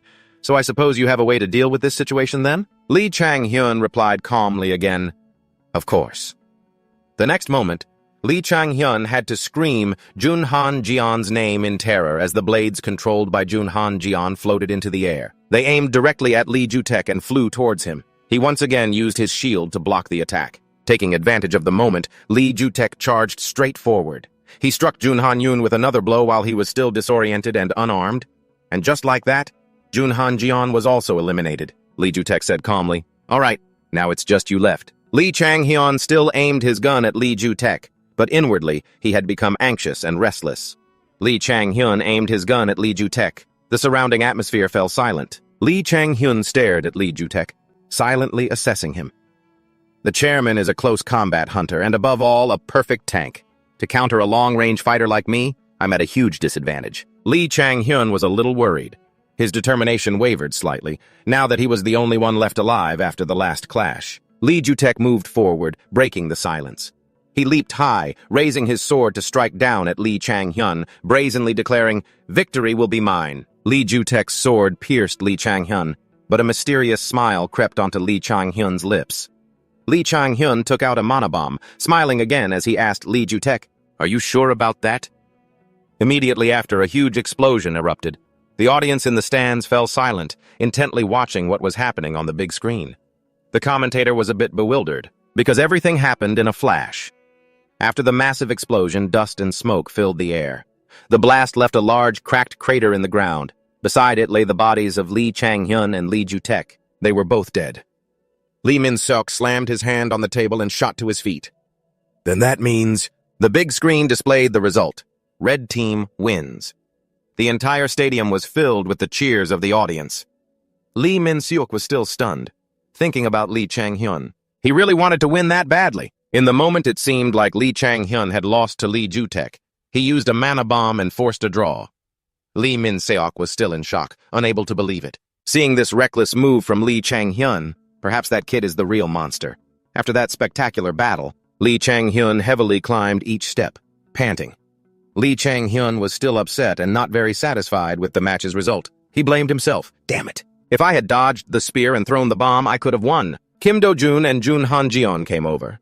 Kim Do-jun put his arm around Lee Chang-hyun's shoulder and asked, "What are you thinking about? Shouldn't you be happy?" Lee Chang-hyun replied dejectedly, "How can I be happy? I tied with the chairman." Then Jun Han-jeon asked in surprise, "Didn't you hear?" Lee Chang-hyun turned around, confused, and asked, "Hear what?" Jun Han-jeon just smiled and said, "Oh, nothing."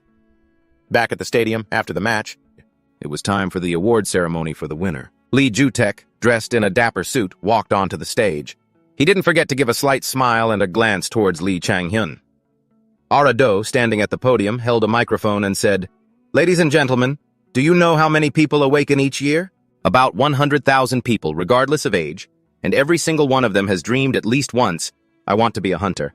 However, being a hunter is a difficult job. Even if they aren't first-generation hunters who directly attack the towers, even if they are just athletes in the Hunter League, a hunter must be brave, wise, and lucky.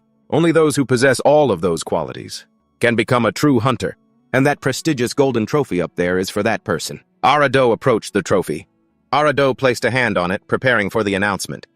"And now, in the next generation hunter, one more person has proven that they are a true hunter." Even though he had tied with Chairman Lee Ju-taek, Lee Chang-hyun still had a sliver of hope of hearing his name called, and indeed, Araho shouted his name loudly. "Lee Chang-hyun!" The spotlight shone on Lee Chang-hyun. Arajo said, "Congratulations! You are the best hunter of the next generation hunter." And so, Lee Chang-hyun had reached the trophy he had always longed for. Standing before the trophy, Lee Chang-hyun felt an ecstatic joy and strange emotions welling up inside him. Ara-do picked up the trophy and handed it to Lee Chang-hyun. Lee Chang-hyun took the trophy that belonged to him, filled with an indescribable feeling of emotion. Lee Chang-hyun raised the trophy high above his head. He smiled brightly, full of satisfaction. "I've lifted countless trophies before, but this feeling, oh man, it's been so long." After winning the next generation hunter, Lee Chang-hyun returned home to his overjoyed parents. My mother, who had always been opposed and skeptical, had completely changed her attitude. Lee Chang-hyun's father, grinning from ear to ear, said, "Your mother watched Next Generation Hunter with our relatives.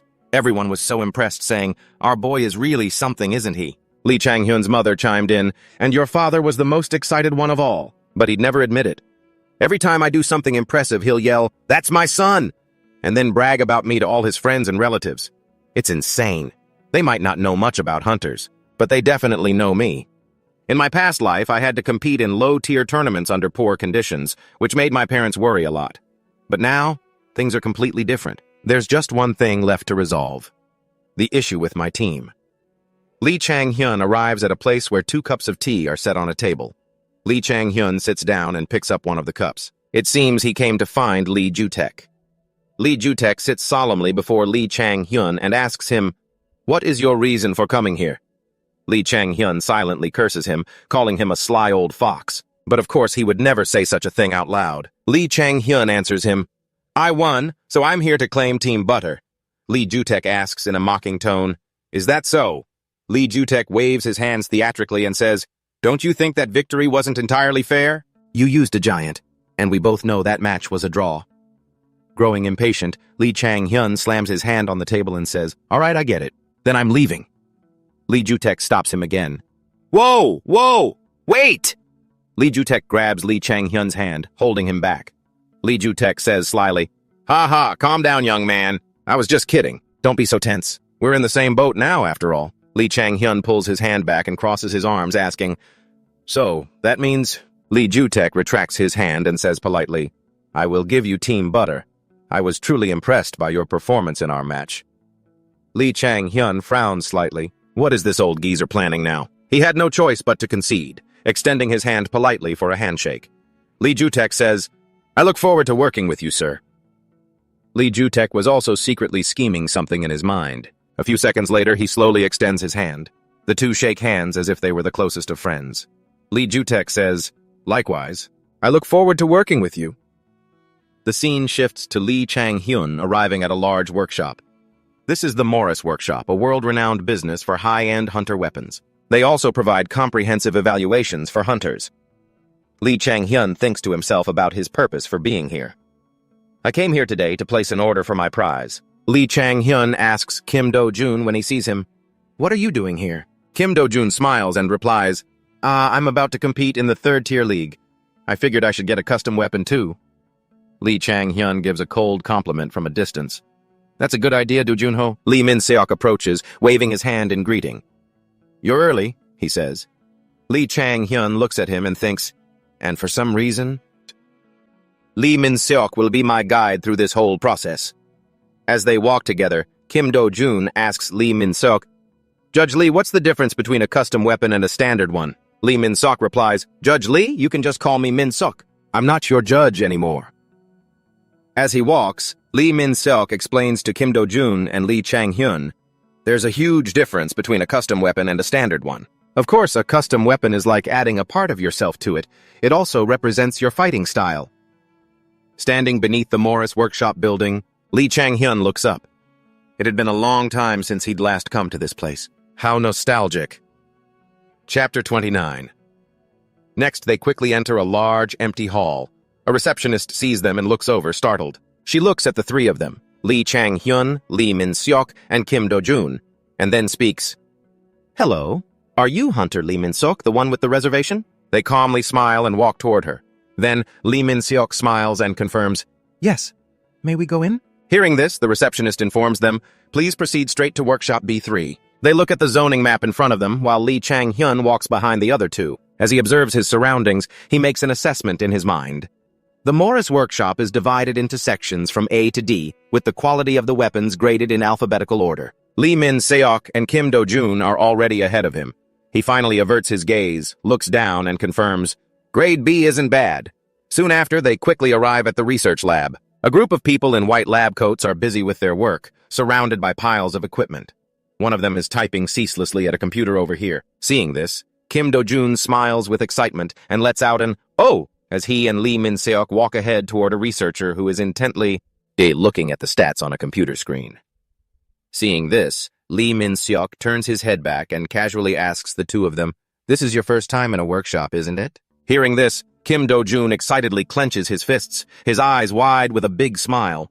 He then confirms, "Yes, it's my first time ever seeing one up close. This is so cool." Standing beside him, he doesn't respond, merely glancing away. He then asks another question out of curiosity. "How much do the weapons here cost? Are custom weapons more expensive?" After getting the question, Lee Min-seok smiles warmly and replies, "Haha, you'll find out soon enough." He then adds, "First, let me explain the important stuff." Finally, they arrive at a place displaying a series of weapons and armor. Lee Min-seok confirms, "Weapon crafting usually starts with a prototype."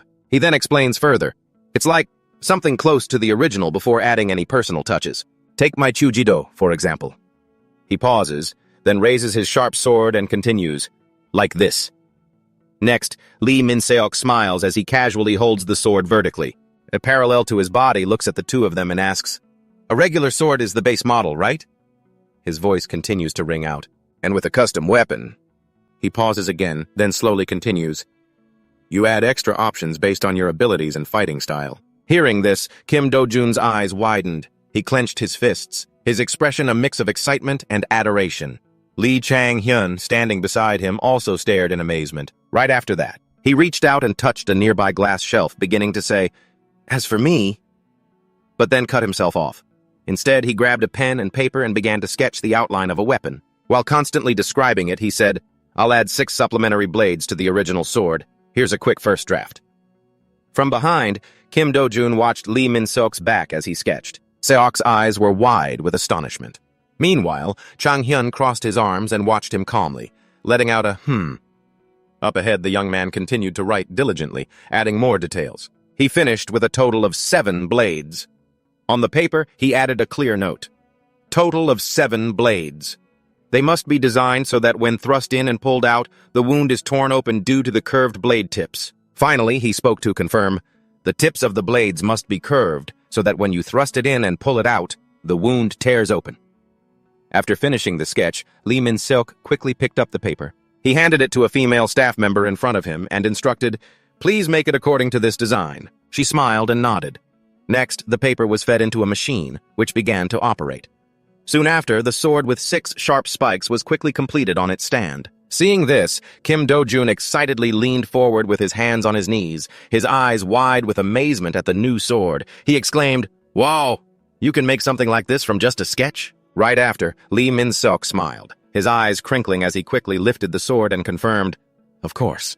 That drawing was just a rough idea of what I wanted. They interpret it and bring it to life." He put a hand on his hip and looked at the other two, who were staring right back at him. Finally, Lee Min-seok pointed a finger toward the ceiling with a harmless smile. He explained further, "The important thing is knowing what kind of weapon you want, or what suits you best, and how you want to use it." Then he asked a question. "Have you ever thought about that?" Hearing that, Kim Do-jun seriously brought a hand up to stroke his chin. He let out a and sank into thought. On the other side, Chang Hyun stared intently at Kim Do-jun and frowned, thinking to himself, "I'll just use the weapon from my past life." He crossed his arms, his expression sullen. Then, he looked back at the pensive Kim Do-jun and thought to himself, "I'm pretty curious about that Kim Do-jun guy. What kind of idea will he come up with?" Suddenly, Do-jun's eyes flew open with excitement. He reached out for a glowing sword in front of him. Seeing this, Lee Chang-hyun's eyes also widened as he watched his action. He screamed in his mind, "That's a weapon specialized for thrusting!" Next, Kim Do-jun went to write something on paper. And as if realizing something, Lee Chang-hyun screamed in his mind again, "Wait a minute." Beside them, Lee Min-seok leaned against a weapon crate and turned to look. Then, Chang-hyun got a clearer look at the words on the paper and screamed in his thoughts, "Acceleration magic!" Do-jun was still writing non-stop, while Chang-hyun's eyes went wide with astonishment. He's requesting a mana acceleration enchantment? Up ahead, Kim Do-jun kept writing down his requests. Faced with this request on paper, Lee Min-seok's eyes crinkled into a smile as he commented, "Haha, adding a little flair while showing off is pretty important too. Ha!" Then he added, "There are quite a few players like that in the higher-level tournaments, you know." Next, Lee Min-seok looked over at Chang-hyun, who was standing with his arms crossed, and asked with a frown, "Have you envisioned a specific weapon yet, Chang-hyun?" Chang-hyun silently looked back at him. Finally, he looked at the pile of weapons in front of them, then mumbled, His eyes were clear and full of composure. He thought to himself, no one in Korea really uses guns anymore, so there are no firearm prototypes here either. Then he looked at the system window in front of him and thought, in any case, with the magic weapon transformation technology here, I can create anything I need.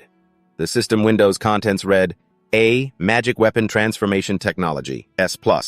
Name, Superhuman.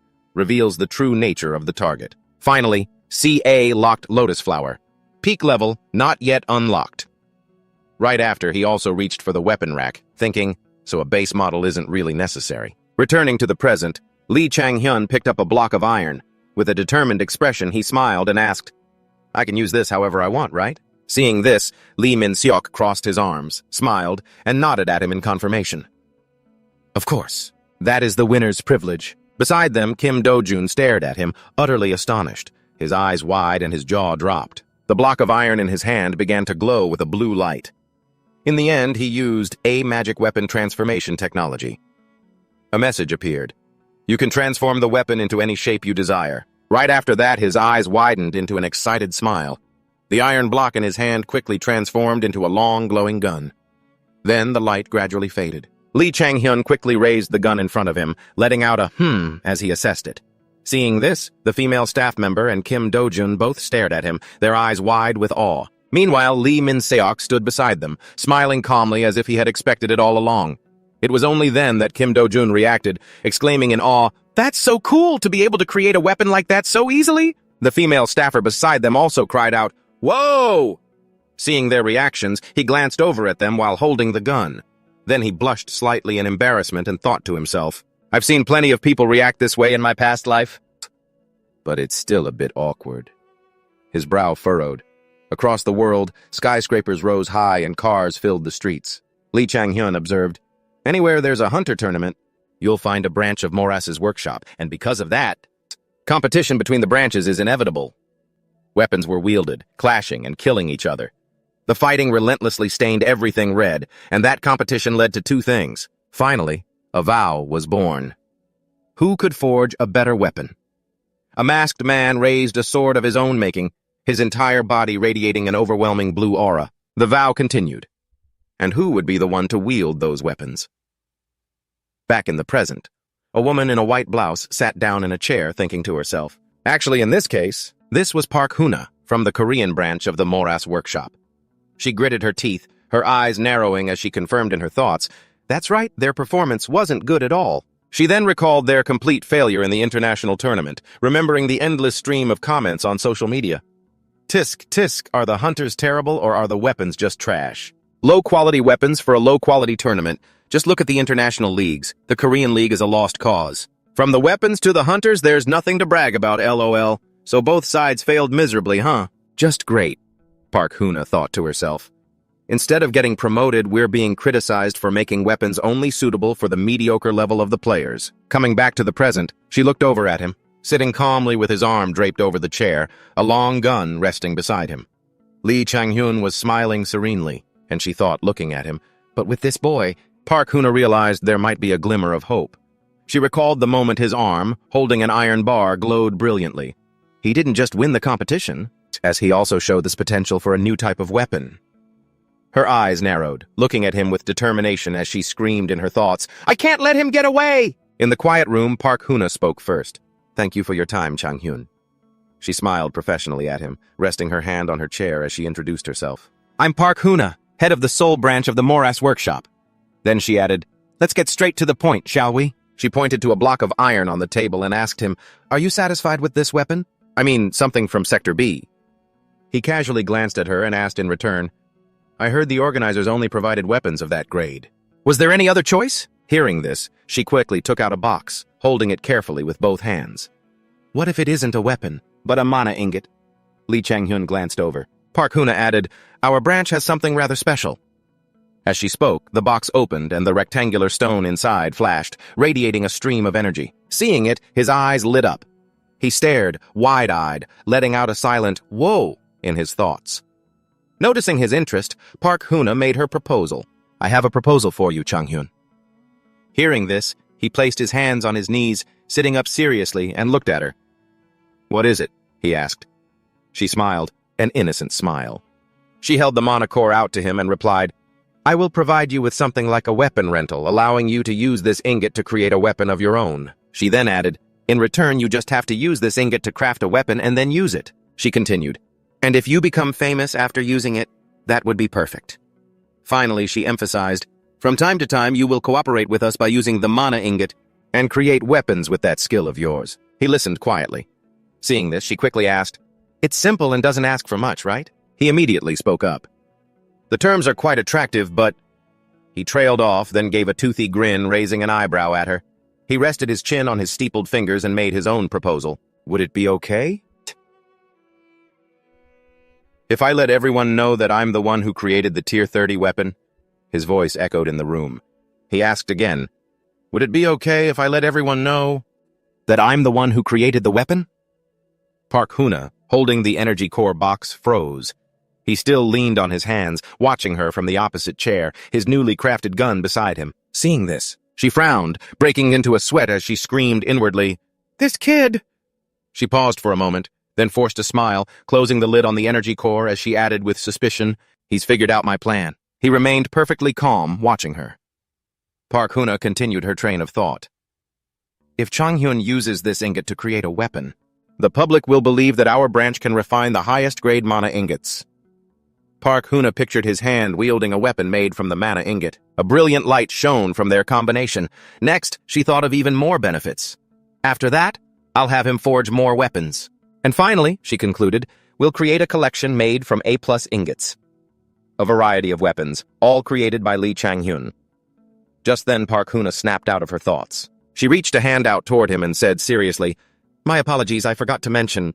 Unfortunately, you'll have to sign a non-disclosure agreement." Seeing this, he crossed his arms behind his back.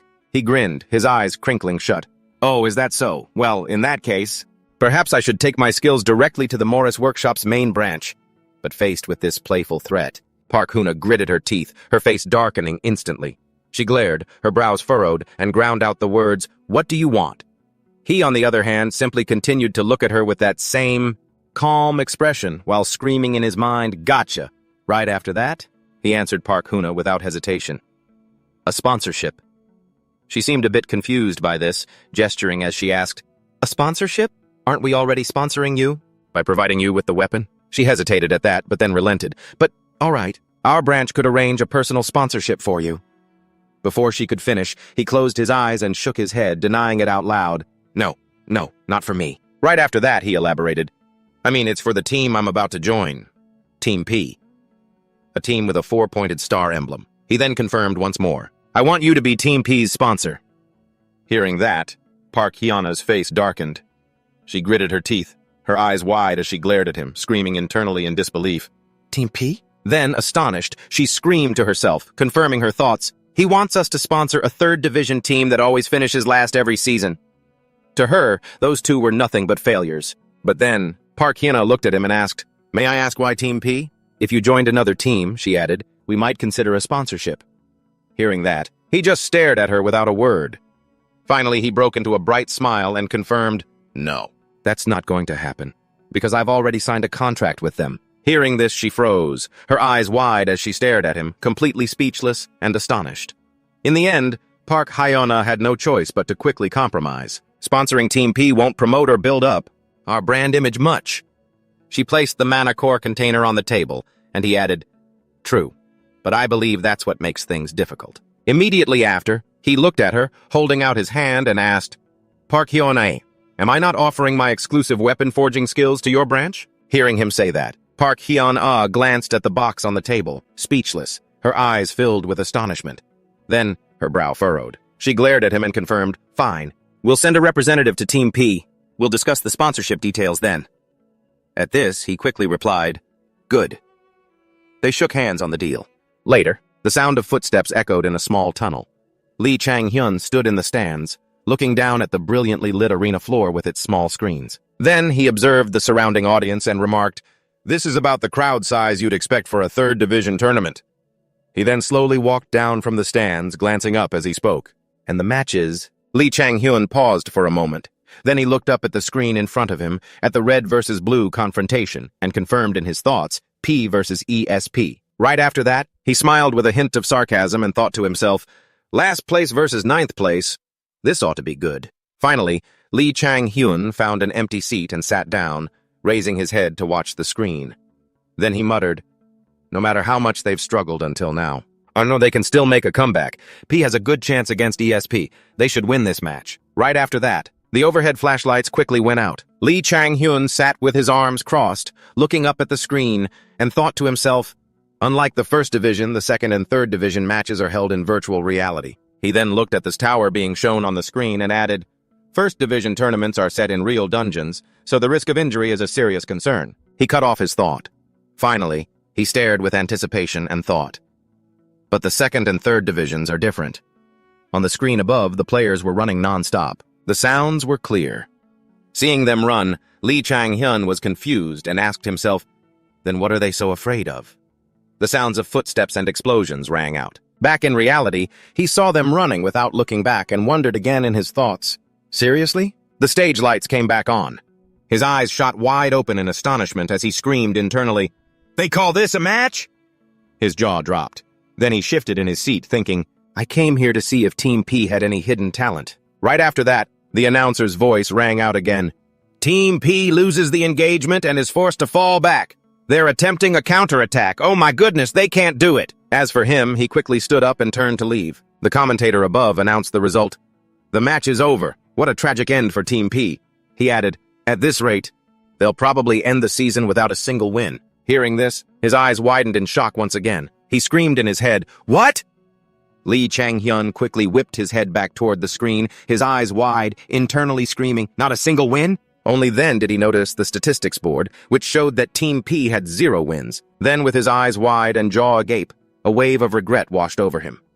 Did I make a mistake choosing this team? The team's statistics were displayed in front of him. Lee Chang-hyun thought to himself, wouldn't it have been smarter to choose a team with good players and prospects, and then move up to first place in the future? At that thought, His face darkened and he lowered his head. But he quickly looked up again, calm on the outside, while internally screaming, "No!" Right after, he quickly walked up the steps, thinking resolutely, "I will not back down." His face darkened again, and he pursed his lips as he walked away, determined. "I will find a way." He walked out of the arena entrance, thinking, "First, I'll get rid of every player I possibly can." Finally, he added one last thought. "I just hope there's at least one good player on the team." Right then, his eyes widened in utter shock as he screamed internally, "Are you kidding me?" Currently, Lee Chang-hyun was standing in front of some house. Standing doubtfully at the gate, he confirmed that the team's residence was just an ordinary house. Then, he recalled the image of himself sleeping in a tiny, cramped room. He thought, "Now that I think about it, my first team didn't have proper sponsorship, so we had to sleep in an ordinary house." Coming back to reality, Lee Chang-hyun calmly reached for the door, thinking, maybe it's not so bad. They had given him the passcode beforehand. He quickly punched in the code on the keypad. Then, with wide eyes, he calmly opened the door and stepped inside. A flurry of curses and arguments erupted.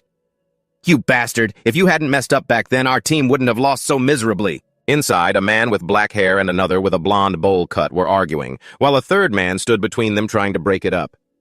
Hearing the blonde man's words, the black-haired man shot back furiously, "And what about you? All you did was run away until you got taken down." "Just great," a mocking voice said. Behind them, the rest of the team was just sitting and watching.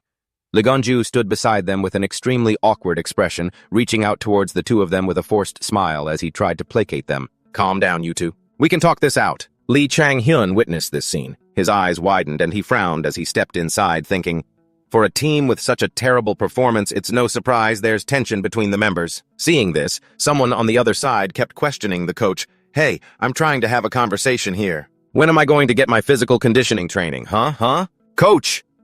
Meanwhile, he quickly walked toward them. Legonju saw him and let out an "oh" before approaching him and putting an arm around his shoulder. With his other hand raised, he spoke with some difficulty, introducing him. "We have a new member, everyone. His name is Chang-hyun. He's the winner of the Hunter Next Generation competition this year." Seeing the coach like this, he felt annoyed and glanced to the side. Lee Yoju's eyes were wide and his mouth was agape in shock. On the other side, Lee Ginhan was grinding his teeth, glaring at him. Jinhan's eyes were wide, his brow furrowed in anger. Seeing them, he quickly bared his teeth, widened his eyes, and turned to face them, saying, "I saw the match. Everyone was really good." He paused, then added mockingly, "at being completely and utterly useless." Hearing this, the group looked at him, full of resentment and a little startled. Hearing himself being mocked, Lee Ginhan quickly ground his teeth and glared at him furiously. He clenched his fists, his face scrunched up as he gritted his teeth and advanced on him, spitting out each word. "Who the hell is this punk? Who do you think you are, talking to a pro player like that, huh? You'd better take that back." The others looked a bit panicked by this, but he remained calm, pointing a finger at himself and looking at him mockingly. "Did I strike a nerve?" Right after, he scoffed, looking extremely provocative. He tilted his head back towards him and asked, "Well then, why don't we have a match?" He then added, "If I lose, I'll leave the team. But if I win, you're the one who's leaving." The other guy got right in his face, grinding his teeth and glaring. In response, he just looked up at Lee Jin-han with an incredibly provocative expression and taunted him. Scared? Soon after, they were in the combat room wearing protective gear as the rest of the group watched. Lee Chang-hyun stretched his arms and thought to himself, a newbie shows up, provokes them, and says they couldn't do anything. On the other side, the three team members, including Lee Gin-han, were glaring at him with unfriendly eyes. Lee Chang-hyun thought further. "Looks like the three of you took the bait." Finally, he closed his eyes to focus, adding in his thoughts, "If you had just let it go after being insulted like that, it would prove you have no competitive spirit." Lee Chang-hyun gritted his teeth and sighed. Then, he smiled, put a hand on his hip, looked at them and spoke first. "Oh, anyway, since I said I wanted to beat you, I'm sure you don't plan on turning off the pain sensors, do you?" He then added, "I hope you guys set it to maximum." Hearing this, one of the others just scoffed, "Ha!" Then Lee Gin-han also ground his teeth, glared at him angrily, and hissed, "You'd better give it your all if you don't want to lose to me." Seeing this, he just looked back at him calmly. With a hand on his hip, he remarked, "Now that I get a good look, aren't you the guy who charged in all by himself and got taken down earlier?" Right after, the system announced his stats. 7. Skill, Destructive Charge B+. Charges forward and creates a powerful shockwave upon impact. Physical abilities. Strength, 9. Reaction speed, 7.3. Agility, 6. Stamina, 5. Regeneration, 6. Lee Gin-han stood with his arms crossed, looking at him with hostility. Lee Chang-hyun's gaze grew calm, as he thought to himself, his stats are lower than the contestants on the show. He confirmed further, it seems like he's been slacking on his training model. In the end, he looked over at the guy, silently sizing him up. His skills were surprisingly good, but he didn't even know how to use them properly. Lee Gin-han approached him, scowling, his eyes narrowed in annoyance. Lee Chang-hyun confirmed his thoughts about them. He really couldn't understand how. How did the people here even get onto a professional team? Finally, he propped his head on his hand, turned away, and sighed. Then, the system began its simulation, with Lee Chang-hyun. He also stepped in with his gun equipped, and within the system's simulated space, he glanced around, observing. Then, his eyes darted to the side when he heard a loud noise. It came from behind a building. The loud noise drew Lee Chang-hyun's attention. He turned towards it, calmly noting that it was just as he'd predicted. The system's voice rang out, announcing, "Annihilation attack." The guy quickly gritted his teeth and charged at him. Seeing this, Lee Chang-hyun thought to himself, I knew Gin-han would attack right away. He lunged in to slash at him, but Lee Chang-hyun quickly realized it and turned his head, dodging Lee Gin-han's blow. The guy scoffed, then swung his sword hard into the wall of a large building behind him. Seeing that, he turned his head and looked up, confused. Right after that, the ground beneath his feet was struck and quickly caved in. In this situation, Lee Chang-hyun's eyes widened in surprise at the ground below. He then reacted quickly, leaping high into the air, his head still turned down to watch Lee Gin-han. Meanwhile, the guy chased after him with his sword. The surroundings had already cracked and crumbled. Seeing this, Lee Chang-hyun noted in his thoughts, the range of the shockwave is wider than I thought. This is a useful skill, too. Below, Lee Gin-han looked up at him, gritting his teeth with a smile. He scowled and yelled out, "Ha! How's that?" Seeing that, he thought to himself, he probably thinks that move would make me scared. Right after that, the guy stomped on the ground, then jumped up with his sword, launching himself towards Lee Chang-hyun. In the air, he held his gun and glanced at the guy. Red energy emanated from Lee Gin-han's body. He assessed in his mind, confident he'll win, huh? Win. Gin-han will attack me without any hesitation. At this, he smirked as if his goal was achieved, thinking, everything is going according to plan. Then he quickly reached out and fired something. His body quickly circled back towards Lee Gin-han, who was still charging at him. Seeing this, the guy was caught off guard, gritting his teeth in stunned disbelief as he looked at him. Huh? He let out. Up above, Lee Chang-hyun maintained a calm smile as he aimed the barrel of his gun at him. His two teammates, one blonde and one with a two-block haircut, quickly ran over. Their faces were filled with panic and disbelief. Right after, he stood on a hover disc, holding his gun, and looked at them, calmly asking, "So, who wants to go first?" He had Lee Gin-han tied up. The other two stared blankly. Then he let out a smirk, took aim at them, and announced, "This is gonna hurt, you know." Seeing this, the blonde guy's eyes widened, and he cursed, "Shit!" Right after that, the fight was over. The one with the black two-block haircut was shot down, crying out on the ground. The blonde guy next to him was on his knees, panting. The atmosphere turned grim. Soon after, he stood before them. With one hand on his hip and the other extended, he reminded them, "We had a deal, didn't we? The losing side has to leave the team." Hearing this, the other two looked up at him. Then he added, "No, wait, that was just you guys talking." Then his eyes narrowed as he looked at them and threatened, "Get out!" At this, the two guys stared at him with their mouths agape, speechless, their eyes wide. Then a curse rang out. "Damn it!" followed by another guy's remark, "Let's see what you can do without me." In the end, they all turned and left. Lee Chang-hyun just let out a "Shh" at the sight. Lee Gin-han's face darkened with shame as he gritted his teeth. Right after, he walked towards him, shaking his head. He glared and asked, "Hey, didn't you hear me?" But Lee Gin-han just stood there silently, his face dark, clenching his fists as he stared at him. Then he placed a hand on his shoulder and asked, "Why haven't you left yet?" Lee Gin-han had bitten his lip so hard it was bleeding with frustration. Finally, he bit down until blood trickled down, his whole body trembling, his eyes wide with shame as he mumbled, "I'm sorry." Seeing this, he looked at him calmly and chuckled to himself. Ha! Outwardly, he pretended to ask, "What was that?" At his mockery, Lee Gin-han grew even angrier, his face darkening as he lowered his head. His body trembled even more as he added, "I said, I'm sorry. It's my fault. Everything is my fault. So please let me stay on the team just this once." "Can't I?" Seeing his expression, he frowned and thought to himself, "Desperate, huh?" Outwardly, he looked at him, crossed his arms, and questioned, "If you can't even defeat a rookie who just became a hunter, what reason is there for you to stay on this team?" Lee Jin-han's hands clenched so tight they trembled as he answered, I have good abilities. Even though you easily countered them." He trailed off, then lowered his head, frowning as he affirmed, "I'm confident in my skills." Then he asked Lee Chang-hyun in return, "Is that enough?" Hearing this, Lee Chang-hyun confirmed it in his mind. Of course. He remembered the moment Lee Gin-han charged at him in the simulation. He was fast, without a single moment of hesitation. He calmly noted in his thoughts, "His skills are definitely good." Then he shrugged, shook his head, and confirmed aloud, "But what's the use if you can't even use it properly?" Seeing this, Lee Jin-han stared back at him, bewildered. Lee Chang-hyun saw this and added, "It looks like you won't listen to me." Hearing this, the guy's eyes widened and he scowled at him, yelling in confirmation, "Yes, I'll listen to you. Isn't that enough?" Despite these questions, his gaze remained calm and dark as he looked at him and added, "No, not just listen to me. You will listen only to me." Then he asked, "Do you think you can do that?" Faced with these words, Lee Jin-han excitedly clenched his fists and nodded repeatedly, looking at him and confirming with determination, "Yes, I'll only listen to you." Lee Chang-hyun looked back at him. Then he voiced his thoughts. "I'm not sure if this is the right decision." Meanwhile, Lee Jin-han, not having been kicked out by him, closed his eyes, placed a hand on his chest, and breathed a sigh of relief.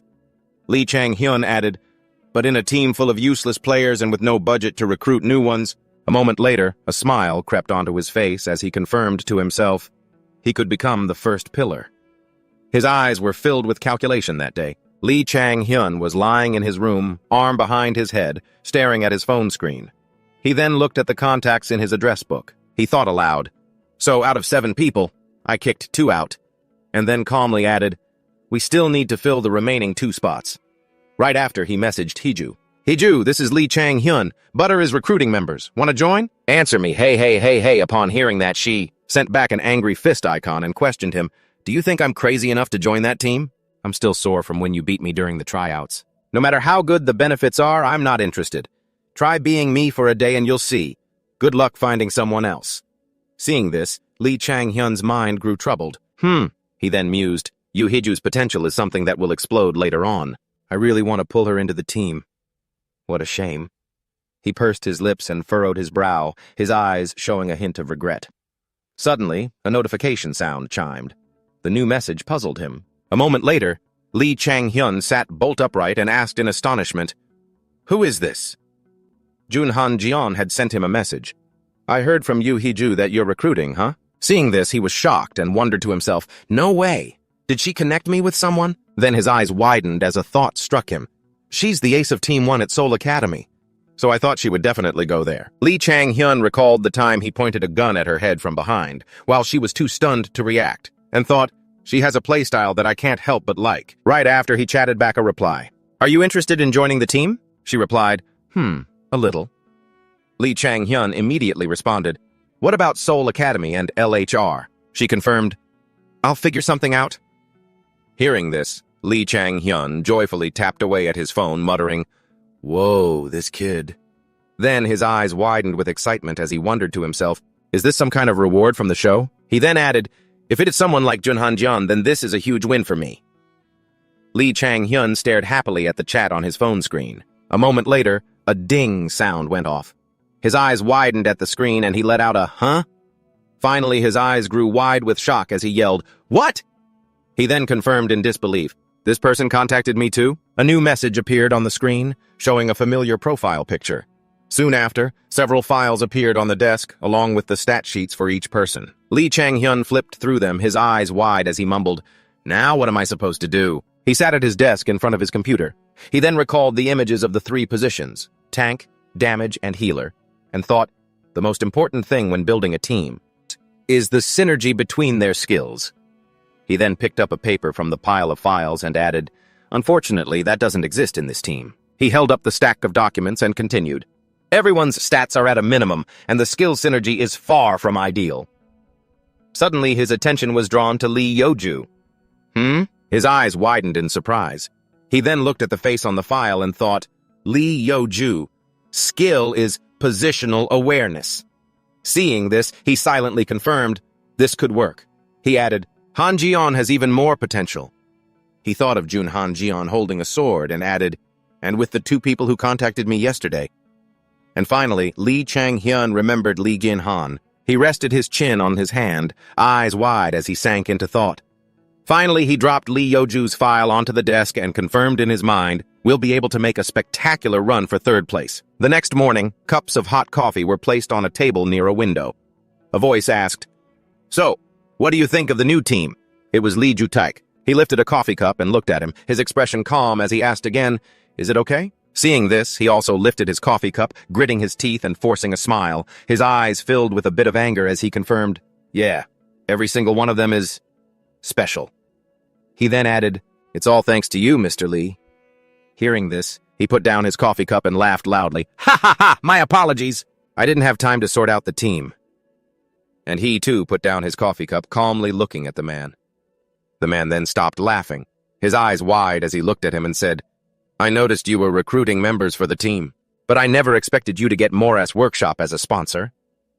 Seeing this, he calmly replied, "I'll do everything I can to save the team." The man then frowned at him and asked, "Have you thought about what kind of team you're going to build?" At that, he brought the coffee cup to his lips, closed his eyes, and answered calmly, "Right now I have two ideas." He then added, "The first is the one-man army type. I'm sure you could have guessed." As he spoke, he pictured himself in military gear, wearing protective goggles and holding a gun. Hearing this, Lee Ju-taek remarked, "That's too predictable." He then asked another question. "You know how easily a team can fail, if it only relies on the Hunter League strategy." Next, Lee Chang-hyun quickly put down his coffee cup and spoke up to confirm, "Of course, that's why I have a second idea," he added calmly. "It's still in development," he continued, smiling calmly with his arms crossed as he looked at Lee Zudik and added, "But you can think of it as a bomber tactic." Hearing this, he also looked surprised, his eyes widening as he asked, "A bomber? Aircraft?" He then raised a hand to his chin, closing his eyes in thought. "I don't know what that is, but I'm leaving it all to you." Right after that, he pushed a few files towards him and announced, "Now about this." He then added, "This document confirms that all authority over the team will be transferred to you, Chang-hyun."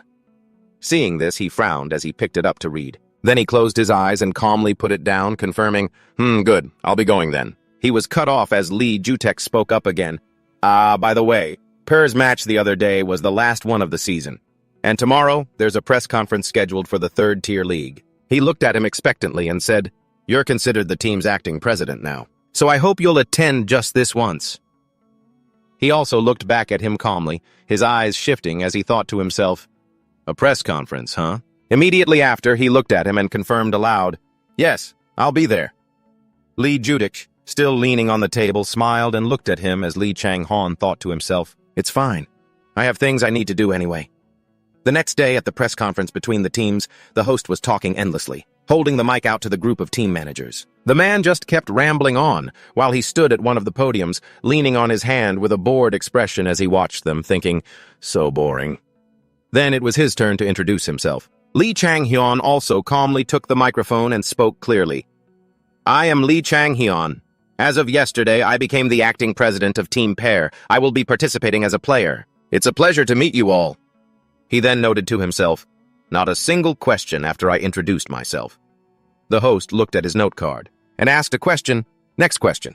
Team LTD took first place this season. They've received praise for their exceptional teamwork and their dominance over other teams. There are concerns that many of their players may move up to the second-tier league next season. What are your thoughts? On the other side, an image of Lee Hee-ung-yoon was shown on the large screen. He frowned, held the mic, and replied, glancing over at Lee Hee-ung-yoon, "Ah, yes, that is an understandable concern." He then added, "However, if anyone does leave the team, we guarantee we will fill the gap with players of equal caliber." Then his glasses glinted as he smiled and confirmed, "The truth is, we plan to bring in some hunters who are known as rising stars, so please look forward to it." Hearing this, he also looked down, resting his chin on his hand as he wondered to himself, "Rising stars? Let's see, who could he be talking about?" Right after, as if realizing something, he screamed internally, "Wait a minute!" While Lee Hyung-un continued to speak eloquently. Lee Chang-hyun thought, "That coach looks familiar." Then, recognizing him, he screamed internally again, "Hold on, is that Director Lee?" Lee Chang-hyun then recalled an image of the man from his past life, smirking and glaring as he remarked, "In my past life, he was the one who caused me problems. At that time, he was the coach and director of the first-tier league team, LTD." He then added, "Currently, he's the coach of LTD in the third-tier league." Returning to the present, Lee Hyung-eun quickly gave a calm bow after finishing his answer. The host also spoke up, "Thank you for your answer." He too recognized him and confirmed, "Lee Hyun-gun, he looks the same as ever." Next, the host spoke again. "There are also rumors about a new hunter that Team LHR is training. Can we expect to see Jun in the third-tier league next season?" An image of Jun Han-gyeon appeared on the screen. The person on the other side answered with an awkward, forced smile. "Oh, unfortunately, we can't give a definite answer." He then added, "We are trying, but this is a volatile market, so we can't say for sure. That is all I can say for now." Immediately, he also glanced over and thought, "That's the team Han-gyeon was supposed to join, wasn't it?" Next, the host, while reading the prepared question sheet, said, "And we have some surprising news from Team Pair. We heard that Lee Chang-hyun has taken over the team." He was cut off. "Yes." Hearing this, he calmly and seriously confirmed, "Yes, hello." Then he grinned, holding the mic and introducing himself, "I am Lee Chang-hyun. I am the new acting president of Team Pair." Seeing this, the host asked another question. "It's unheard of for someone as young as you to join a team as both a player and an acting president. Can we expect a major change for the team?" Faced with this question, he remained completely calm, then smiled at them and confirmed, "Of course. Team Pair finished this season with 0 wins. Finally, he asserted, "But I can assure you that a significant change is coming." Seeing this, the host looked at him and pried further. "You say a significant change? Could you give us a little hint?" Hearing this, he didn't hesitate to reveal, First of all, we've had a few changes to our lineup." Images of Lee Gwin-han and Jun Han-gyeon appeared in Lee Chang-hyun's mind. Then, he thought of those who had left and added, "And I will be both a player and the coach." Finally, Lee Chang-hyun held the mic firmly, closed his eyes, and declared, "Besides that, we are changing our tactics. I brought in a new investor. A lot of things are—" Before he could finish, the host took the mic, looking at him with a mocking smile. "Got it. Sounds like there have been a lot of changes, huh? Thanks." Just then, he also spoke up, interrupting him. "Oh, excuse me. There's still something I'd like to say." The host, looking awkward, glanced at him and gave a small of acknowledgement. "Yes, please go ahead." He then took the mic again and added, "I've been closely following the matches in the 3rd division." His eyes perfectly calm as he made his declaration, and not a single team really stood out. Hearing this, the entire studio fell silent. Seeing this, Lee Hyung-eun gritted his teeth in anger and demanded, "What did you say?" But he just calmly smiled at the man and added, "So you should always be on guard. We're going to take you all down." Seeing this, the host also livened things up, trying to break the awkward silence. "Oh, especially LTD." Then he added more fuel to the fire. "It would be so embarrassing if a top-tier team were to lose to a low-tier team." At this taunt, Lee Hyung-eun gritted his teeth in fury, while on the other side, he put down the mic and glanced away, thinking to himself with satisfaction, "That's more like it." Finally, looking at Lee Hyung-eun, who was seething with rage and staring daggers at him, he thought, "I have to leave a deep impression." All the while, Lee Chang-hyun kept his eyes closed, smiling as if he hadn't seen a thing. Finally, he shrugged, as if confirming things in more ways than one. Later, at Lee Chang-hyun's house, he opened the door enthusiastically to the newly arrived group and greeted them. "You're here?" he said, then added, "Long time no see, everyone." It was Kim Do-jun, Jun Han-jeon, and Han Ji-soo standing at the door. He then urged them, "Come on in." Right after, they stepped inside. Kim Do-jun looked around, his eyes wide with surprise, and asked him, This is the team's house?" "It's just a normal house." Lee Chang-hyun was already walking ahead. Beside him, Jun Han-hyun also looked around, confused and curious. Seeing his curiosity, he explained, "This is how it is for a small team." Hearing this, Kim Do-jun and Han Ji-soo's faces were filled with disappointment. Kim Do-jun complained to him, "Seriously?" Then he thought to himself, "Actually, I figured Do-jun would contact me." He then looked over at Han Ji-soo, who was silently observing their surroundings, and thought, "But I didn't expect Ji-soo too." Suddenly, he turned to face them, and they looked back at him. Han Ji-soo looked at Lee Chang-hyun, frowning in confusion. He asked, "What is it?" He just calmly smiled back at him and replied, It's nothing." Then he confirmed in his thoughts, "But I have no complaints." Right after, the group quickly toured the team house, looking around with curiosity as Lee Chang-hyun led the way. Just then, Junhan Geon stopped with an awkward smile, looking around and muttering, "You said this was a rookie team, but it's much worse than I imagined."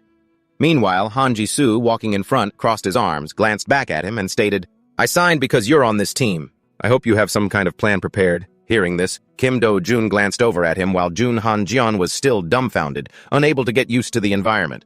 Han Ji-soo then added, "To be clear, the only reason I joined is because you said you'd help build up my profile so I could transfer to another team later." Seeing his impatience, he closed his eyes and replied, "Relax. If I didn't have a plan, why would I have called you all here? Sure, the team didn't win a single match last season, but that's not the problem." Then he added, addressing everyone there, "We've practically overhauled half the roster."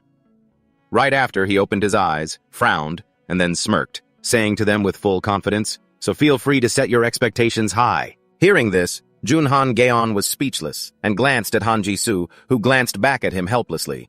Only Kim Do-jun was scratching his face, his eyes wide in astonishment. He glanced at Han Ji-soo.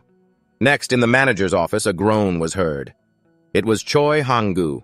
He was leaning on his hands at his desk, eyes closed, trying to compose himself. This is the manager of Team ESP. He then opened his eyes and calmly thought, "It's not that our players lack skill," then added, "but it's as if they've forgotten how to win." Finally, he asked himself, "How am I supposed to handle this?" Suddenly, his phone chimed with a notification from the coach. "Mr. Choi, we've received a scrimmage request from Pair. Should we accept?" Seeing this, he frowned and picked up his phone with a scoff. "Oh?" The full message read, "Mr. Choi, we've received a scrimmage request from Pair. Should we accept? It's the off-season and our players need rest, so I suspect there will be complaints if we refuse." Hearing this, he repeated to himself, "A scrimmage with Pair?" Then, as if realizing something, he thought to himself, "Right, the only way to get back into a winning rhythm is to start winning." Once again, he thought of his own team members who had once stood at the pinnacle of glory and how they would crush Lee Chang-hyun's team.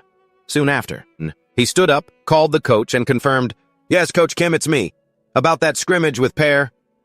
Then he narrowed his eyes and said, "Yeah, go ahead and set up a match." Then he laughed excitedly and added, "I think this is going to be fun." In the ESP training facility, a player tying his shoelaces asked in confusion, "Why do we have to do a scrimmage?" Beside him, his teammate, a blue-haired guy wearing a hat, frowned while stretching and added, "Yeah, we don't usually participate in the off-season." He quickly looked up and announced, "Hey, did you hear what Manager P said? That guy just debuted and he's already talking trash about the whole league." Hearing that, the other person frowned and confirmed, "Yeah, he was talking a lot of smack about LTD, saying there's no way they could beat us." Then he added, "Let's give them a reality check." Shortly after, Lee Chang-hyun's team quickly put on their uniforms and headed out.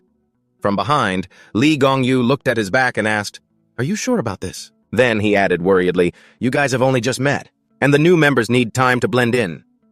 But Lee Chang-hyun just kept walking forward as he replied, "Still, we don't have enough players for a 7 versus 7 internal match anyway." Hearing that, Lee Gong-yu agreed, "That's true, but..." Then he turned his head and looked at him with confidence. He declared, "Look, coach, there's no hope for this team if we keep going like this." Hearing this, Lee Gong-yu looked at him a bit startled. "Huh?" he uttered a moment later. He remembered the image of his team lying dead all over the ground and thought, "We're just going to lose again." Then he remembered Lee Gi-hoon sitting helplessly in his chair at the end. He thought, "Our team will finish last again." Finally, he concluded, "The consecutive failures lead to a sense of helplessness, making them play more passively." Then he cut himself off. However, as Lee Gong-yu listened, his jaw dropping in amazement, Lee Chang-hyun continued, "When there's a chance to win," he then trailed off, thinking of Lee Gi-han still rigidly clutching his sword as he fought, and then remembered his past self, who had tried to slash his way through with crazed desperation. "People find hope," he declared. Lee Chang-hyun closed his eyes, frowning as he added, "And I'll show them. This may be my first time participating, but my presence alone can change the entire team." A moment later, he smirked and added, "I'll show them that they don't have to be losers anymore." Next, Lee Chang-hyun quickly turned and walked out onto the stage. Team ESP was already waiting for them. One of them stepped forward and asked him, "Oh, you must be the new chairman, or the manager?" Hearing this, he glanced over. It was Choi Hang-gu. The man extended his hands toward him with a smile and said, "I'm not sure what to call you, but whatever. It's a pleasure to meet you." Then he introduced himself. "I'm Choi Hang-gu, the manager of Team ESP." Hearing this, he extended his hand to shake the man's, acknowledging, "Ah, I see." Then he thought to himself, He talks as if he doesn't care, and his eyes are filled with ridicule. His face was calm, smiling as if he were about to watch a good show, as he concluded, "You could say he's looking down on us." Finally, he made a blunt assessment just as the announcement rang out. The match will begin shortly. On this side, Lee Yeonyu, Lee Gi-han, and their teammates were ready to fight, though filled with fear. Lee Chang-hyun quickly walked over to his team. He asked, "Is everyone ready?" They all looked toward him. He put his hands on his hips and sternly reminded them, "I'm the one giving the orders, so you will listen to me, and only me." The eyes of the team were filled with doubt, fear, and a lack of confidence as they looked at him. Seeing this, Lee Chang-hyun thought to himself, "Although I doubt they'll be able to follow my orders well." Then, he narrowed his eyes, pursed his lips, and thought, "It'll be the 5 original members along with me and 1 new member." Finally, as he walked, he added, "I'll show them that we can win, even with this lineup." Then he called out, "Jihan," and gave his order, "You'll be the vanguard just like in the last match, but don't you ever rush in on your own unless I tell you to." He calmly leaned down to look at him. He narrowed his eyes and affirmed, "If I don't say anything, you hold your ground, even if a mana bomb flies right at you." Seeing the finger pointed at him, Lee Gi-han broke out in a nervous sweat and replied, "Got it." Next, he pointed at Lee Yeonyu and seriously commanded her, "Yeonyu, you're with me. Try to stay with me at all times." Lee Gi-han glanced over. She too was startled and confirmed, "Right." Suddenly, Kim Do-jin raised his hand, his eyes wide, and questioned him, "Hey, Chang-hyun, what about me?" Hearing this, he waved his hand back and forth, signaling, "You'll stand in front of me. Hold off anyone who approaches."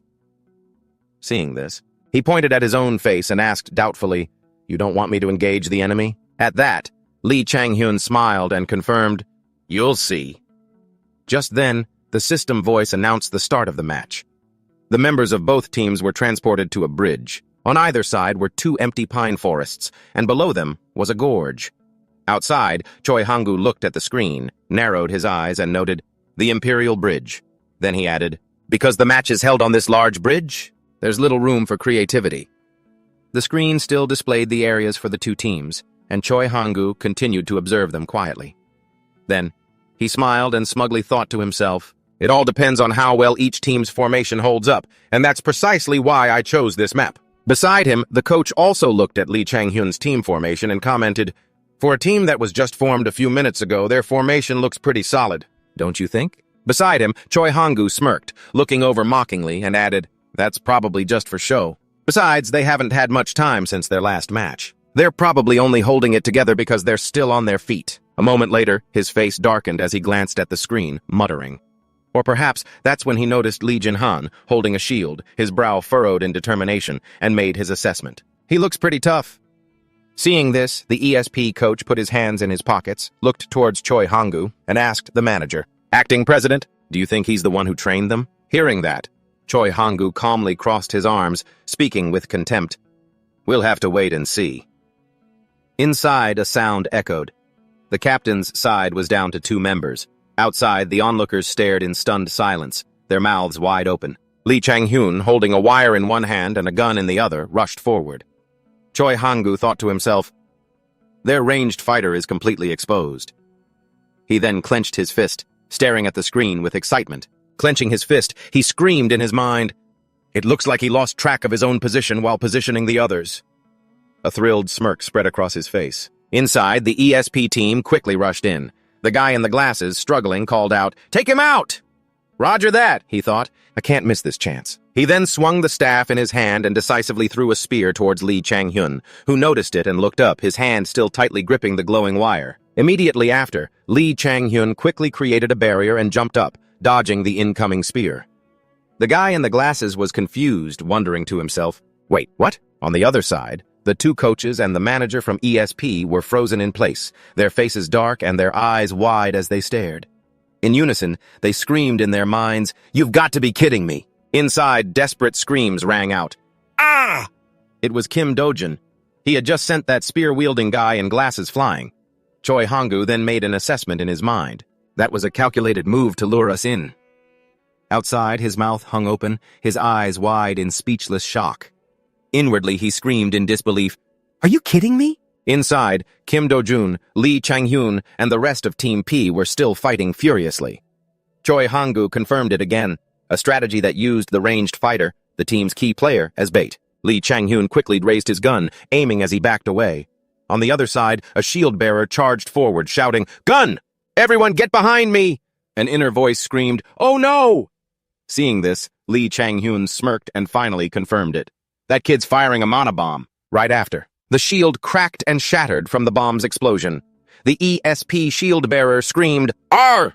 Immediately after, a huge explosion erupted in the middle of the bridge. The score quickly changed. 7 members left for Team P and 0 for Team ESP. Outside, both the coach and manager of Team ESP stood frozen, eyes wide and mouths agape, staring as Choi Honggu muttered in a panic, "No way." A moment later, the system screen displayed Team P wins, while the other two just stood there staring as the system announced, "Match over. Team P is victorious." Lee Jin-han, having witnessed his team's spectacular victory, was so surprised he could hardly believe his eyes. Gunsmoke billowed in the air after the intense battle. His hand still clutching his protective shield, Lee Jin-han couldn't believe his eyes. "Whoa!" He watched as Lee Chang-hyun walked out, basking in the glory of his magnificent victory. He was completely shocked. "How is that possible? I thought he was just a ranged player. He actually did it. It's like magic. This is magic." In the distance, 2 former members of Team P were celebrating this unbelievable victory. They said to each other, "You know, I'm so shocked. I can't even remember the last time we won, huh?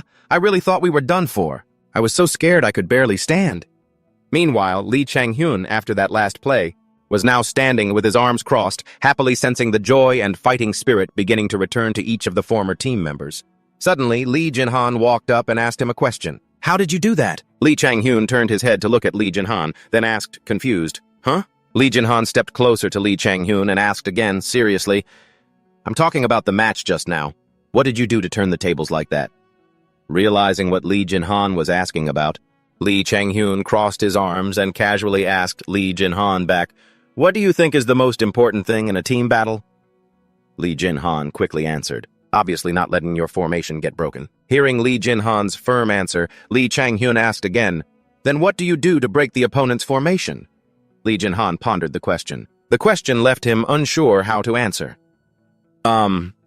Not waiting for him to think of a reply, Lee Chang-hyun answered for him, "You either make the opponent break it themselves, or you break it with your own power. That's all there is to it." Hearing such a simple answer from Lee Chang-hyun, Lee Jin-han froze. He thought to himself, now that he mentions it, that's really true. Why didn't I think of that? Lee Chang-hyun continued, "The option I chose was to make the opponent break it themselves. I baited them into switching from a defensive formation to an offensive one, and then I exploited that weakness." Lee Jin-han connected to that incredibly simple answer with their actions during the match, and it all clicked. "I get it now," he realized. Lee Chang-hyun stepped out of formation, revealing himself. He saw Lee Jin-han just standing there, stunned, after finishing all the answers. He didn't say another word for a long time. Lee Chang-hyun looked at him, smiled, and asked, "Why? Surprised the answer was so simple?" Jun Han-jian slowly walked over. He had overheard the conversation between Lee Chang-hyun and Lee Jin-han. He agreed with Lee Chang-hyun's way of thinking. The answer was so correct that anyone who heard it would agree. What surprised me the most was the coordination. "Before I joined, had you all been training together?" Lee Chang-hyun turned back and said, "Not really. That's why I chose a very basic formation." Hearing Lee Chang-hyun say that, Jun Han-jian realized. He rested his chin on his hand and said, "I see. So it was all part of your plan. Then we'll continue using that strategy, right? With Do-jun and Jisoo here, we'll have a lot more firepower. The third-tier league should be a breeze, huh?" Lee Chang-hyun leaned against the wall, looking thoughtful. "I wish it were that simple, but..." Lee Chang-hyun thought about the large-scale competition.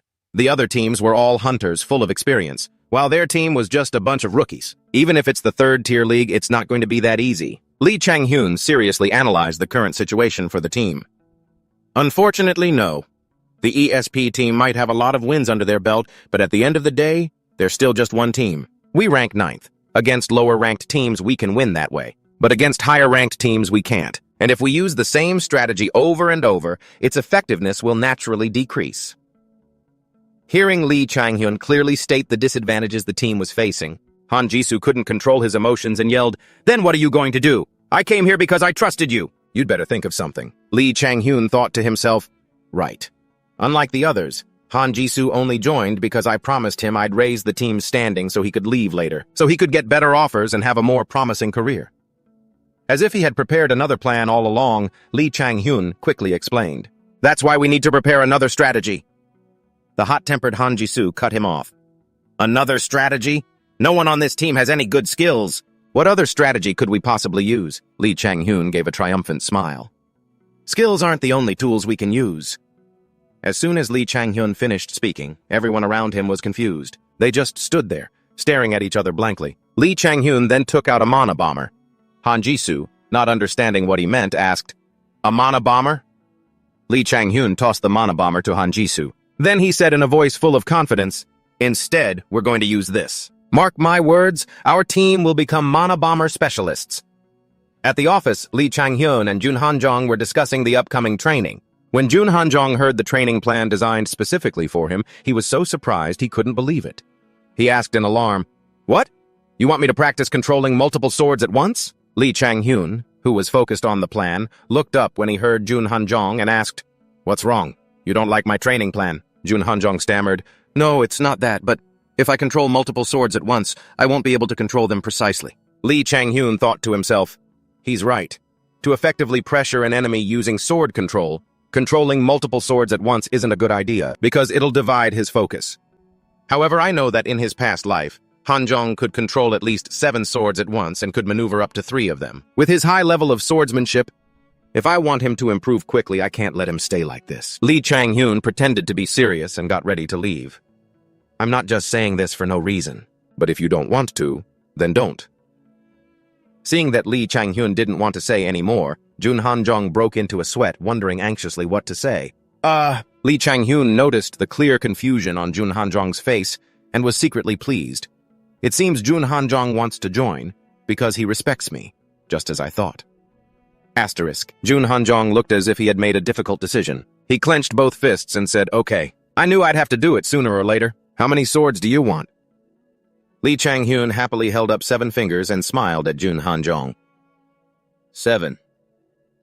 Seeing the number Lee Chang-hyun requested, Jun Han-jong's face turned pale. He asked again, It's true that cruel people live carefree lives." Lee Chang-hyun even added a heart-stabbing remark, 7 should be enough. That evening, outside the city, Lee Chang-hyun and Han Ji-soo were enjoying the breeze in a park, chatting comfortably. Han Ji-soo suddenly raised his voice and asked, "What? You want me to practice accurately dropping objects from a long distance?" Lee Chang-hyun leaned comfortably against the railing and said casually, "Yeah, the more accurate, the better." Han Ji-soo frowned.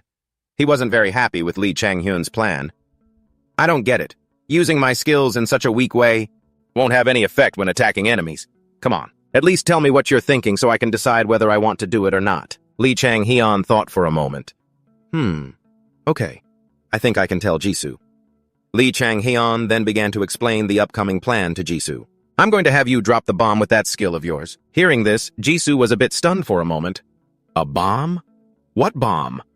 Lee Chang-hyun flashed a confident smile, certain that victory was in his grasp. "A mana bomb. Here's my plan. First, I'll attach a mana bomb to Jun Han-gyeon's sword. Then, using your gravity skill, you will drop the bomb that's attached to the sword while it's in flight. The two of you will become the artillery of the battlefield, so to speak." Han Ji-soo was completely amazed when he heard the plan that Lee Chang-hyun had devised. "Is this the new tactic you were talking about?" Lee Chang-hyun was completely confident in the plan he had proposed. He believed that it would undoubtedly be a game-changing bombshell that would help him defeat the other professional teams. "That's right. It's what we'll be using from now on. I call it the bombing tactic." After Lee Chang-hyun had nearly finalized his plan, he thought to himself, "The bombing tactic. First, Han-hyun will control multiple swords, each carrying fragments from a mana bomb. Then, with Jisoo's gravity control, we will drop those bombs precisely on the enemy.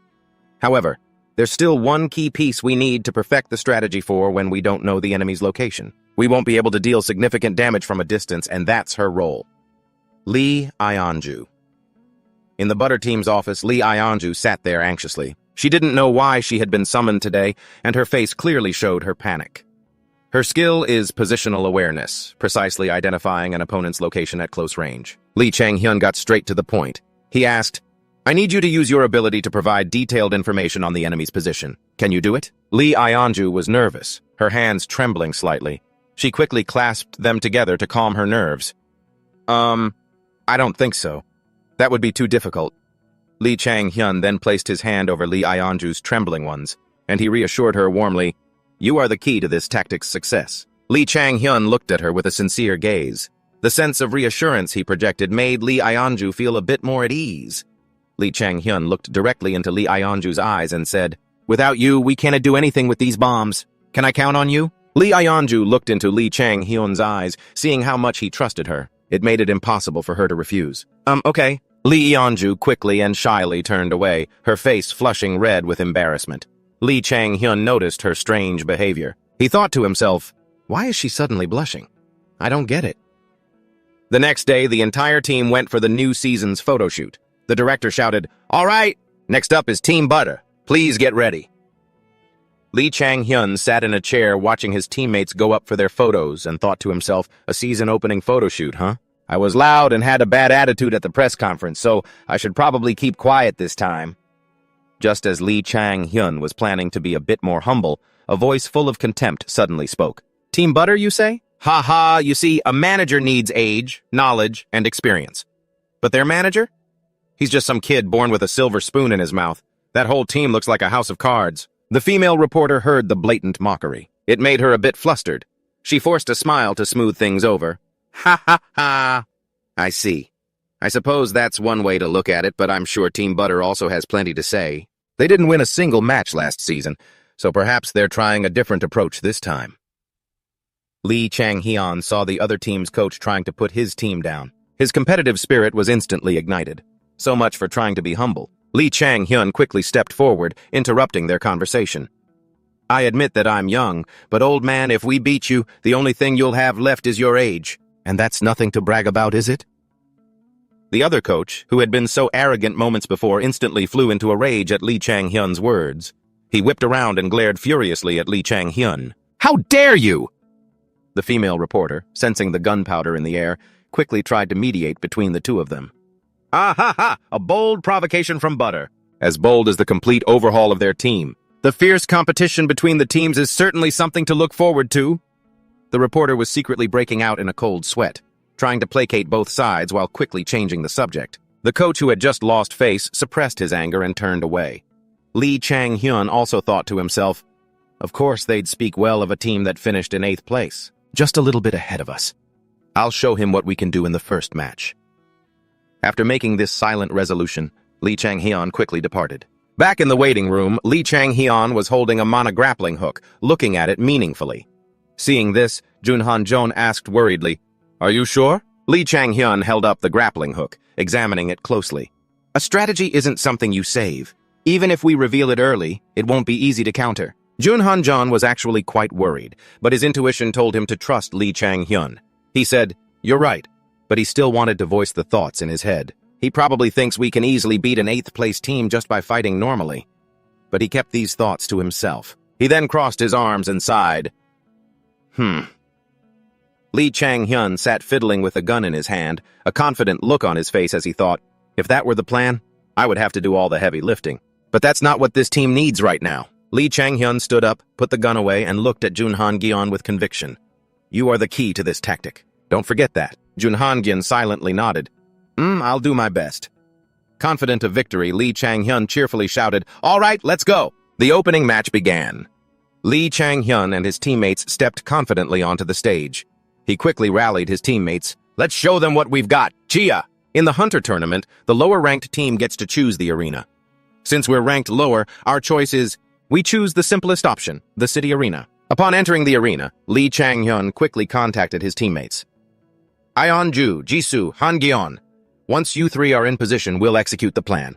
The rest of you, find your groups and try to eliminate the enemy if you can. If not, just focus on surviving. Stay in contact via radio." Lee Chang-hyun received replies from his teammates. "Roger. Understood." Lee Ionju had now reached her ambush point.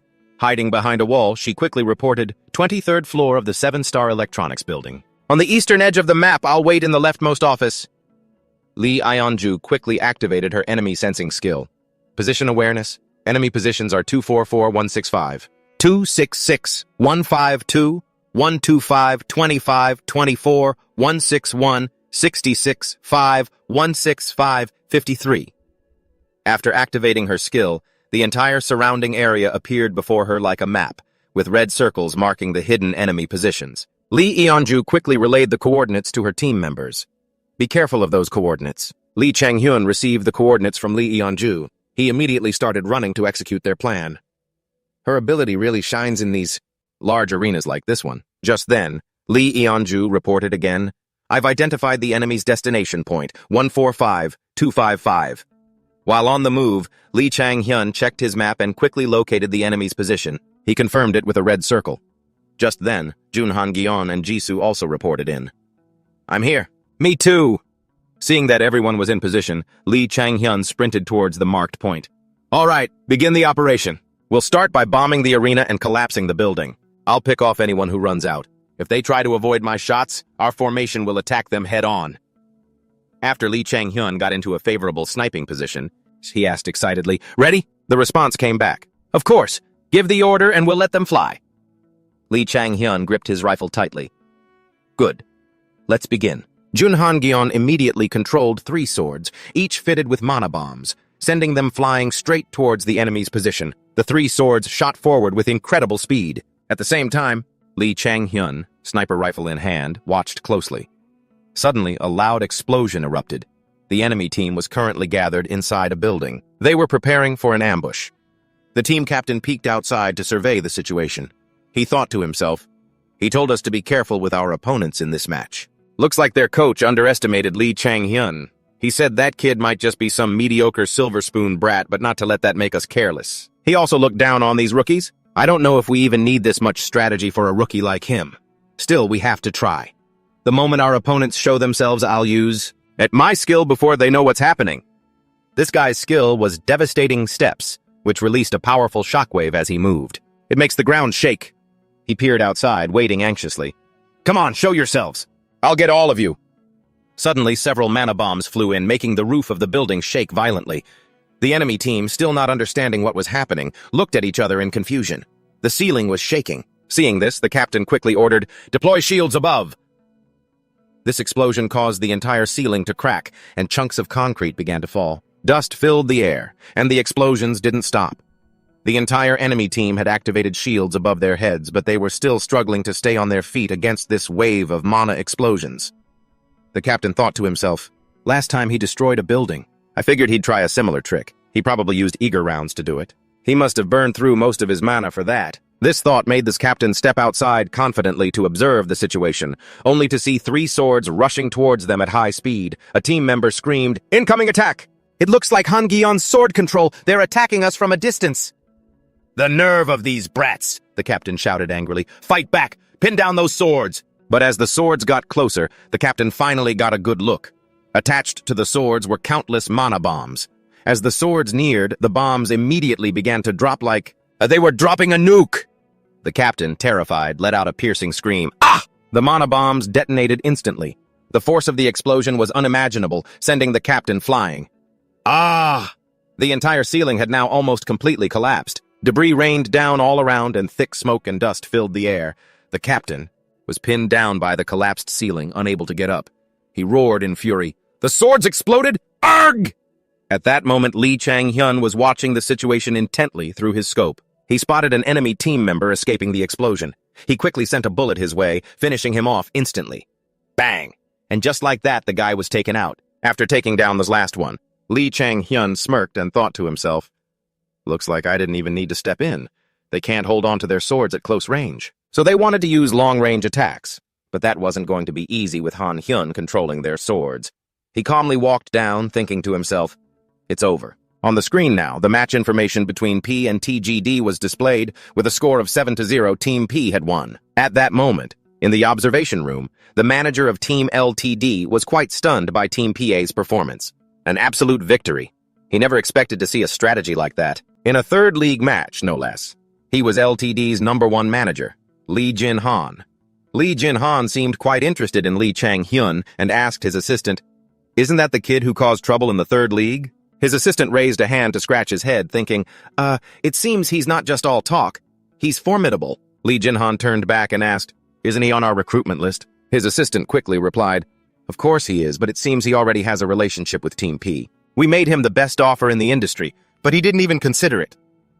Lee Jin-han thought for a moment, then said, No use worrying about it now. Tell our second-tier recruitment team to approach him. The assistant quickly went to carry it out. Back in the arena, fireworks were now shooting high into the sky, spelling out, "Per win." Lee Gina looked up at the sky, unable to believe her eyes. "We did it! We won!" Lee Eonju also joyfully raised her head high to look at the victory message. It left her frozen on the spot as she was lost in the thrill of victory. Then, Lee Chang-hyun came up from behind her. He reminded her, "It's only the first victory. Don't get too excited. Let's put the celebration on hold for now. We need to do an interview." Lee Eonju was pulled back to reality, reacting a bit slowly. Lee Chang-hyun added, "I'm guessing the MVP will be Han Gyeon." And just as Lee Chang-hyun predicted, the MC was interviewing Han Gyeon. "Welcome to our viewers nationwide. We're here to interview the MVP of the winning team. Mr. Jun Han Gyeon, it's a pleasure to meet you." Han Gyeon humbly said, "Thank you for having me." The MC quickly began the interview. "First, it's unfortunate that Pair ended last season with only one win. Can you share how your team prepared for today's match to bring about this change?" Han Gyeon answered honestly, I just did what Chang-hyun told me to do." The MC, quite surprised, quickly asked, "Excuse me, do you mean Mr. Lee Chang-hyun?" Han Gyeon said seriously. "Yes, I just followed his instructions." The MC now understood. "Ha, I see." The MC continued, "Your team's strategy created a huge buzz online. Many people are comparing it to artillery strikes and guided missiles." Hearing about the strategy, Han Gyeon was quite proud and recounted, "Yes, that's exactly how Chang-hyun described it when he explained the strategy. His strategy was perfect from the beginning to the end of the match. I really respect him. Let me tell you how accurately he predicted everything." Hearing this interview left Lee Chang-hyun speechless. He really didn't know what to say about this Han Gyeon guy. Why is he only talking about me during his own interview? On the interview screen, Han Gyeon was still mentioning his name. So then Chang-hyun... Kim Do-jun walked over and said to Chang-hyun, "Man, he's talking like you're a cult leader or something." Suddenly, Lee Gi-hun, sitting from afar, said, "That's right. It suits you well, Mr. Chang-hyun." Hearing Gi-hun call him that made Chang-hyun think to himself, "Mr. Chang-hyun? What's with this guy now?" He reminded him, "Please, just call me by my name, okay? Like you always do. I mean, you're older than me, so I don't know why you're calling me that." Lee Jin-han blushed, scratched his head, and laughed awkwardly. "Ha ha." Lee Eonju observed everyone around her and thought to herself, "I think they're just overjoyed because we finally broke our losing streak. But this team is only going to get stronger. The third league championship will be ours." Do-jun was in a room, happily eating instant noodles, when he looked toward the door as it opened. "Huh?" Do-jun turned his head to look. The person who entered was none other than Chang-hyun. Do-jun put down his noodle cup, his mouth still full, and asked, "Where are you going? It's our day off." Chang-hyun replied curtly, "Going to meet someone." He didn't forget to remind Do-jun, "Just because it's the weekend, don't laze around all day. We're still in the middle of the season." With that, Chang-hyun turned and walked straight off, waving goodbye without looking back. "See you later." Do-jun didn't pay much attention and replied casually, Yeah, later," then picked his noodle cup back up. He lifted the whole thing to his mouth and slurped up everything that was left in the cup. When he put the noodle cup down on the table, there was nothing left inside, not even the broth. Then he turned and picked up the TV remote next to him. "Now time to catch up on my shows." At the Hunter League Stadium, people were coming and going, making it incredibly crowded. A hand gently raised as if signaling, "Over here." Min Seok stood there, waving. Chang-hyun quickly noticed him and greeted him politely. Hello." "You're right on time." Min Seok raised his other hand, waving 2 tickets back and forth. He smiled and said to him, as Chang-hyun approached, he asked, "Are they letting people in yet?" He replied, "They are, let's go in." The scene changes to inside the Hunter League Stadium. The atmosphere here was incredibly lively and just as crowded. Beams of green light and large screens illuminated the entire stage. In the center, surrounded by the stands that were already packed with people, Chang-hyun quietly sat down in his seat next to Min Seok after they had both settled in. He turned to ask Jang-hyun, "Have you been in a lot of matches before?" Then he added, "Because you seem pretty familiar with this place." Jang-hyun thought to himself, "Well, of course I am. The truth is, I lived here in my past life, but my words came out a bit more modest. I may be in the third league, but I'm still a professional player." "Right," he replied to me. "Anyway, I'm glad you came. It's the weekend, but I was worried you might have other plans since you're in the middle of your season." Jang-hyun replied, "Thanks for inviting me." The large screen changed, displaying 2 national flags representing the 2 teams competing this time. He spoke up. "A match between Korea and Japan. We always get crushed by Japan. Jang Hyun nonchalantly asked Min Seok beside him, "Is it really worth coming all this way to watch?" He seemed a bit helpless against his bluntness. Whoa, that's harsh. It's our country after all. Ha! The big screen gradually showed the faces of the competing members. Below, Jang Hyun and Min Seok were still discussing. It's not that Japan necessarily has the advantage right now, but the Korean national team has some of the best talent from the first league. Jang Hyun crossed his arms, his face pensive. I'm not exactly happy about that either. But this is Korea's reality right now, he continued. The Korean players don't lack ability or essential stats. The reason I wanted you to watch this match, he explained his purpose to Jang Hyun, is because I know that one day you will be standing on this stage. And when that day comes, I want you to get revenge for us. His face showed a hint of surprise. The man next to him continued. And not just that. Min Seok pointed towards the stage. Not just that. I have a friend on the Japanese team. Let's go meet him after this match, okay? Jang Hyun closed his eyes in thought. I see. Looks like he has high expectations for me. The look on Min Seok's face beside him was full of trust. Jang Hyun looked seriously towards the stage below. He silently resolved to pay closer attention to where we currently stand and the results. A while later, the stage roared again, signaling the end of the battle. It's over, let's go. Min Seok smiled and turned to look at Jang Hyun. On the large screen, a prominent line of text appeared. Hunter Tournament, Asian Games. The score for Korea and Japan was 2-7.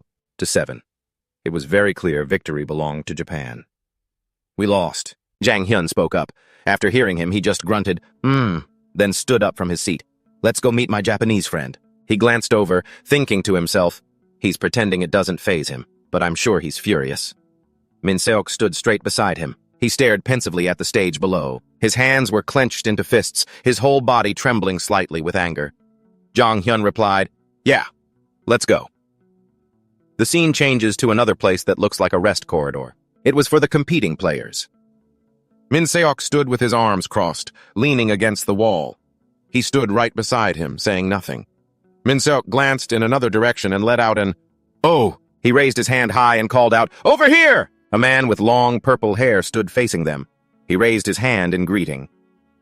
The Hunter Tournament's Japanese national hunter, Takumi Minamino. Min Seok and Takumi rushed to embrace each other like friends who hadn't met in a long time. He asked, "How have you been?" Takumi simply replied, "Still good." Jang Hyun stood beside them, his expression unchanging, watching them. Takumi seemed a bit puzzled. Shouldn't you be meeting your own country's players first? Hearing this, Min Seok just shook his head helplessly, completely fed up. Oh man, forget it, my generation is a lost cause. I'm pinning my hopes on the next generation. At this moment, he turned his head towards Jang Hyun to introduce them.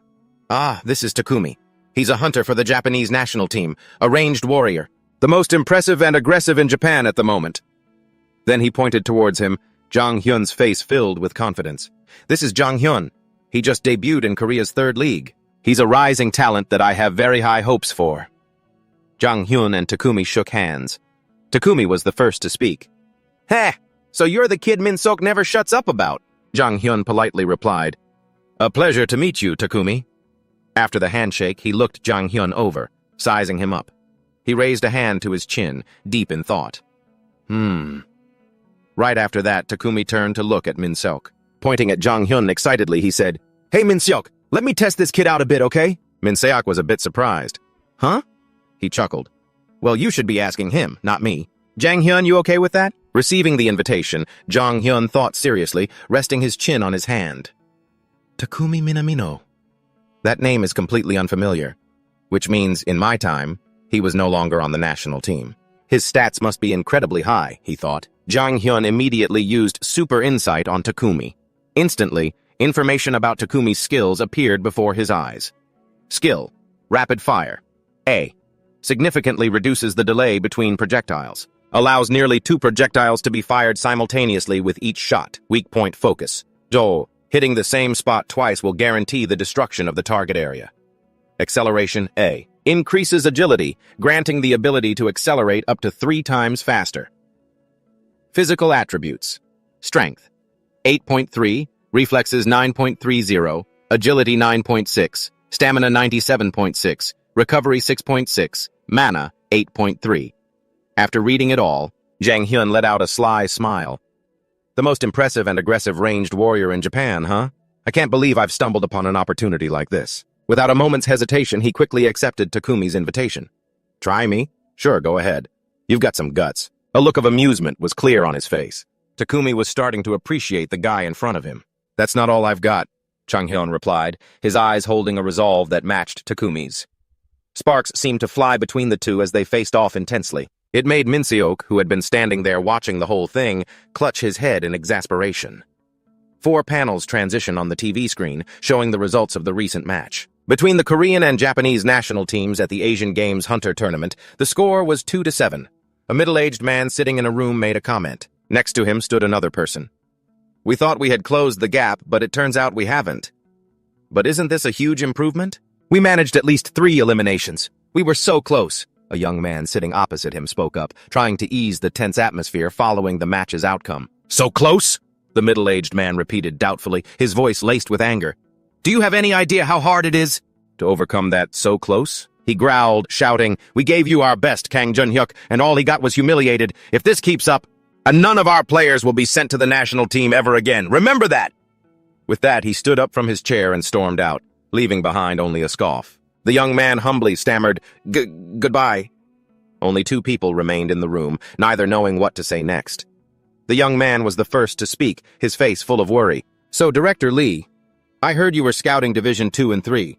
Did you find any promising talent in LTD's lower division teams? Jinhan slowly sat down, relaxed.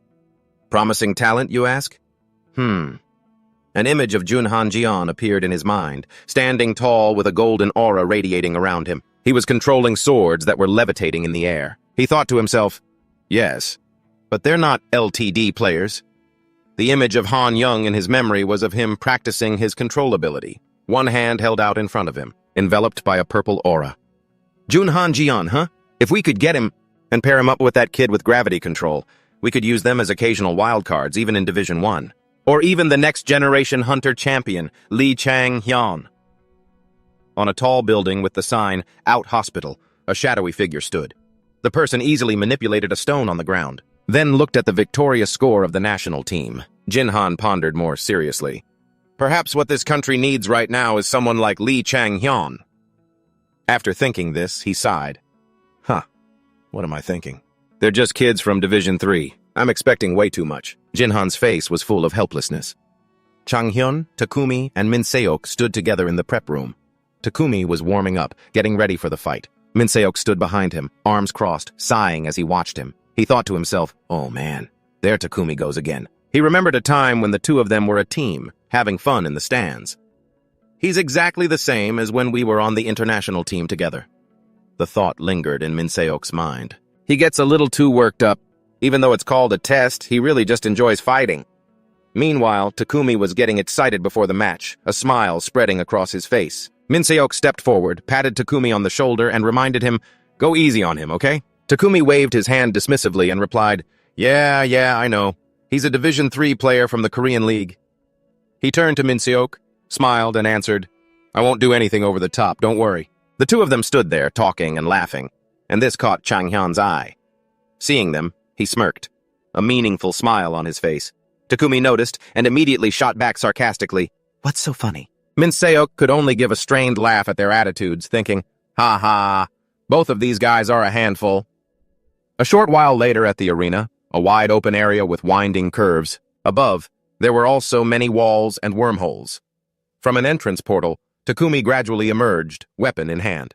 He stepped out carrying 2 bows. Takumi looked ahead, thinking to himself, an empty plaza. Takumi looked around the arena, puzzled. Why would he choose this arena? He thought about the arena's mechanics. This is a unique arena with a wormhole mechanic. Because it has so many unpredictable factors, it's rarely seen in the Hunter League. A second later, he stepped forward. Takumi still didn't get it. Is he trying to take me out by choosing an uncommon map? A moment later, from another portal, Chang-hyun's figure gradually appeared. He stepped out, his expression serious as he analyzed his opponent. It's rare for 2 ranged fighters to face each other in a match, one-on-one. He recalled the reason. Ranged fighters usually stay in the back, focusing on the enemy's front line. Chang-hyun picked up his gun, aiming his weapon as he thought to himself. But even so, he smiled, his face full of confidence. I've never lost to another ranged fighter. A second later, Chang-hyun activated his Hawkeye skill. His eyes quickly turned red. Instantly, he located Takumi. Chang Hyun thought confidently, I remember every single wormhole on this map, where they are and where they lead, which means as long as I know where my opponent is. He raised his gun high, quickly brought the scope to his eye, and pulled the trigger. I can shoot them from anywhere. A bullet flew out, whizzing into one of the wormholes. A second later, it flew out of that wormhole. Then it quickly entered another wormhole, then flew into yet another. In an instant, the bullet had rapidly passed through the wormhole right behind where Takumi was standing. At that moment, he sensed something and turned around. Takumi was completely stunned when he saw the bullet. He immediately used his acceleration skill to dodge it. Takumi fell back, dropping to one knee. He grit his teeth in frustration and anger. Damn it! The bullet shot straight into the wall, punching a hole in it. Takumi glanced at it, thinking to himself, he shot at me through the wormhole. That last bullet left a small wound on his left arm. Takuman thought, if I had been even a split second slower? Chang Hyun looked through the wormhole, his expression grim. Seeing the bullet miss Takuman, Chang Hyun felt a pang of regret. It seems the wormhole's vibration slightly altered the bullet's trajectory. Takuman immediately took cover behind a wall. He looked at the wormhole, pondering. I have no idea how he pinpointed my location, but he definitely knew my exact position when he fired that bullet. He scoffed and thought to himself with confidence, trying to shoot me through a wormhole, are you? For a kid from League 3, that's pretty impressive. Instantly, he raised his weapon ready to fire. Interesting, Takumi thought, amused. Then Takumi activated his skill. Rapid fire. He focused on a weak point, then raised his bow, aimed at a wall, and fired. The cable behind it snapped. He smiled slyly, thinking, however, once all the walls are down and it's just the two of us, it's game over. He then proceeded to shatter the remaining walls, filling the entire arena with thick smoke. Chang Hyun moved quickly towards the nearby walls when he suddenly noticed the one right in front of him. Chang Hyun immediately used super sight to observe. He's destroying the walls from a spot my wormhole can't reach, he thought. Chang Hyun took a combat stance and began to calculate seriously. The gap in our stats is massive. He's probably destroying the walls to crush me in a head-on confrontation.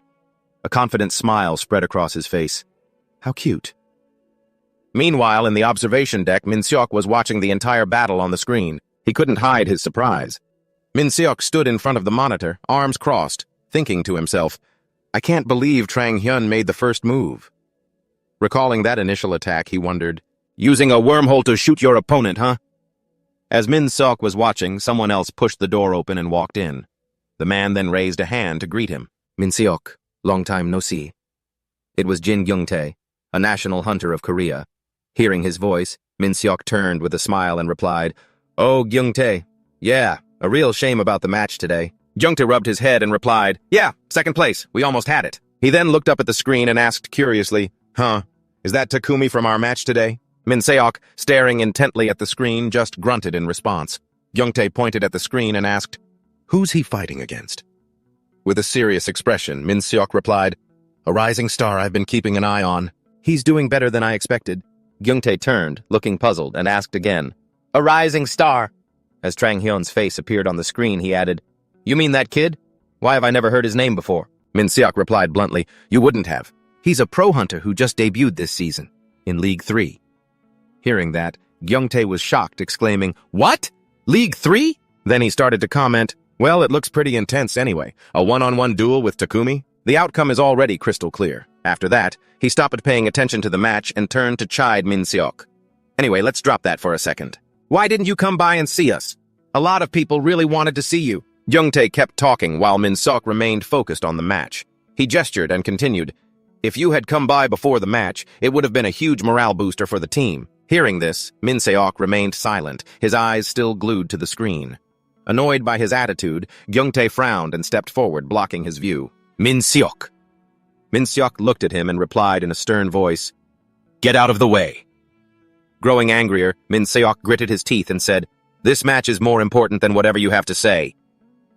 Seeing this, Gyung-tae looked completely astonished. Come on, are you serious? He then turned back to the screen and said, it's pretty much over anyway. Before he could even finish his sentence, the scene on the screen made him gasp. Huh? With a clang, Takumi's weapon lay discarded on the ground.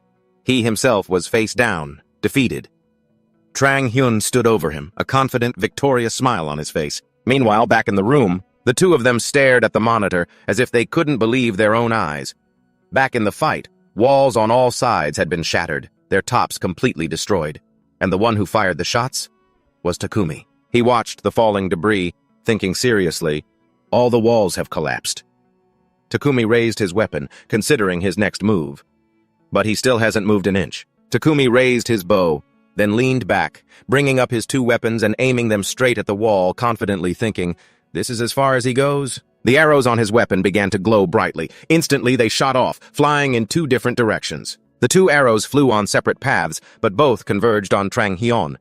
He looked up, saw them coming, and just smiled before effortlessly dodging both. Seeing this, Takumi was shocked. He dodged them? Must have been a lucky break, he thought, quickly ducking behind a nearby boulder. So the ambush failed. But time is still on my side. He stared intently at the wormhole, formulating a new plan. I'll destroy that nearby wormhole and then begin my next attack. But before he could finish his thought, Trang Hyun had already opened fire. The bullets flew directly into one wormhole and exited from another. They kept coming, flying from all directions across the sky. Takumi looked up in shock, thinking, a barrage? Suddenly, the bullets changed direction. Takumi realized their trajectories were being altered by the wormholes, but by then the bullets were right in front of him. Takumi's face went pale. I can't, he thought. A second later, as another cluster of bullets converged on him, he jumped up and managed to avoid them. He quickly activated his shield. The force of the bullets created numerous cracks across its surface. A moment later, the shield shattered completely. My shield, he thought in astonishment. Before he could even compose himself, 3 bullets were already flying toward Takumi. They were behind him. Takumi glanced back, surprised, thinking, He quickly turned around, thinking, an attack meant only to delay me. The bullet drew closer, making it impossible for Takumi to dodge. He gritted his teeth, thinking, damn it! The 3 bullets pierced his body. A loud impact echoed. Trang Hyun walked step by step toward Takumi as he remembered his past self. In my previous life, I was asked this question a lot. A reporter held a mic close and asked, Mr. Trang Hyun, in your opinion, what is the key to becoming a great player? He answered calmly, experience. Trang Hyun arrived in front of Takumi, who had collapsed on the ground. In the past, he had smiled at the reporter's question before quickly answering, to be specific, the experience of winning. He held his gun, standing proudly before the fallen Takumi with a confident smirk. Beside them, the notification screen appeared. Trang Hyun Lee, win. A moment later, Min Seok opened the door, looking a bit rushed, and hurriedly asked, Hey, what happened? Inside the room, Takumi sat on a chair, casually rewatching the match on the screen. He watched the scene of Trang Hyun taking aim intently, then smiled with a hint of excitement and replied, You've unleashed a monster, that's what happened. Hearing this, Min Seok's eyes widened in shock as he thought, So that means he really beat Takumi with skill, not luck. Takumi turned back and said to Min Seok with a smile, I don't know when he'll step onto the international stage, but when he does, his fan base will probably be on par with the gods. Min Seok couldn't help but be amazed by what Takumi had just said. Meanwhile, elsewhere, the sound of rushing water came from a running sink. Trang Hyun had just finished his shower. He was tired from the long day, his hair dripping with water. He walked out of the bathroom and thought to himself, yesterday's match was really interesting. Trang Hyun recalled the scene of Takumi destroying the walls. A long-range fighter with enough firepower to destroy walls. Trang Hyun picked up a towel and used it to dry his hair. He smiled, but I never once doubted my victory. He recalled his past life. After all, back when things got tough, I was the one who played more one-on-one ranked matches than anyone else. Even after his loss, Takumi still cheerfully extended a hand to his opponent, looking satisfied despite his defeat. Suddenly, a voice called out. His friend asked, Hey, Trang Hyun. 2 people were sitting on the sofa, looking at him in astonishment. Kim Do-jun pointed at the TV and added, What the hell did you do yesterday? How did you end up on the news? A TV was also broadcasting, in a recent interview, in Japan's top long-range fighter, Minamino Takumi, has drawn attention by expressing high expectations for a Korean player. He turned his head, confused. On the screen was a picture of Trang Hyun. The Korean player mentioned is Lee Trang Hyun, who is currently competing in the 3rd division.